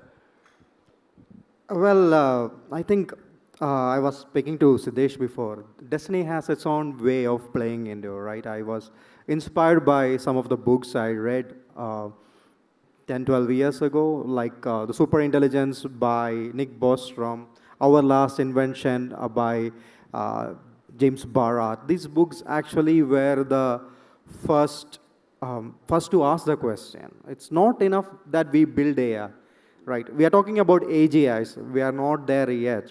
It's also important we need to question how will they behave, what kind of ethics they will follow, what kind of morality it will have. So there is this thought experiment which I would like to ask you and the audience. How many of you have heard about the trolley problem? Anybody? Trolley problem? No? Okay. So here is a question. I need your cooperation here. Let's assume a train. Okay. Let's assume a train. Let's assume a train. Let's assume a Vande Bharat. No. Let's assume a normal train. A normal train is coming through a track, and there is a track going to the right side. There is a track going through the left side. Now, unfortunately, the train lost its brakes, and it is heading towards the left side track. And there is a lever in the middle. If you pull that lever, the train will then go through the right side track. And you are standing there, and you are holding the lever. Now, here is the interesting part. On the left side, there is 5 people trapped. An auto rickshaw is struck, and 5 people are trapped on the track. On the right side, there is 1 person stuck on the track. Now, the question here for you, what will you do? Will you pull the lever or not? Why don't we ask them? Because whatever I say will be wrong. So, who all will pull the lever and change the track to the right side? Please raise your hands. How many of you will not pull the lever and ensure that you're on the left? Yeah. How many of will not pull the lever? Okay. A lot. Okay. So, now, what about you? I wouldn't pull it. You will pull? 5 versus 1. No. I'll go to the 5. You will save the 5? Yeah. Yeah. So, this is the collective way of thinking. Now, my follow-up question. What if those 5 people are criminals and 1 person is a baby, or that 1 person is a scientist finding cure for cancer? Saitya, can you do this interview, please? Because, well, I think that's where the first part of AI comes in, which is humanity. So now, this is a question. So many different cultures have different answers, yeah. right? If you ask an American, they will say they don't do anything because it's meant to be. But if you ask somebody from an Asian culture, like a Chinese or a Japanese, they will say they will pull the lever because 5 lives always value over 1. So it's a very good example of ethics. Now replace this train with a self-driving car. What should a self-driving car should do in that scenario? That's where AI ethics comes into place. Or I will give you one more example. A self-driving car is coming with a passenger. Now it lost its control. It can turn right or left or go straight. If it goes straight, there's a lake. The passenger will die. If it takes right, there's a guy coming in a bike with helmet. It will definitely hit the guy, but save the passenger. If it takes left, there is another guy coming in a bike without a helmet. And it will hit the guy, that guy will get damaged, the passenger will be saved. Now what should the car do? Hit the guy with helmet? Or hit the guy without helmet? Okay, now I will tell you the problem here. If it hit the guy with helmet, that means he has a better chance of survival because he's wearing a helmet. But he is obeying the law. He's following the rules.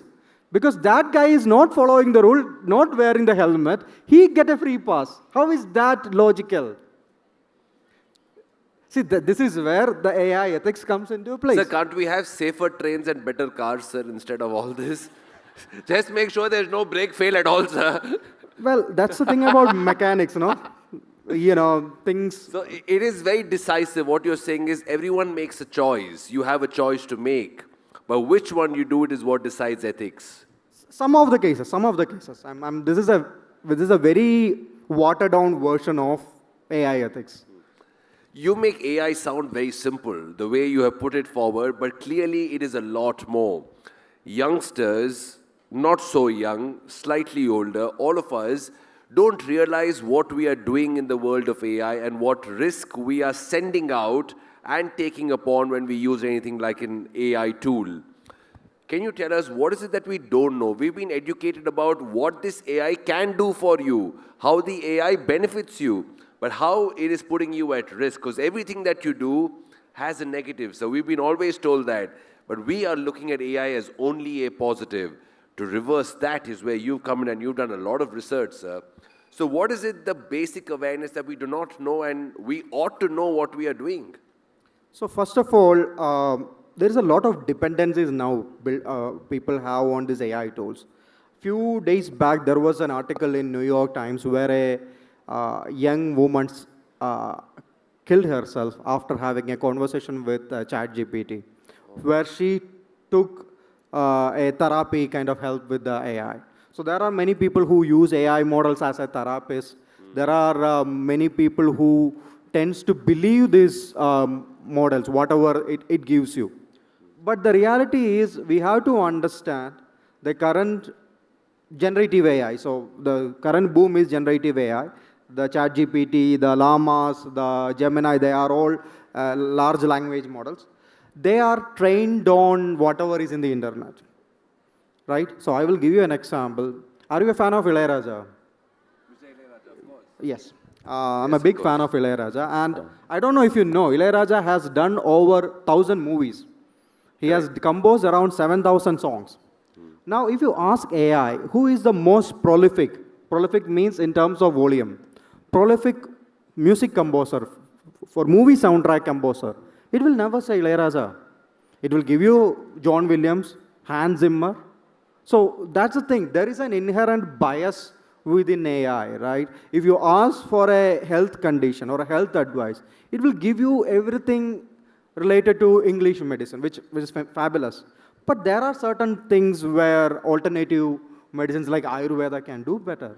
So it's always limited to what is in its data set. And we often miss out on that reality. That's one thing about generative AI. But on the other hand, like nuclear technology, AI has its good side and bad side. And I think there are so many people, there's an admiral in the UK Navy, British Navy, who told me there are areas in Ukraine-Russia border where you have minefields of drones. Like you have drones lined up above your head, flying. The moment you move, it will shoot you. This is also the AI. Now AI is being used for surveillance, right? I don't know if you know, when there was this protest happening in Hong Kong a few years back, we call it the umbrella revolution. Why people were using umbrella? That was to escape from facial recognition algorithms. So this is the other side. It's quite easy to do surveillance. It's quite easy to control, manipulate. And we were sitting on all these data. Now it can process data very simply, easily. So that's the other side. You know, where does India stand on this? Because like you said, it's culture-based. You know, it is how you grow up, the society you're around in. Where does India stand in this? One is ethics and one is governing body. So do you think India's moving too fast but moving too recklessly as well? What is your stand on India's governing body? So I think in 2016-17 period, most of the countries started to take AI seriously. I think China came up with their plan for AI, and many countries started to decide what they want to do with AI. So China was quite clear. By 2030, they want to build AGI, and they should be controlling the supply chain. And they are on the way in some cases. Countries like US was powered by the Silicon Valley private sector. UK wants to be the master of governance, and Canada wants to be a master of AI research, things like that. But in 2018, the Niti Aayog came up with a strategy paper. It was quite clear. That's where India's strategy and soul of its AI comes in. It says AI for all. We believe in using AI to solve our decade-long socio-economic problem, right? And look at the areas where it can make impact, like the doctor before who was talking. It can improve healthcare accessibility. It can help farmers. So if you look since 2018, there have been so many startups like Niramai, which is helping with cancer diagnostics, or Cropin, Interlaw Labs, Aqua Connect helping with farmers, Vadwani AI, which is a non-profit who works with cotton farmers. There has been incredible change. And if you look in 2020, I think the Prime Minister himself said, we want to become the garage for AI tools for the rest of the world. And that reason is, if you can make a product for India, and if it works in India, with no doubt it will work in the rest of the world. And that's what we have been doing. But at the same time, we are also emphasizing on this, the gap, the cultural gap, that comes with the language. And that's where we are, the government is now working on India's own LLM, the foundation model, with startups like Sarvam. And that will be very interesting. We also already built Bhashini, which is a language translation layer. So our AI goals are about social empowerment, uplifting our population, rather than building huge data sets or huge claims. Well, very well explained, sir. But when we see certain pictures, we don't even know whether it is real or AI generated. Today, the ends of certain movies shot 10 years back are completely changed because of AI. The actor doesn't know, the director doesn't know, the producer decides, I have the right to do anything I want and AI will enable me to do whatever I want. So certain things are powerful yet ethical. Certain things are very powerful but damn unethical. So who decides ethical, who decides unethical? And up to what point do you think this was okay? Because every time we create something AI, the government said we must have a description that said this is AI generated. The way we are going, it seems that this is reality. That's the way it'll be, because everything today seems to be AI generated. So what's ethical, what's not? So ethics is very subjective. It changes by culture. Like showing you standing with an actor, showing you standing with a sports person, showing you actually in Coimbatore but behaving like you're in California because of that. So there are certain things that are great advantage, but some things are wrong. It can hurt society and self. So that's where regulation comes into place, right? Like EU has an AI regulation law, which is quite comprehensive and has been implemented across EU, which categorize AI in different risks. So if it's a normal back then chatbot, it doesn't carry that kind of risk. But AI use case in sectors like healthcare, finance, it carries higher risk, and that means higher regulation. So that's where you need laws, rules, right, to say it shouldn't be done. But the bigger risk that it carries is the fact that do we trust the people who are building it? We have seen with social media the lack of accountability. Companies like, had. You can say it, sir. I'm only listening. I don't mind saying. I'm speaking about Meta. You have seen what they have done in Myanmar when the riots was happening. They didn't do anything to stop it. It was their platform that's building. We have seen time and time again how social media, the echo chambers, and its click-oriented algorithms have created more problems than solutions. But we fail to have a grasp on it. Now the same people are building AI tools and expecting us to trust them. That's a question. We have seen with Boeing, what Boeing has done with 737 MAX, right? If you don't know, the 737 MAX, which is a phenomenal plane, but it had a small issue. Its nose was tilting because of the larger engines they put in. But instead of going through the R&D fixing it, they created a software called MCAS or something that will adjust the tilt. And to save more money, they didn't train the pilots because the pilots are already trained on the older version. This has led to many air crashes. Over 500 people died, right? And do we expect the same profit-oriented, shareholder value-oriented companies to build these AI tools which are very much powerful? And the far-reaching question, you mentioned about the images, right? Generative AI images. Do you know who is going to be getting profited most by that? Our politicians. Now there's a scam, taking money from somebody, they will say it's a generative AI image. Right? You can't use photo as evidence anymore, right? So that also changing. Like recently, I think Google came with the new Pixel. I don't know if you follow the tech. And it has this 100x zoom, 100x. So it zooms in, take a photo, then apply generative AI to give you that image. Now there's a question, what is a photo? What is AI generated? So that line is becoming very thin. That's why we need strong laws, rules in place, which make sure this kind of misuses never happens. So let's assume, sir, that you have the power, and with the amount of time that you have invested in your research and ethical learning and practices that you put in, what are the rules that maybe the government isn't put in, but we as a society, we as human beings, remembering humanity before AI as the theme is today, what are the things we should be doing, and what is it that is okay, or what we should be completely avoiding as well? So there is something called responsible AI pillars. I don't know who did it, but many tech companies use it.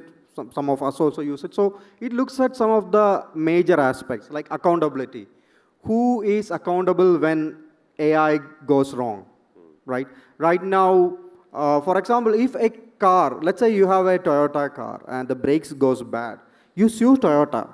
The Toyota won't come and say, oh, it's the brake manufacturer's fault. They won't. After talking to you, I'm scared to go in any car. Every time the brake is failing, so something or the other. But with AI, let's say Meta's AI did something wrong. They will say, we can't take accountability because the data set is done by somebody else, or annotation is done by somebody else. So this question of accountability, if something goes wrong, it should be clear who is accountable. Correct. Second, security. There is something called data poisoning and other way of cyber attacks. Then the question of privacy, when you are dealing with personal data, the robustness, and most importantly, there is something called explainability. Now, we know why AI we know what is AI telling us, right? You ask a question, like who is the most prolific music composer? It gave John Williams. That's the answer. But it doesn't tell you why. In many cases. Now, there are some measures for language models. In most cases, AI acts in a black box. We call it a black box problem. We don't know how it arrived at this scenarios. Because early days, during the ImageNet days, the first thing we made AI do was recognize cat.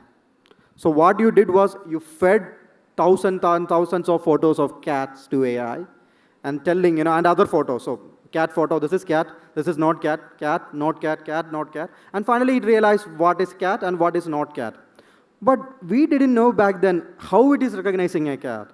Is it looking at the tail and saying it is a cat? Or is it looking at the whiskers and saying it is a cat? So that's explainability. So we need to address all these things. And furthermore, we have to embrace open source AI, right? Open source AI means open weightage, open data set, and open technology as well. And furthermore, the access to this technology, right? I mean, the students here are very privileged to have this kind of events because the management is taking that effort. But that's not happening everywhere else. Correct. There are government schools in Kerala, Kerala considered to be a very well leading champion in education, where the students have no answer when I ask what is an AI. So this gap is going to widen. How are you going to address that? So those are the things I would have addressed if I had some kind of superpower. But of course, you have the superpower of knowledge and you have the superpower of people's attention, sir. That's a great superpower today. In today's Instagram world, 3 seconds is a lot, and you have a lot of their attention today. So talking about ways to progress and ways to change, you've spent decades, sir, into the research. What's right, what's wrong in the field of AI. During your research, come across and tell us, what did you see that actually shocked you? And you said, I want the power to tell the people that this is happening in the field of AI. There must have been one instance. There must have been one company. There must have been one person so badly affected. What is it that you saw? And you say, you all need to know this because you all do not. So there are so many instances, but one thing that shocked me or I'm worried about right now is the jobs. It's much serious than what we were told to believe, right? A lot of jobs are being replaced, and I worry about the future of India's IT industry because they didn't innovate the way they should have. So that's the biggest worry I have. And the second thing is we are still not thinking from an education point of view, what should our students be taught? How do we equip them to thrive in an age of AI? Sure. I think that's something I've been doing with Mozilla Foundation recently through the program called Responsible Computing Challenge. We work with universities and colleges to rethink computer science curriculum. Okay, coding alone doesn't add value. Right now, AI can help anyone code. But the value comes in having interdisciplinary learning, multidisciplinary approach, right? So that's one important thing, how we need to prepare. And I feel our society is still complacent about that. So that's the biggest shock I have. But in case of individual things, I have came across 100 different things from all these big techs, where they have made something horrible and then they try to cover up. But if I had to say, it's going to be a long list. But you can expect all those things in my upcoming book. Sir, Mr. Jibu, just tell me, crypto was the talk a couple of years back. It was a bubble that burst. There is a group of people that says AI is a great idea to speak about. It's all right to implement, but not to sustain. It is going to find a bubble that's going to burst really, really badly. Would you think that AI is the future, or AI is a great foresight, but not the future? So it depends on how you define AI. So AI existed since, the idea of AI, at least as a formal academic field, existed since 1956. It's 70 years since the first Dartmouth paper was published. But what everyone is referring these days is generative AI, a subset of that larger AI space. Now, is there a bubble in generative AI? Yes. Now, the question is, what constitutes a bubble? So if you go back to 95, 98, there was a dot-com bubble. Yeah. Does that mean internet ended or internet died? No. Internet was a fabulous technology. But then every random guy came and started a website for everything. So there was this website called pets.com, which back then raised $100 million. And they barely sold anything. So same thing with crypto. When crypto came, everybody was buying NFTs. I remember there were housewives in Jalandhar who had a huge mining rig in their kitchen. Everybody was going after. So it's a bubble, yes. Every guy comes with an AI idea. Everybody wants to implement AI. Everybody says, this is the next magic wand. But it's a phenomenal technology. So where the bubble burst is, you will have too much investment. You have too much expectations. And all these startups will be pumped up, $1 billion valuation, $1 million valuation. And then at one point, they realize you can't make that kind of money. Yeah. Either because the cost of their service will be higher, or the cost of implementing that AI might not be practical for small enterprises. We saw that with quick commerce. right? We had 100 different cucumbers. So there is a bubble, and it's gonna burst, but that doesn't, that's not a good metrics of how useful or powerful the technology is. Correct. Fantastically said, sir. I think I've got a much more clearer understanding of what not to do and what you can be doing with AI. How many of you all actually want to pursue AI as a profession? Then raise your hands. Somewhere down the line, you'll want AI to be a part of your career. Okay, there are a few people. All right. So, sir, tell me, what is your advice to youngsters here who want to get into the field of AI development of different sorts? What is your advice to them as AI developers? What would you like to tell them? So AI is not going to be a stream. It's going to be spread across everything, right? So we saw internet come in. Now, is there internet in banking? Yes. Like I can check you can send me some money right now from your phone. You can try it. So we can do that, right? Is there internet in communication? Yes, right? So internet has become this technology that got incorporated into everything, right? From education to entertainment, everything. AI is going to be like that, right? AI will be incorporated into banking now. We already have certain things into healthcare, into education, into all the sectors. Now, my advice, I'm quite happy when I was walking in, I listened to a student who was pitching the startup idea on using AI to solve the problem of food waste management. That was brilliant. I stood there for a few seconds, thinking, if this generation, if this is the vision this generation is carrying, I'm not worried. I'm happy. I think they have more potential to succeed where my generation might have failed with social media. Yeah. So that's one thing. Second thing, my advice for a career education wise is build your expertise in other areas, not just AI. Now, you becoming a coder, becoming an AI builder alone won't add value because tomorrow there will be AIs which can create other AIs, right? We call that ASIs. But let's say you have a lot of experience and know-how in animal husbandry or botany or biology or any other space, like the doctor who was speaking before me. He is a surgeon. He has his expertise in surgeon. And then he is using this technology, like robotics, to supplement his work. So that's where the value is. You should have a domain expertise, whichever domain it could be. It could be sports science. Then you will add that AI component to supplement the work, make the impact much better. So there was so that's where the magic lies in. Yeah. Fantastic explained. For your safety, for your security, and for your success, if you all have questions related to AI, what you all should be doing, where you are being exploited, if that's a common word these days, the exploitation is not rare. Your questions will be answered by Jibu. Any questions? Any questions regarding AI and its misuse or use of it? Come forward. We'll just take some questions and we'll... Yes, ma'am. So, Namaste, sir. I am Anshika of SSVM School of Excellence. So, the question that I would like to ask to you is that, so does AI actually help us understand more about ourselves, or does this AI make sure that we lose our humanity while we are doing it? Good question. Very good question. Now, my question is, who knows you better, yourself or an AI? I know myself better, sir. So we know ourselves better, right?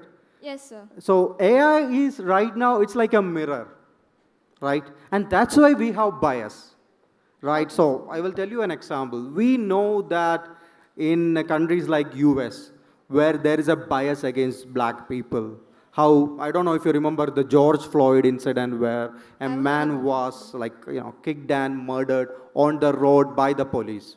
Yes, sir. So it's a social reflection of what's happening. Now, AI is doing the same thing. There's a person called Robert Williams who got arrested because AI said he's a criminal. There is a tool called Compass, which was used by judges in Florida to give parole to people, which was very much against black people. So AI is just, right now, is a reflection. AI is mirroring our fears. It's mirroring our insecurities. It's mirroring everything we think.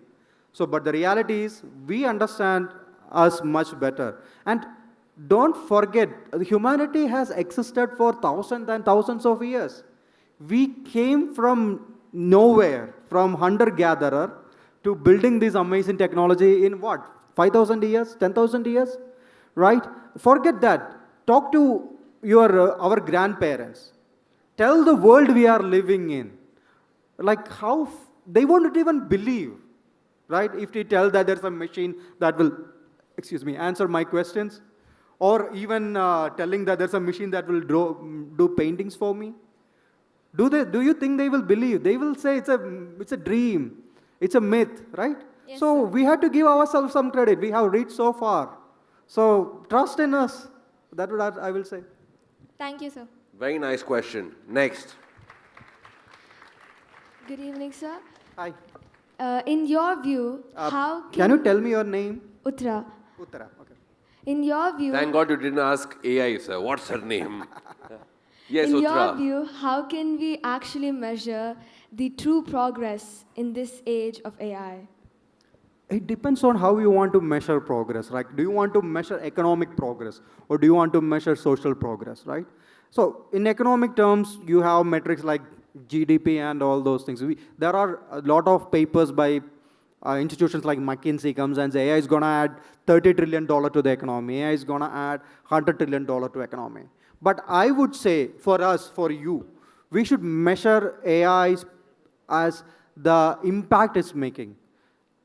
Can it make our lives better? Can it make us better people, that technology? Can it make us help our, the fellow human beings? Like that student was telling, right? Can we use AI to solve the problem of food waste? Or can we use AI to bring high quality healthcare to people living in remotest villages, like in Chhattisgarh, Bastar, Jharkhand, right?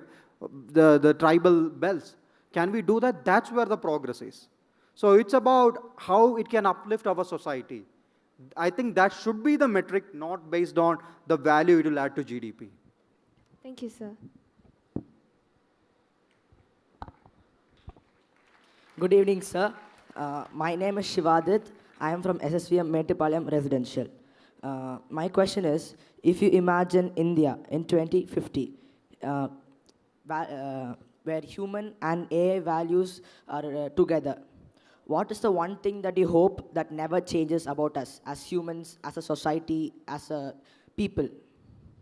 So the biggest, the most foolish thing one can do is predict about future, right? Because all the predictions has gone wrong. Even in case of AI, right? Few years back when I interview people, they will say, AI will come for repetitive jobs. But do you know the jobs that will be safe? The writers, the poet, the artists. Now tell that to the current generation of artists and poets, right?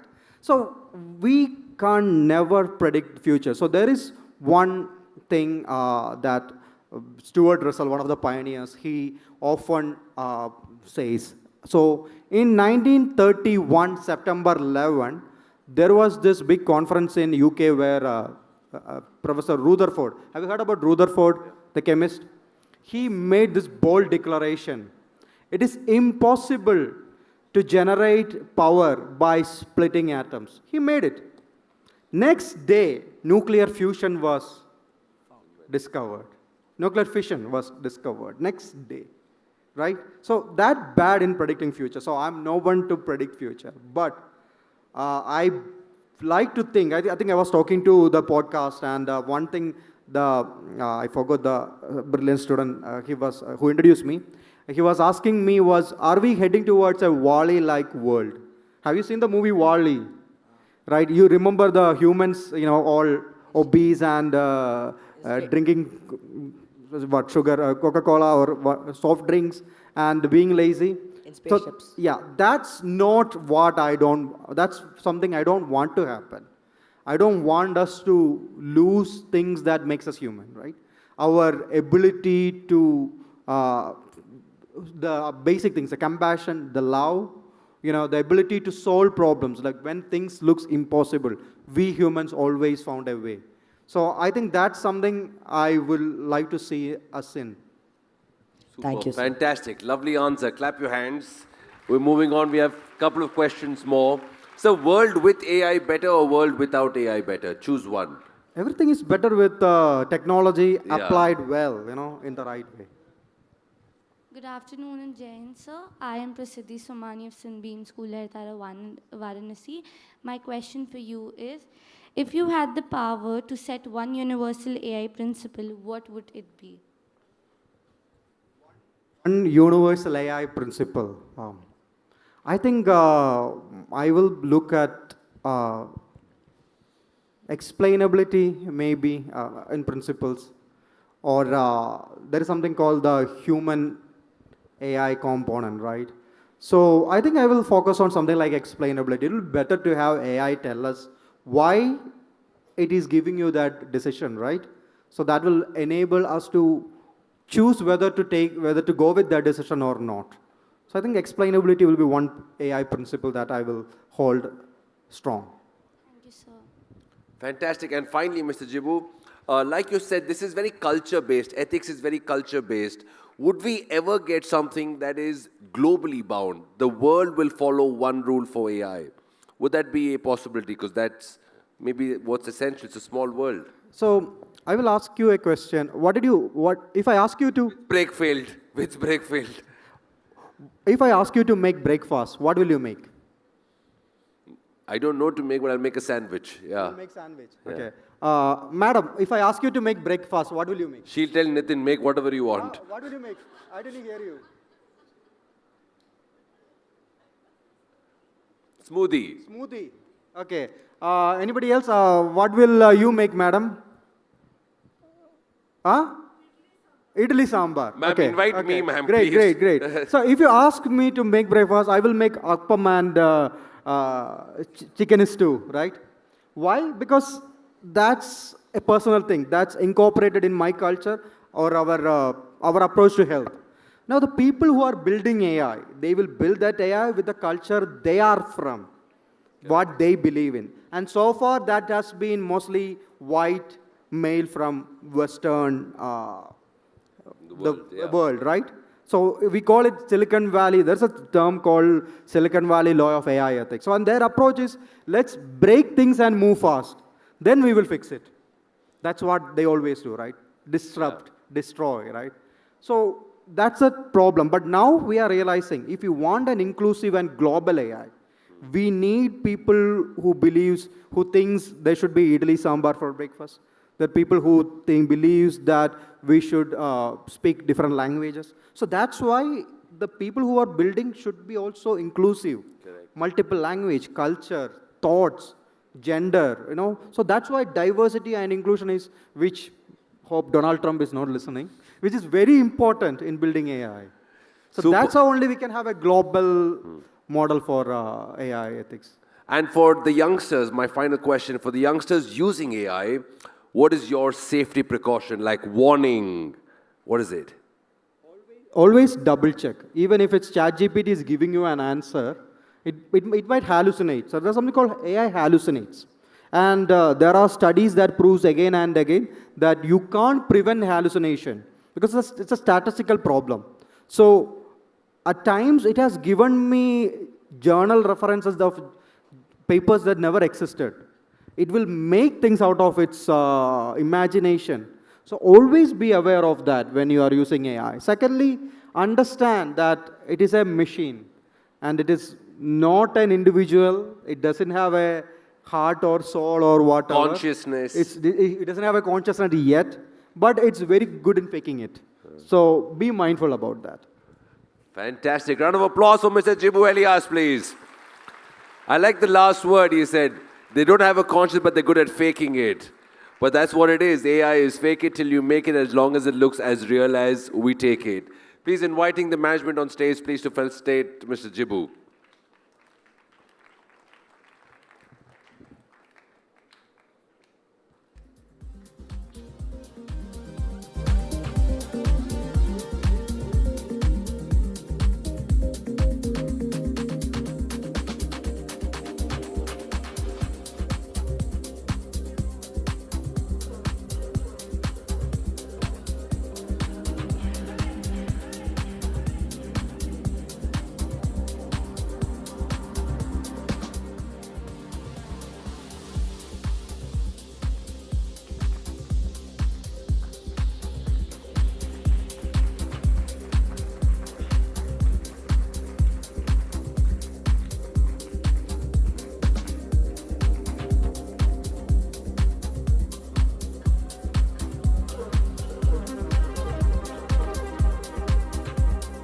Thank you, Mr. Jibulias. Thank you, Nitin. Thank you, Shisha ma'am. Thank you. Round of applause. Thank you. Which was your favorite breakfast? Just asking for the record. I think it was the idli, ma'am, that you were ready to offer. All right. Now, what a day it's been. How many of you all have been here since quite a while and you had a good time? You go back with some amazing memories, go back with some good learnings, and you go back and tell your friends and family, you know what, I'm a bit wiser today. Not AI, not artificially intelligent, but amazingly intelligent. How many of you all had a good time? Then raise your hands.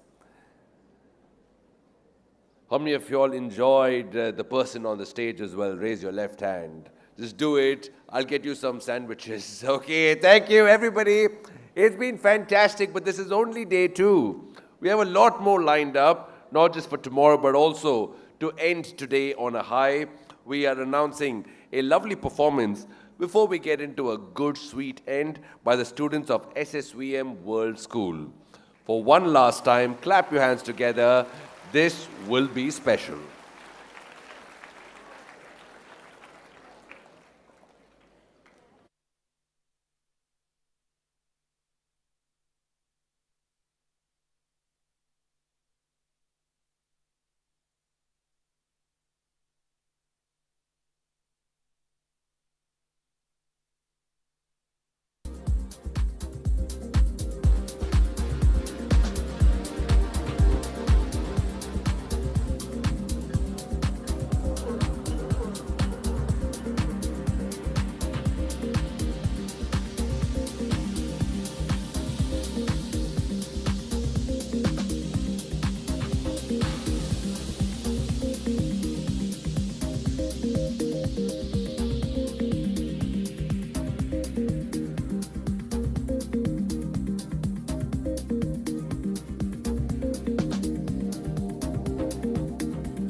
Some call me nature. Others call me Mother Nature. I've been here for over 4.5 billion years. I don't really need people, but people need me. Yes, your future depends on me. When I thrive, you thrive. When I falter, you falter. Or worse. Open, living for the night like it is golden. Yeah, I came knowing I'm never folding. I just wanna dance among the stars. These after hours got me charged and I just wanna dance among the stars. These after hours got me charged and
Thank you. Thank you so very much. What a wonderful way to wrap up what's been an eventful day too. Hi, Rajiv. Would you like to join me here one last time? Did you catch that line? She said one last time. I've got good news for all of you all. Give them the good news. Ladies and gentlemen, boys and girls, with this day, my journey here with you at the SSVM Transforming India Conclave 2025 comes to an end. I apologize in advance. You're stuck with this man for tomorrow. But all jokes aside, every year we do this where we thank the management for not just giving you all this opportunity, for giving us this opportunity to learn while we continue to do what we love. I hope our time spent on this stage has given you some valuable insight, given you a takeaway that's inspired an idea that we hope to see next year on this stage, competing at the Studentpreneur Awards. I hope some of you go on to create AI startups, and I hope to introduce you on stages in the future. Ladies and gentlemen, boys and girls, thank you so very much for making yesterday and today special for me. Thank you so very much. Panditji gave up. You know, when I left, Panditji spoke to her for a few minutes. He said, never again. But I'm saying I will come back again for you. How sweet. Here's hoping Panditji shows up again for you tomorrow. But what can we expect tomorrow? And who are these eminent people that Rajiv is going to be cracking some jokes and hopefully asking a few questions with? We have Deepika Padukone's father, badminton legend Prakash Padukone showing up here. Please clap tomorrow also, okay? I know that when he played and when he created the badminton revolution was way before your time, but I promise you now he's collaborating with his daughter and starting the next stage of the badminton revolution in this country. We also have people joining us here from Google, former Swiggy, so different aspects of AI. Nestle India as well. Wonderful. You seem to have done your research for tomorrow at least. I don't have you to fall back on. It's all going to be me. How sweet, how kind. So, ladies and gentlemen, thank you so very much for having me. More Thank you, importantly, having Saitya. us. It's been an absolute pleasure. Thank you. This has been wonderful co-hosting with you, Rajiv. Thank you so very much. One sec, say that again. Wow. Say that again. No, I made sure they were applauding when I said it, that even the cameras weren't captured. But this has been an absolute blast. Thank you, everybody. May your year be inspired by everything you heard here today. Thank you. Nandri, Vanakkam. Goodbye. Thank you very much. I will see you tomorrow. Are you cheering for me coming back tomorrow? I'll just take it like that. Thank you very much. It's been a lovely day because of all of you all and the lovely talk we had. See you tomorrow as we transform India with every conversation, with every dialogue. Goodbye, go safe, and see you tomorrow.